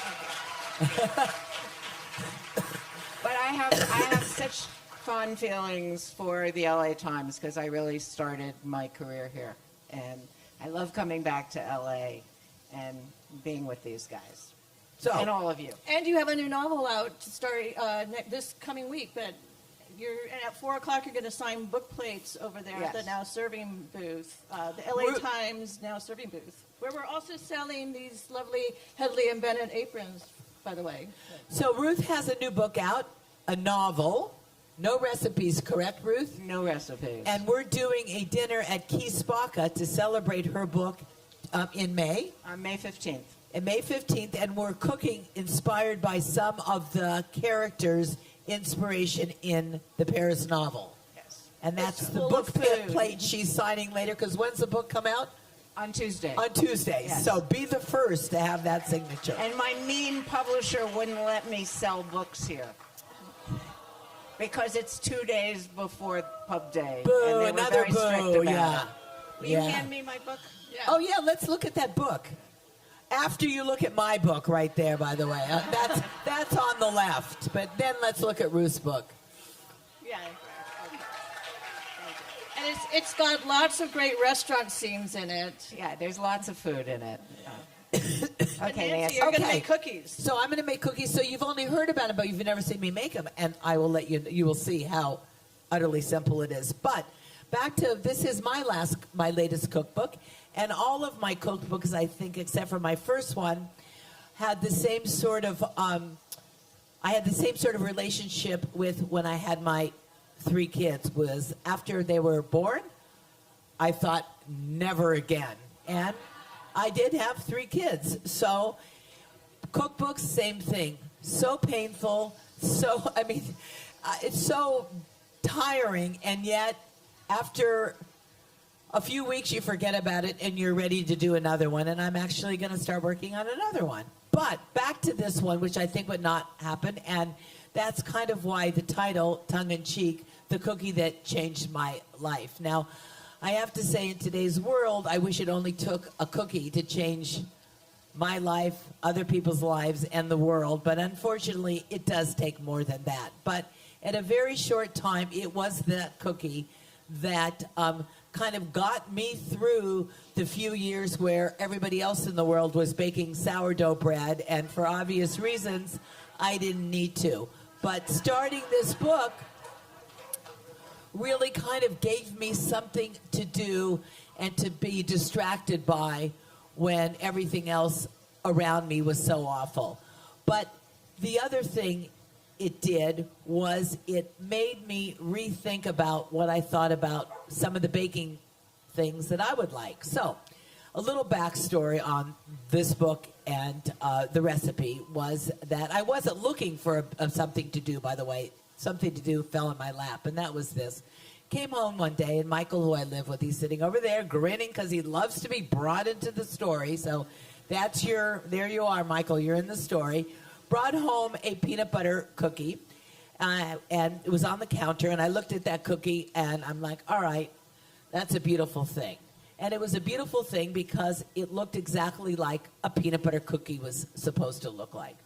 What is a peanut butter supposed to look? What is a peanut butter cookie supposed to look like? It's supposed to be round.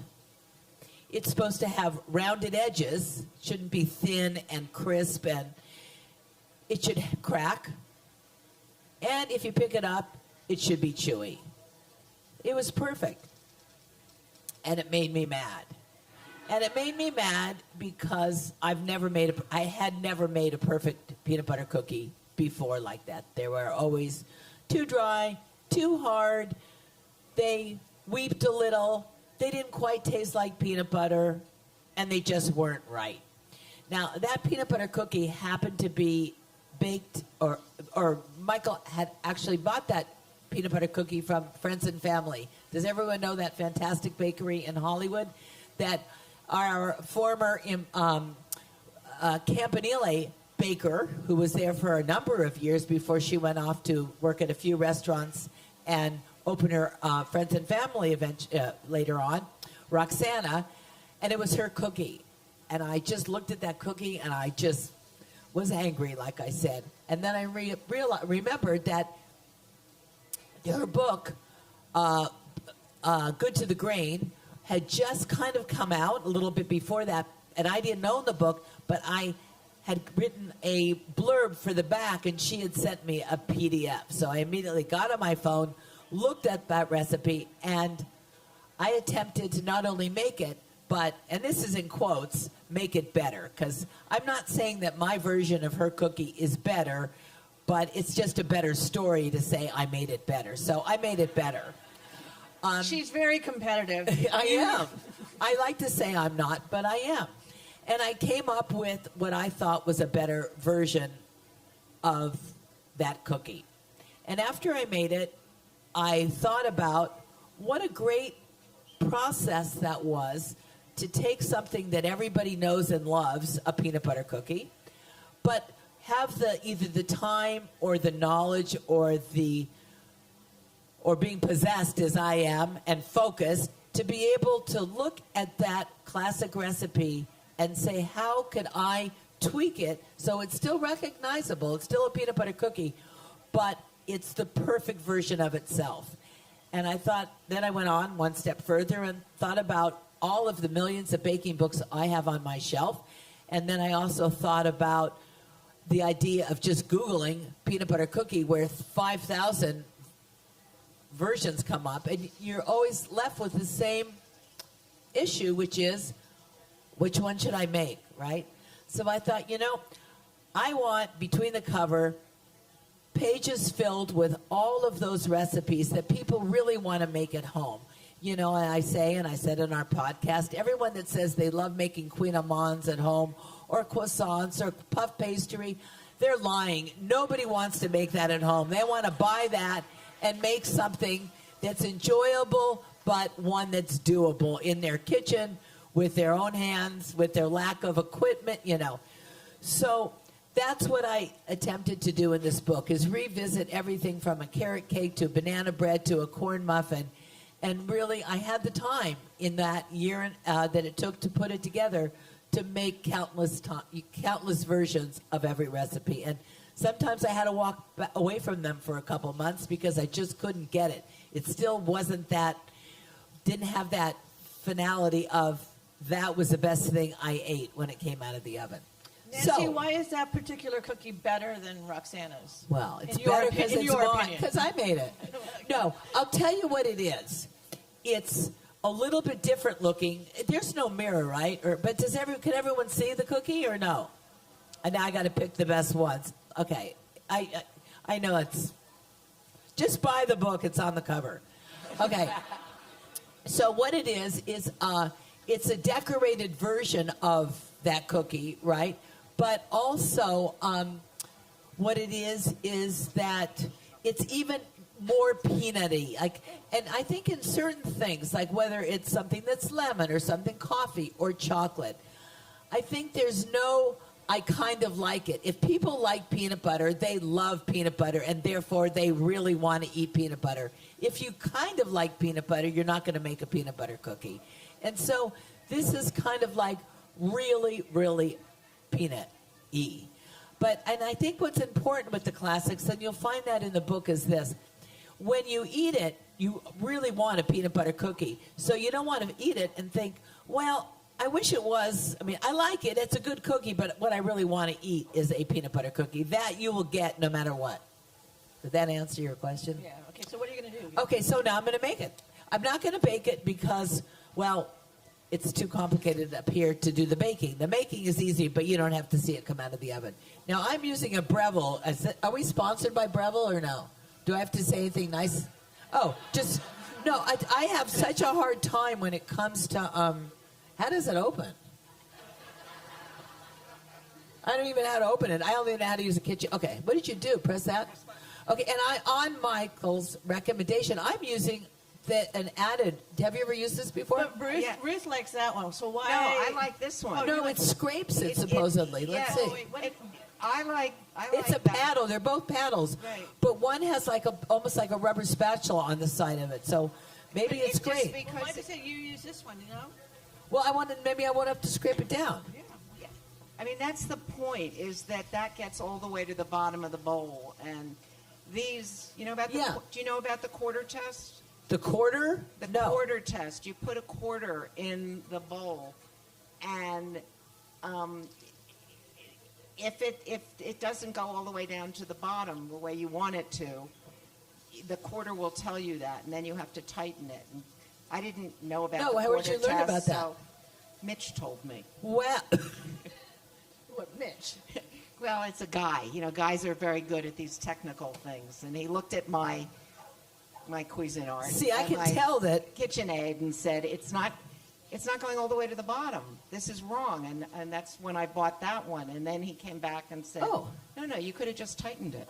Wait, but does KitchenAid make the rubber spatula part too? Oh, I don't know. Okay, also, I don't know the speed on this, but I do it by sound, which is, to me, it's like that pleasant sound of a mixer, right? I hate that sound when it goes crazy. Now, in the book, I'll say 2 to 3 minutes. My butter is really soft. I never start off with soft butter. And the reason I don't is because I know that it's easier to mix, but depending upon the heat of your kitchen, butter gets greasy really quickly. And that's what you don't want. So what I do is I take my mixing bowl and I run it under hot water to warm it up. I chop up butter directly from the refrigerator, put it in the bowl. It starts to soften right away because the bowl is warm. And then I start to mix it. And so then, therefore, you get a cold butter that's going to be perfectly whipped after those 3 or 4 minutes, but not greasy. Now, again, this is going to be faster. I don't want it greasy, but it's already softened and whipped. And that's the problem. You know, somebody was just telling me they're writing a cookbook. I don't know if this is fair or not, but the first page is going to have a disclaimer on it. And the disclaimer is going to read, if you haven't worked for me, if you don't work for me, if you're not using exactly the same ingredients that I am, your recipe will not come out. And it's a little bit harsh because that's what happens with all books. But it is true when you're reading a recipe. If I'm going to give you a guideline and I'm going to say, cream your butter for 3 to 5 minutes, is because I'm asking for cold butter from the refrigerator. If you don't have cold butter from the refrigerator, I creamed it for a minute. If I overcream it, it's going to get greasy. So it's just that it's soft, it's whitened, and it's ready for my next ingredient, which is going to be the peanut butter. Peanut butter. Who looked at this? I think it was Michael over there, the snob, that looked at it and said, oh, you use Skippy. And I proudly am using Skippy, and I would proudly use Jif, and I would proudly use Laura Scudder's.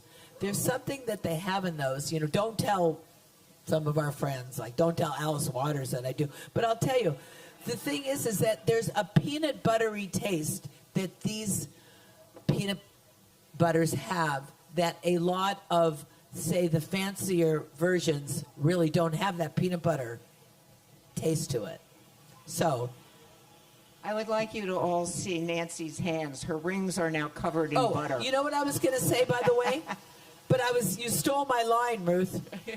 When I go to shape my cookies, I was going to say there's nothing to it except for don't wear any jewelry because it'll leave marks. But I'm going to take my jewelry off before and I'll say the line again. Thank you. I hope that apron's going home with you. It's my apron. Or the next person who uses it have a nice surprise. It's my rings? Yeah. No, it's my apron. Okay. Same thing. This is it. You know who I notice out there? Joan Nathan. Joan Nathan's book just came out also.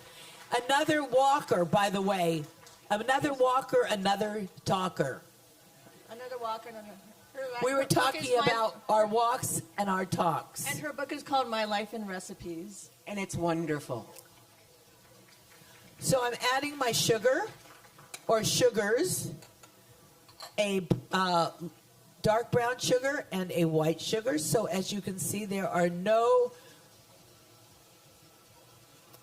hard to find ingredients up to this point. So I have my... And by the way, it's not just that I'm doing a cooking demo, that I have all my ingredients laid out in front of me. When I especially bake, but when I cook too, I like to put everything in front of me because then I know that everything's been added. And sometimes it's not too late to add. When it's in the oven and you realize you forgot the flour, it's a little hard when you pull it out, throw it in a bowl. You know, it just doesn't come out right. You know, so far I don't have to scrape. Yeah, because you've got the rubber scraper on there. Okay, at this point, I am going to add my... I can't tell you how delicious this smells. I use unsalted butter, and I use it because I love salted butter when I spread it on bread. And then I add extra salt. But I'm using salted butter because I like to control the amount of salt in my butter. So I always use, when baking and cooking, I use unsalted butter. So I'm adding my leavening, my baking powder and baking soda, and I'm adding my salt. And this is something that you don't ordinarily see in a cookbook, but I've been using this method or technique for a long time now. You always see in a cookbook, sift your dry ingredients together, say, but that means the leavening and the salt. And usually the leavening is such a small amount. To sift it into your flours, I don't see how it gets distributed. But if you add it at the beginning with the butter, I didn't add it right at the beginning with the butter in this case, but I usually do. But I added it after the sugar or with the sugars, and it gets distributed much better. And I always do that.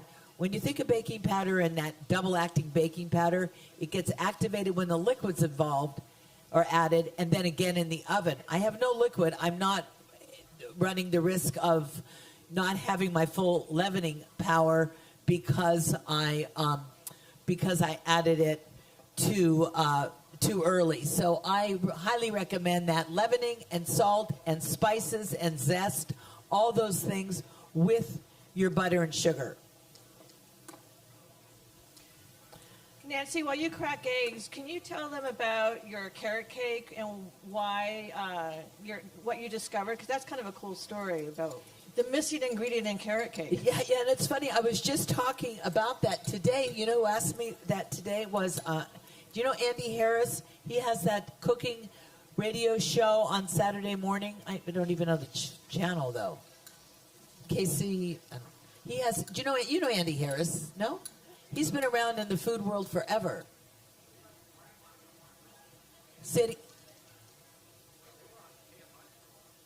Is it? I don't even know what station it is, but it's a nice little food show that he has.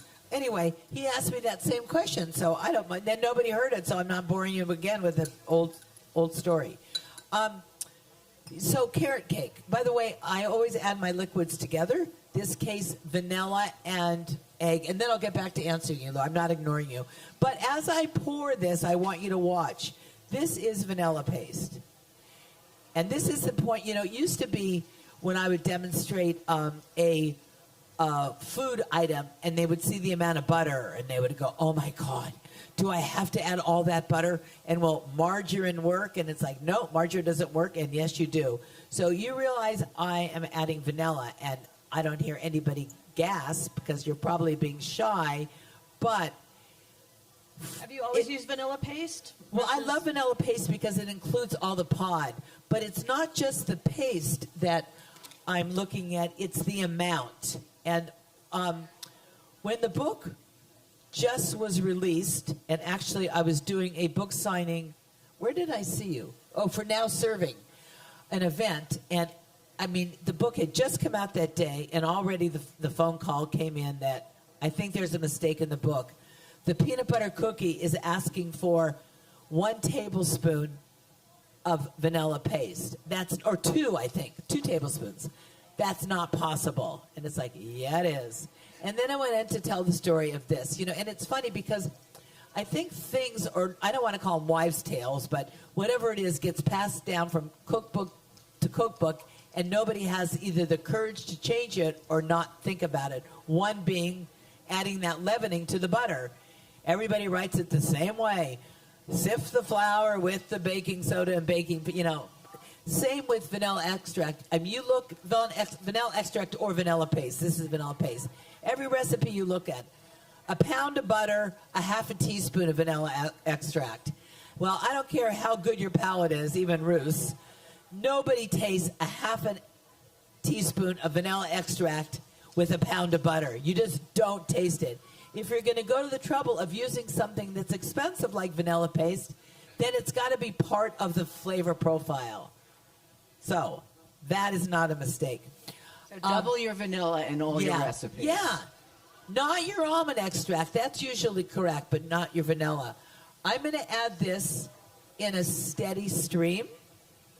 And that you do want to add slowly because the butter or the fat needs to absorb the egg. Otherwise, it gets too sloshy.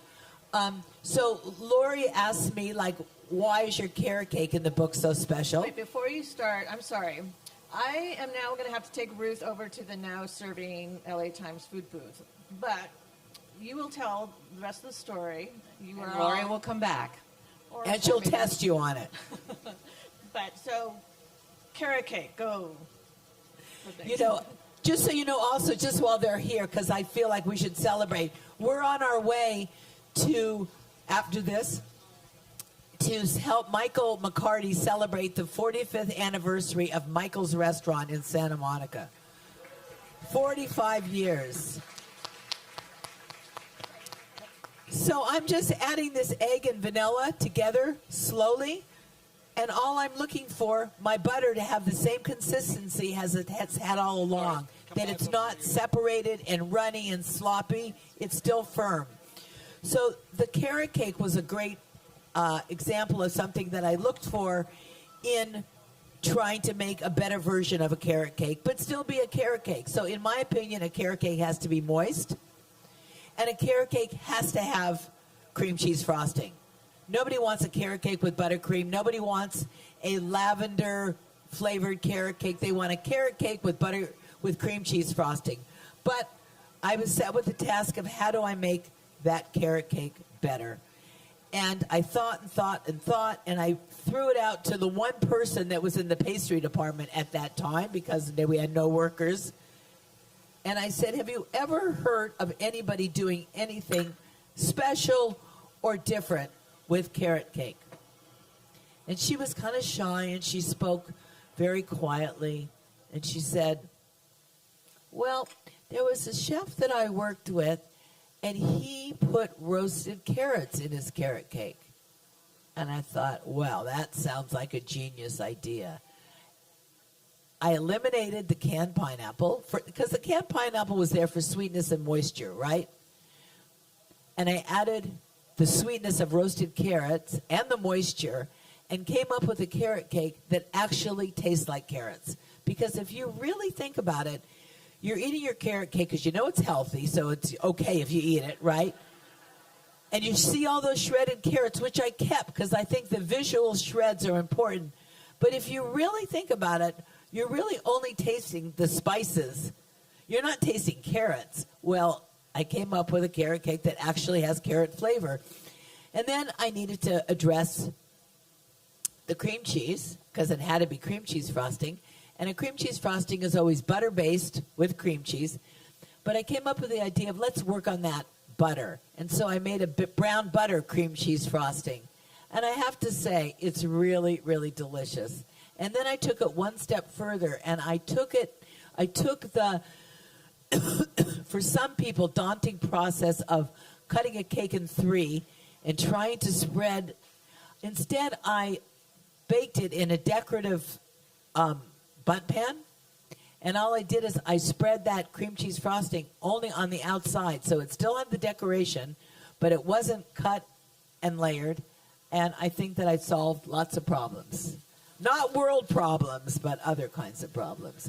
Okay, lastly, I need to add my flowers. Now, if any of you have made this before, or if you're looking ahead at the recipe, it calls for all-purpose flour and sorghum flour. And sorghum flour is a healthy alternative to flour. It is in the grain family. So if you made 100% using sorghum, it would be gluten-free, but you would have an awful cookie because it would have no structure. But in true to Roxana's book, who was trying to put grains into all of her baked goods, I left the sorghum in. Could you take the sorghum out? Not according to Roxana, but I'm not sure. Sorghum is available at health food stores, not hard to find. It is in there. But one thing I'm doing right now is I am put my flours onto a parchment sheet, and I rolled it up, and it's going to become my funnel to get my flour into my mixing bowl. I think it's very difficult when you have that bowl and you try to shake the flour in when the machine is going. This is your answer. So it goes right in. So if you haven't learned anything today, at least you're hopefully learning this. And you know what else? You don't get flour all over the counter. And you want to mix it just until it's incorporated. Now, I chill these cookies, or this dough, I should say. And by the way, I have not scraped this at all because the paddle is doing it for me. So anybody that has a Breville or has a KitchenAid and has this paddle, which I don't have with the rubber sides, scratch out turn the mixer off and scrape it down because you don't have to do it. Now, Michael was asking me earlier what's the reasoning behind chilling a cookie dough overnight? Well, in the case of this peanut butter, the reason behind it is it's easier to handle. It's a pretty sloppy mess, right? So that's why I would be chilling this. But there's another cookie that I'm a fan in that's in my book, and I talk right away about. And by the way, my book is not all filled with original recipes, because if there are people out there that do a fantastic version of what it is I want to do, I'd rather just use their version. Why recreate it? And one of those fantastic cookies is Jacques Therese chocolate chip cookie, which we make in the restaurant, and that is bar none the best. And my feeling is, since that recipe is available in many people's cookbooks, it's online, nobody has an excuse to make a bad chocolate chip cookie. That is the perfect one. But he swears, and he's right, that it's better if that dough is refrigerated overnight. So I guess in some cases there's a reason. And other recipes like this, it's simply because it's really difficult to handle. So once you have that dough, and I have dough right here, you simply going to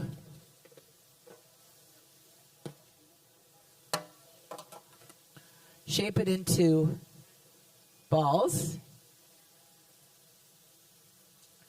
without jewelry. That's it. Let them firm up as such. And if the dough is soft like mine is, I would chill it again. If it's not soft at this point, you would roll it completely in granulated sugar.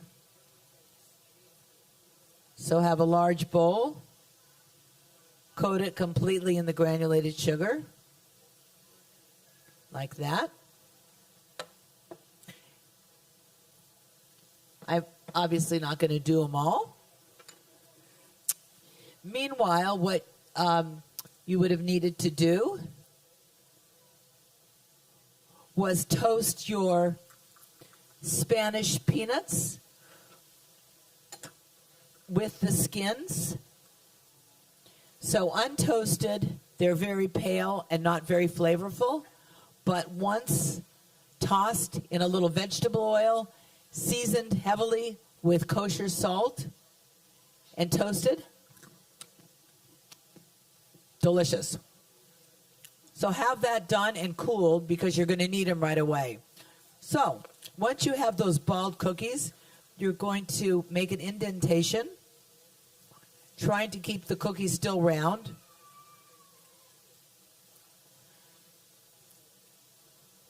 and make a fairly large one.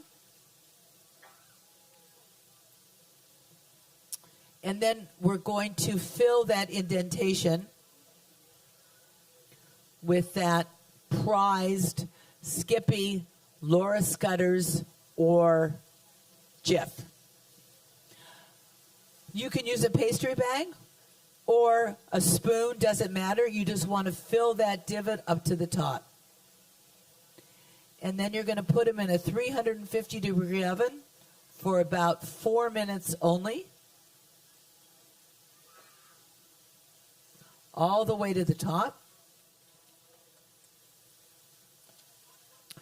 And once they go in the oven, what happens is that peanut butter is set just enough that working quickly, you want to pile as many peanuts as you can into the center. Now, my cookies here are set and firm, so it looks like it's harder than it is, but when they come out of the oven, you'll see that it's super easy just to pile them on more than you think you need, because as that cookie spreads slightly in the oven, it throws off some of the peanuts, and as soon as they come out of the ovens, put them back on. But I always have some extra toasted peanuts off to the side to even pile more on, so that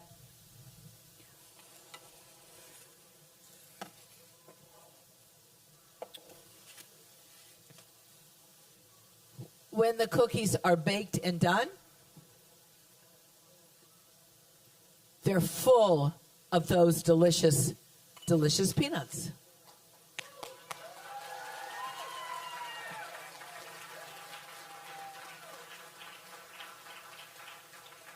Any questions? Nancy, what was the dessert? I'm not. If anybody wants to run up, I don't care. What was the dessert that you made for Julia Child? Oh no, I'm not allowed to. No. The police are here. The police are here. What was the dessert that made Julia Child cry? Who's asking? Oh, so the dessert that Julia Child's cried, and by the way, that you can watch it. You can watch that on, what do you get? Watch things on, like YouTube or something? I mean, you can find it.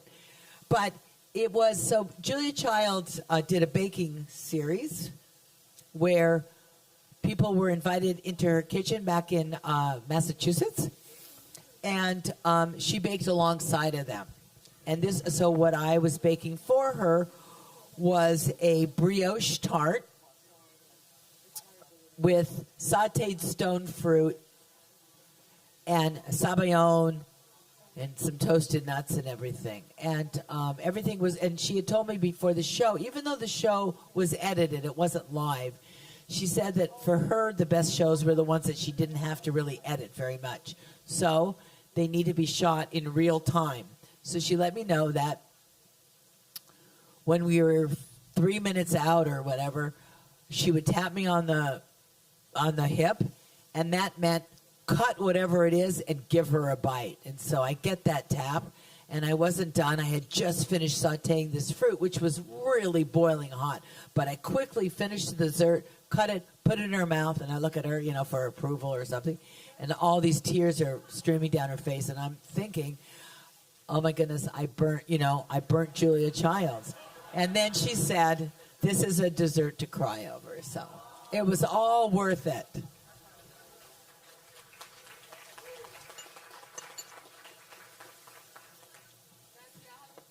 Yeah. What's your favorite cookie or recipe from your book? What's my favorite recipe from the book?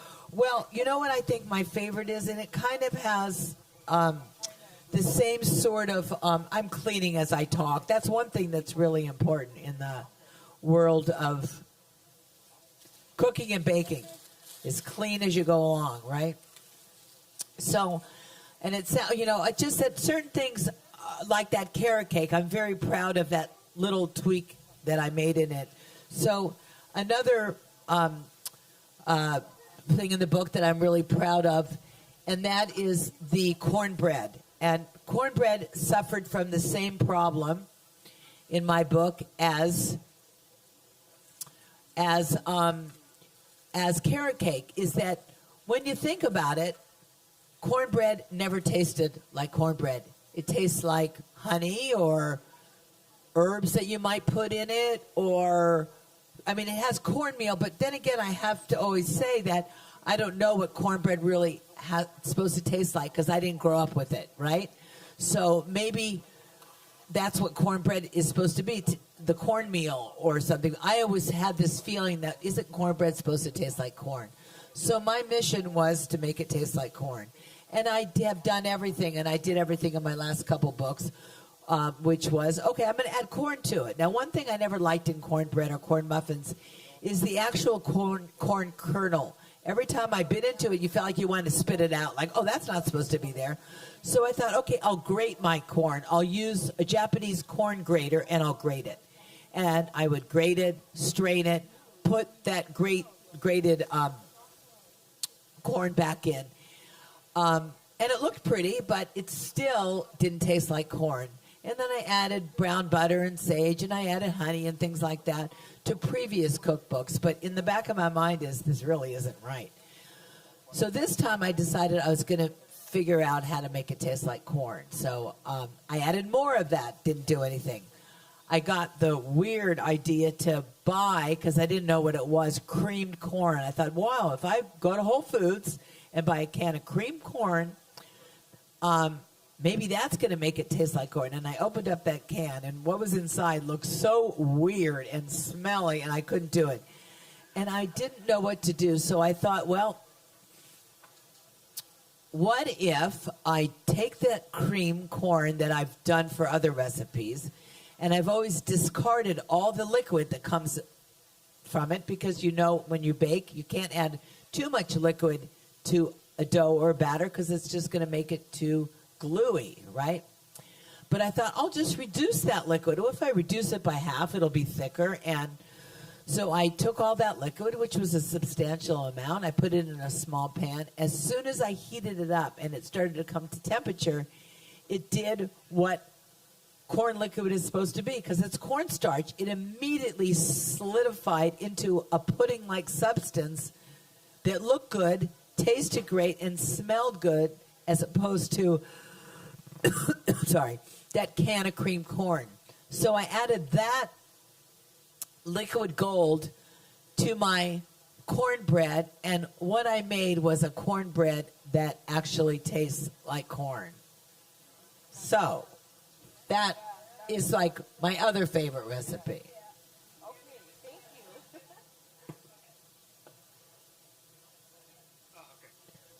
Hello. So, question that I had, especially when baking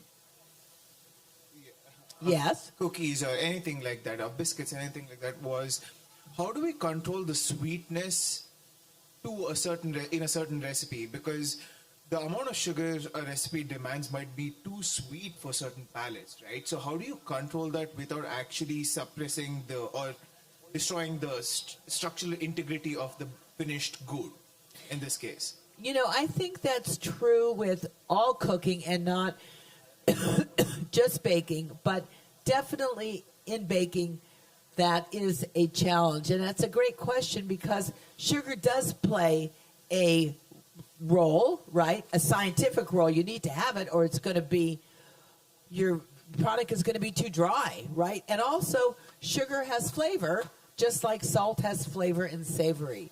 And what's key is that balance. And what I tried to do was take away as much sugar as I could. And sometimes it's just, teaspoon by teaspoon, where the product was still good. And then you can offset that sometime with something that's acidic, like lemon zest or lemon juice, those kinds of things. Vinegar, bitter chocolate. Those are also good things. But I have never been a fan of sweet desserts. And I've always done things to things that I've made, vinegar being one of them, like rather than just a caramel that is sweet. One thing is making sure that caramel's dark enough, because then you get that bitterness, but also adding vinegar and making a vinegar caramel instead can really kind of counterbalance what you're making. But eliminating it completely is really a tough thing. Sometimes alcohol, certain alcohols will have a sweetness that is not, has more complexity, say, than just what you get from sugar. But I'm 100% with you. A lot of desserts are way, way, way too sweet. And, I'll give you an example of a dessert that for a long time I was ashamed to say that I didn't like, but now I feel like I've gained confidence. And I'll tell you, I am not a fan of French macaroons. I think they're just sweet, and they have no flavor and no texture, What they are they're tricky to make. And so I think a lot of people like to make them because it's one of those show-off things if you can make the perfect macaroon. But to me, all they are is sweet. That's it. Yeah, Nancy, I have a question. Yes. Not about desserts, but what I want to ask you is that I constantly see on the internet that you, endorse made in cookware. Is that really so? Yeah, it is. It's great. You know what? It's a great company. And I would never put my name behind a company that I didn't think had a great product. And it did. It's, if you think of what is the high bar for so long, and it still is a great company, I have tons of it, is All Clad. All Clad really came onto the market and kind of upped the pots and pan, our pots and pan world. And truly, like anything, you get what you pay for. You buy a supermarket pan and it lasts and works like a supermarket pan. So all these high-end pans like Maiden, now I'm working also with a company, or I'm working for a company called HexClad, which is a fantastic product. It's a Teflon lined pan, but it's not the old school flimsy Teflon pan, because it's stainless steel with the Teflon in there. And it's a great pan also, but they're both great. You think that... look it. Where did you get this? Wow. Where did you get it? So, really heavy duty. The handle is riveted in. It's not going to come out. This is the HexClad. Beautiful design, with their HexClad pattern. You can use, the old school Teflon, you had to use only rubber spatulas. But in this case, this doesn't scrape. Lifetime guarantee. And it's made well, and it's solid. And I like solidly made, flimsily made things are terrible. I've got another quick question. I'm in the process of buying some cookware, and I want to buy something that's kind of all-purpose. And I'm looking at saucepans or saute pans. I don't know which to go for first, to make meals. And do you think when you get one of these better pans, they actually make the food taste better? Yeah, well, but see, for instance, you're not going to make pasta or boil water in a pan like that. So what you need to get is a saucepan, right? And you need to get sizes that fit your use. That's one thing. Like, you don't want some of the restaurant size saucepans that we have if you're cooking for one or two, right?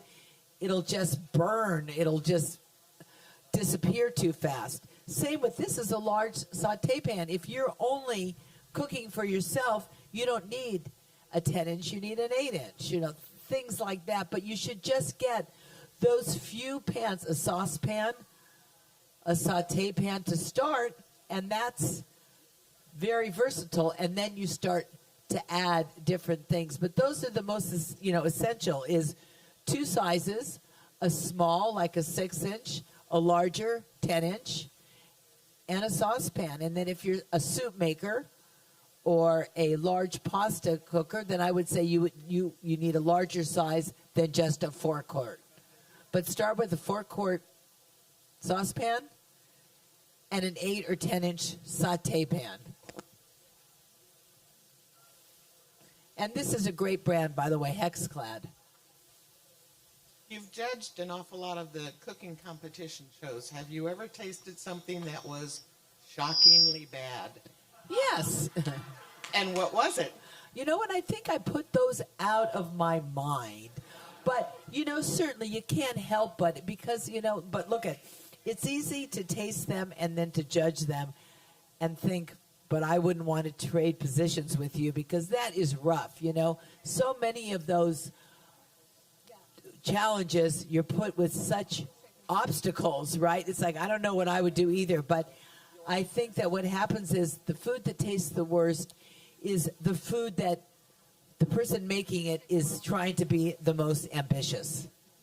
It's like, but then on the other hand, when you try to be too simple in some of the shows, some of the judges judge against it because it's like, you're in a cooking show, you're supposed to show us what you can do, and you only did this. My feeling is, at least it's edible, so. Hello, Nancy. Hello, Lori. I brought Joan up. Oh, hello, Joan. Joan Nathan. My favorite people. And she lives in Washington, D.C. for what nerve? Ruth is sending book plates, and you've got a nice line And there. look at- Look at this. And Oh. you've got cookies going. So where are you in this cookie process? I've been wanting to taste one that she's made, not what I made, because her book is wonderful. Sorry, they're allowed to. I know. There's strict laws around here. You can't do any tastings. Did you do a demo yesterday, or did you do a talk? Memoir. We were talk talking about memoirs. Oh. By the way, what's Did great Lori- about this cookie is the salt. Nancy, you love salt and sweet. Yes. Here. Where's my friend that asked about? Where's he left already? The guy that asked about sweet. If you see him, tell him. Add salt. All my sweet recipes have salt. Where'd he go? You have a Sunday. To get his book signed. Oh, is he? You have a Sunday where you have peanuts with salt. Yeah, everything has salt. Right. Because that is a way to counter. It's perfectly chewy, perfectly crisp, and yummy. Thank you, Joan. And Joan, when you're done, Michael, right there, Michael, right before we got on stage, his father said, I need a matzo brie recipe. I said, Google one of Joan. There's Joan Nathan. She's got your matzo brie recipe right here. Or matzo brie.